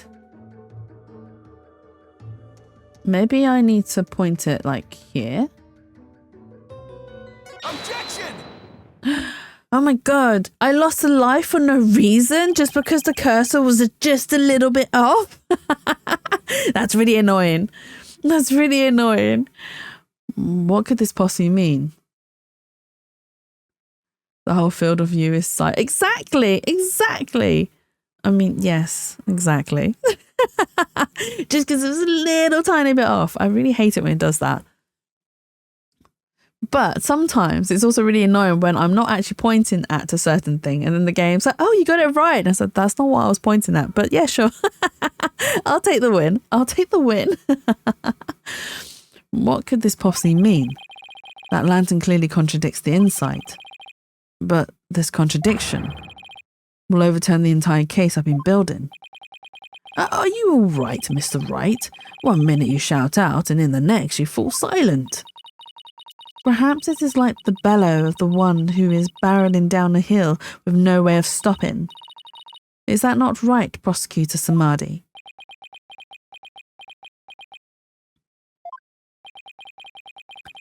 Don't get cold feet now, Phoenix. Even if this overturns the entire case you've built so far. The only way is to keep moving forward, because that's where we'll find the truth. Sorry, but I'm not barreling down a hill. In fact, I'm in full control of everything with the indisputable contradiction I found. Is that so? The lantern behind the accused clearly, no, blatantly contradicts your insight. Does it now? One of the lanterns on the entrance side of the inner sanctum was broken. And if you watch what Abbot Inmi saw in his final moments,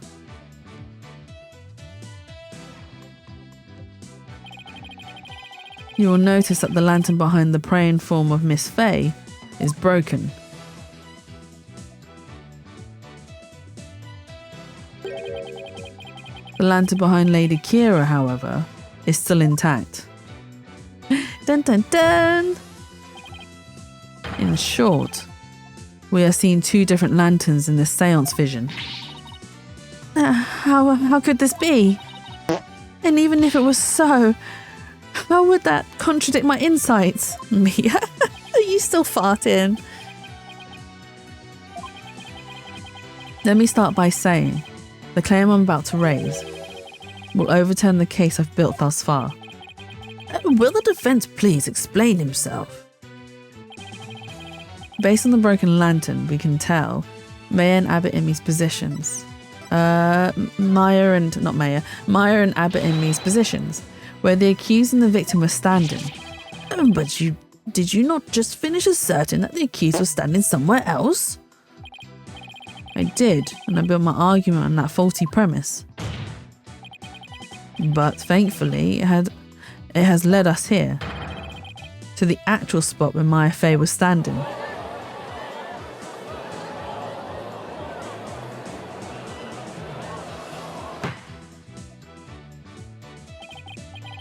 I must say, if the defense keeps changing its assertions in such a capricious manner, its credibility may come into question. I'm willing to take that risk, Your Majesty, because I believe this will be the last time. Yeah, but we were making these, these assumptions based on visions that are not quite credible either. So, it's only fair that our assumption would be wrong. I'd like to start by pointing out the actual spot where the accused was standing. Very well. Show us where you now believe the accused was standing actually. Based on location of the broken lantern, where was Maya really standing? Here. I wasn't thinking straight before, but now it's all fallen into place. We know the victim has stepped into the spring. That means Maya Fey had to have been standing in the water as he approached.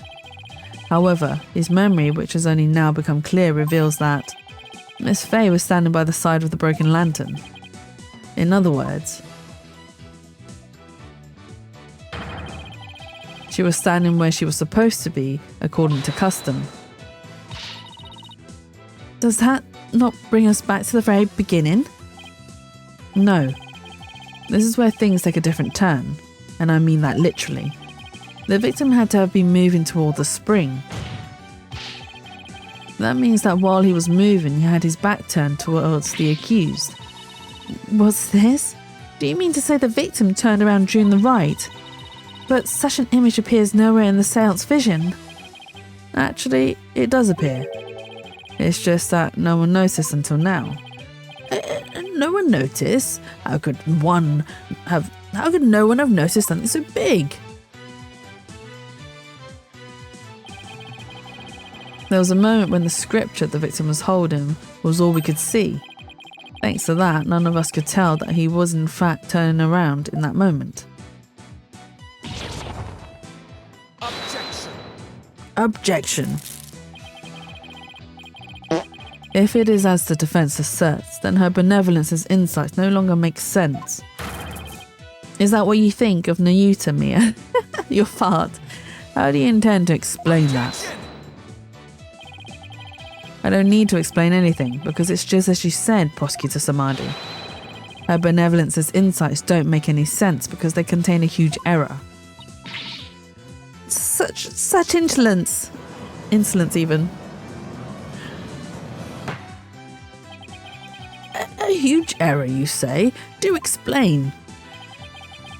The huge error is the order of the rites, the crime scene, the number of people there. I believe this is what happened at the scene of the crime.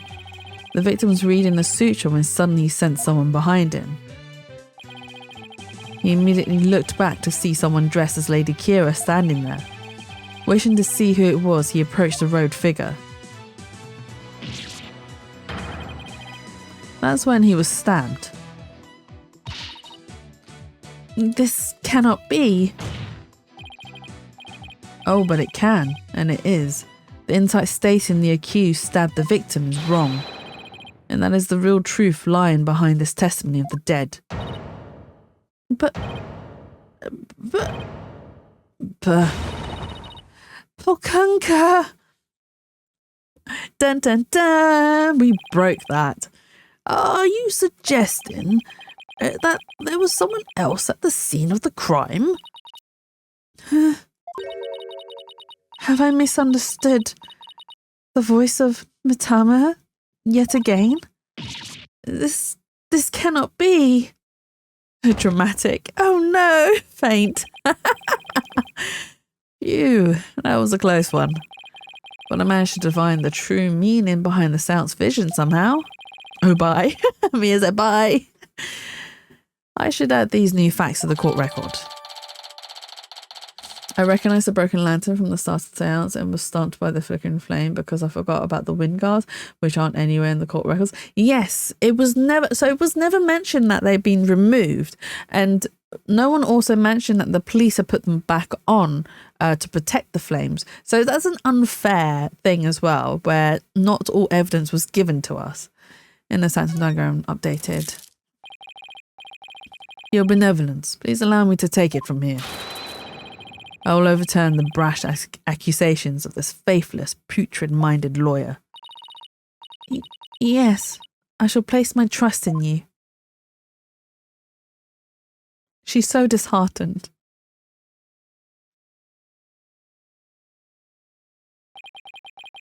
Are you sure about this, Prosecutor Samadhi?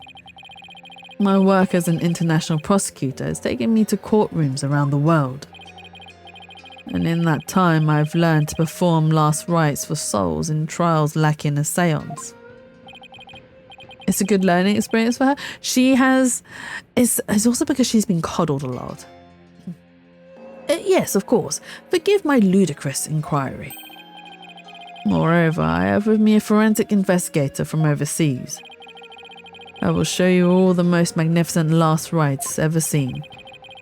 I guess he really does think highly of Emma and her forensic expertise. I'm impressed that he's come to understand their value. And then again, he is an international prosecutor who solved tough cases around the world. Time to hunker down, huh? Now then, let us continue with today's proceedings. Could the defense please tell us who the third-party dressed as Lady Kira was? Your new claim has negated the insights of the royal priestess, so I trust you have some evidence to support it, correct? Yes, of course. This third party must have really wanted to kill the High Priest. I might be able to identify who it was if I had evidence of their murderous intent. Well, we're waiting, Mr. Wright. The evidence that can reveal the identity of the third party is this. Oh my god. What do I even present?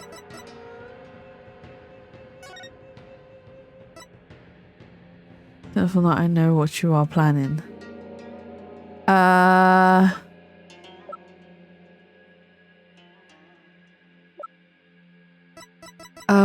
don't even know what to present here. Take that! Oh crap, I didn't mean to push that. Oh my god, I'm gonna lose this case. I'm going to lose this case. Yes, I suppose this evidence does clearly demonstrate one thing. I meant to do the letter. I was trying to check it out and I pushed the wrong button. The fact that you are lowlier than the lowliest of worms, that is. Yes, the scream, the screech. It's fine. We'll restart this section. And once I've pointed out the right evidence, we're going to call it a night because it is now 12:30. No, don't run away, Mia.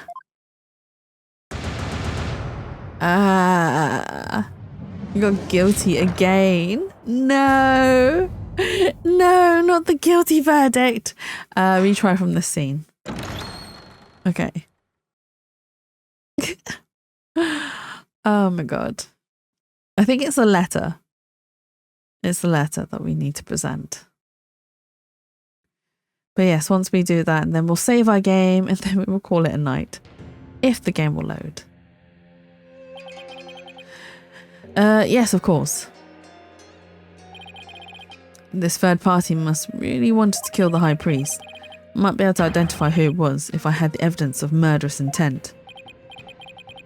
Well, we're waiting, Mr. Wright. The evidence that can reveal the identity of the third party is this.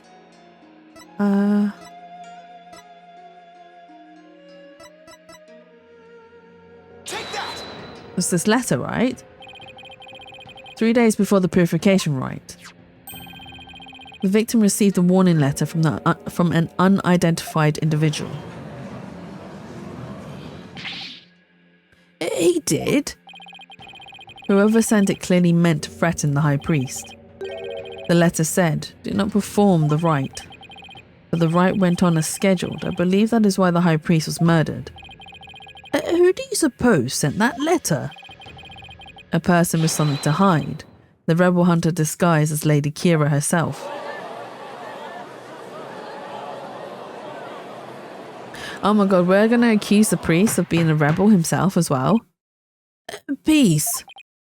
I don't understand. I had heard that Lady Kira, that has been in the news of late, only hunted rebels. If so, why would she have killed the High Priest? Excellent question. Maybe it would help to think of it this way. Oh, Phoenix, you're actually going to propose it? What if the High Priest had secretly been a rebel? The High Priest? He couldn't have possibly been a rebel. The High Priest, a devout follower of Quirinism, a rebel? Do you even comprehend the blasphemy of which you speak? Well, do you? I too found it hard to believe at first. But as I continued my investigation, it started to become more and more plausible. The third party was the rebel hunting Lady Kira, and the High Priest was a rebel. Your mockery of Quirinism, no. Of the kingdom Quirian itself knows no bounds. Whoops. That shameless Baconan lawyer, he's making a mockery of our religion.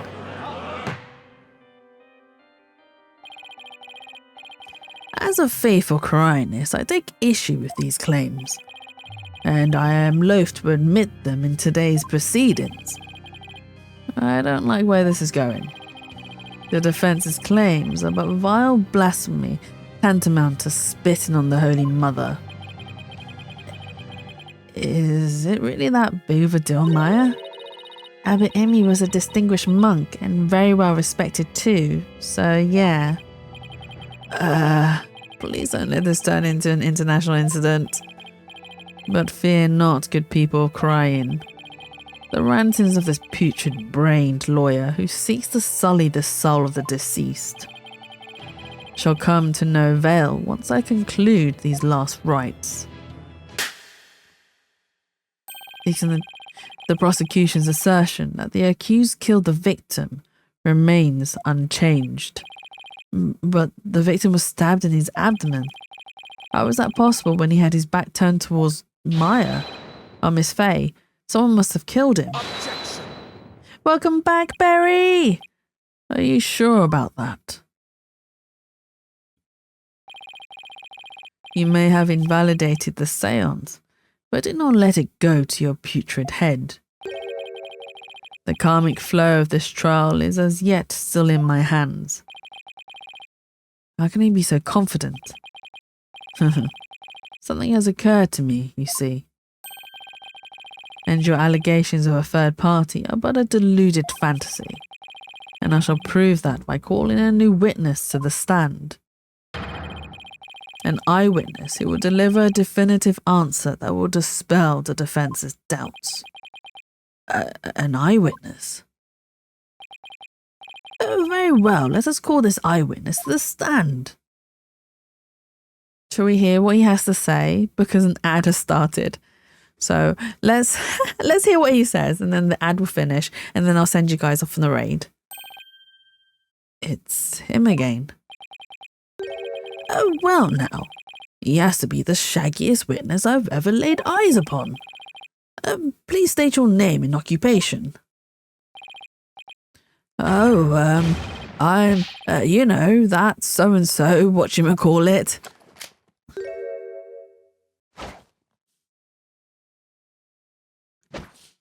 Here to give us his Dragon Ball Z moves. Anonymous TBD. Anonymous. Anonymous. Oh my god, because he doesn't remember who he is. So he's called Anonymous. Oh my god. At least that's what they've been calling me. TBD? As in, to be determined? Can't you just tell us your real name? The witness has suffered a blow to the head, rendering him amnesiac. Therefore, I named him Anonymous TBD in my report, but he thinks TBD is part of his name. You're letting an amnesiac testify. Have no fear, I've already questioned him at length. While this is true, he has utterly forgotten his name and past. His memory of what he witnessed is still very much intact. Considering the dearth of information, any new knowledge may be of help. Therefore, I will permit his testimony. Now, Mr. Immis, please tell us what you saw. Okay, let's hear his testimony and then we'll call it a night. Because I'm tired and I need to sleep. And I was supposed to end 15 minutes ago. I can't help it. That night, I was up on the top of Mount Pony Pony, the mountain next to the inner sanctum. I hate crowds, so I climbed up there to pray in peace. I know it's a no-no, but since there was no one around, I used my binoculars to spy on the right of the inner sanctum. That's when I saw the accused stab the high priest with a dagger. And that's all he has to say. There's no way you saw Miss Faye stab the victim with a dagger. I swear I don't know what he's talking about, or don't remember at any rate. Mount Pony Pony, the beautiful mountain that is also known as the Little Sanctum. They must be talking about that smaller mountain from the poster. Mr. Immis, I was wondering, what can I do for you? Or do you for even? The inner sanctum lies at a high elevation where clouds and fog can obscure the view. Are you sure you were able to see what happened from the mountaintop next to it? Good point. His Majesty raises an excellent question. Well, Mr. Immis? On the day of the ride, there wasn't a cloud in the sky. I had a perfect view. If you don't believe me, check the weather forecast in the paper that day. Nick, don't we have the newspaper for that day? Yeah, let's take a look. Weather forecast. The area around the inner sanctum will enjoy calm, clear skies today. The warmer temperature will make for excellent prayer weather. Be warned, however, that we'll see a cold front move in overnight. It does say calm, clear skies, doesn't it? See, I told you so.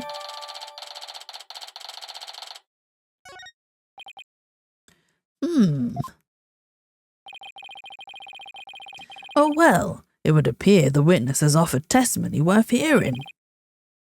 Mr. Immis, I too have a question for you. Didn't you already question the witness? Well, that's what I'm here for, right? Shoot. How was the accused holding the dagger? Was she holding it underhanded, its blade protruding from the bottom of her hand? Yep, I believe she was. It's called a reverse grip. Ah, I thought as much. Hold it right there. What bearing does that have on this case?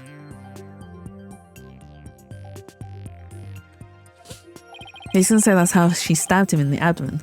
Cease your interruptions, you putrid-headed lawyer. Do you not see the significance in how the blade was held? Why don't you enlighten me, O enlightened one?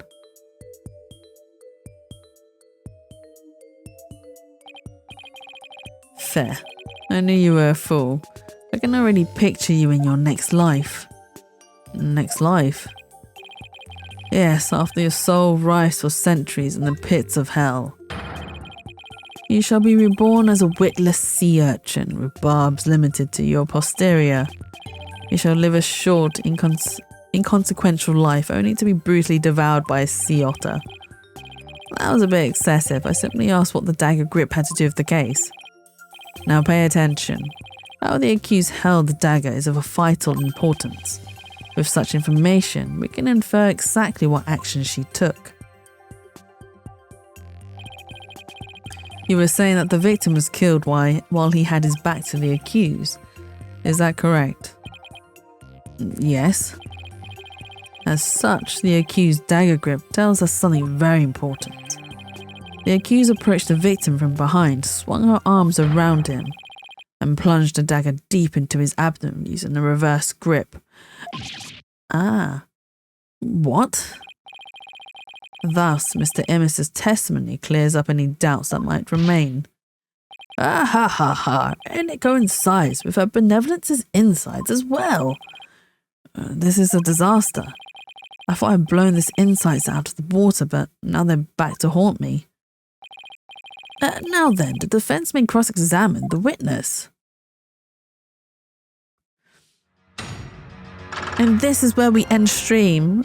This is where we end stream. We are not going to continue because I'm not going to go to sleep otherwise. So let's save the game. Yes, save. Oh my god, I'm so sleepy. My eyes are feeling so dry right now. I could fall asleep immediately. I could fall asleep immediately. Okay, let's go back to main menu. Yes, it's time for EP bye-byes. Right, but not EP bye-byes just yet. Hang on tight, folks. Let's see who is actually still streaming at this hour. I don't know. Oh, that music scared me. Okay, let's have a look. Who is still streaming? Oh, not many people are. Oh my god. Who do I raid? I don't have that many people to raid tonight. Okay, so there is either a thank you for joining the stream, guys. I very much appreciate it. Thank you for hanging out for so long. Okay, so you can either choose Grandpa Steve, who's playing Hollow Knight Silk Song, or we can go to Crucy the Fox, who's playing Call of Duty. And there's a very, very big streamer who's currently streaming called In Vain. He's an Australian. They are doing just chatting right now, but they have like 200 views. So I'm kind of a little bit too nervous to send you guys to them. I'm a bit like, do I raid into a really big stream where I probably don't know the people and they'll be super scary and everything else? Who do you guys want to see? Do you want to see Grandpa Steve, Crucy, or In Vain? I'll let you guys have 5 seconds to pick. You guys have 5 seconds to pick. If not, I will probably raid into, so I've probably put the name in the wheel and spin. I don't have a spin wheel. Do I, hang on. Just watch it pick bloody In Vain. And I'll be absolutely upset with myself if it does. Google will. No, that's fine, Barry. I can do it. Hang on. So we have Steve, Crucy, and In Vain. Okay. Click to spin. Mia Pharmacy, thanks for stream. No, that's fine. Don't worry. And it has picked Crucy. Okay, we'll raid Crucy. Crucy is also fun and good. I don't know if you guys can even hear the clapping. Let's add that. Raid channel. Crucy the Fox. We've been raiding Crucy quite a bit actually, but that's fine. Right. Start raid. Oh, and it's their 2nd anniversary. So yes, definitely Crucy then would be the better person to raid tonight. If you are subbed, please use this raid message. If you are not subbed, please use this raid message. Oh my god, I forgot to turn down his channel. His voice is all in my ear.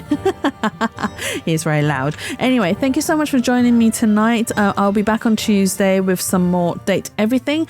If I am up for it, I might do a guerrilla stream where I'll end up picking up an extra day just to stream something random. And also next week's Saturday stream will also be on Sunday because I'm meeting up with someone amazing on Saturday and spending the day with them.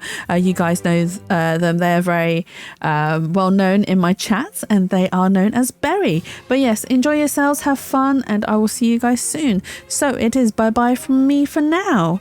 Night night.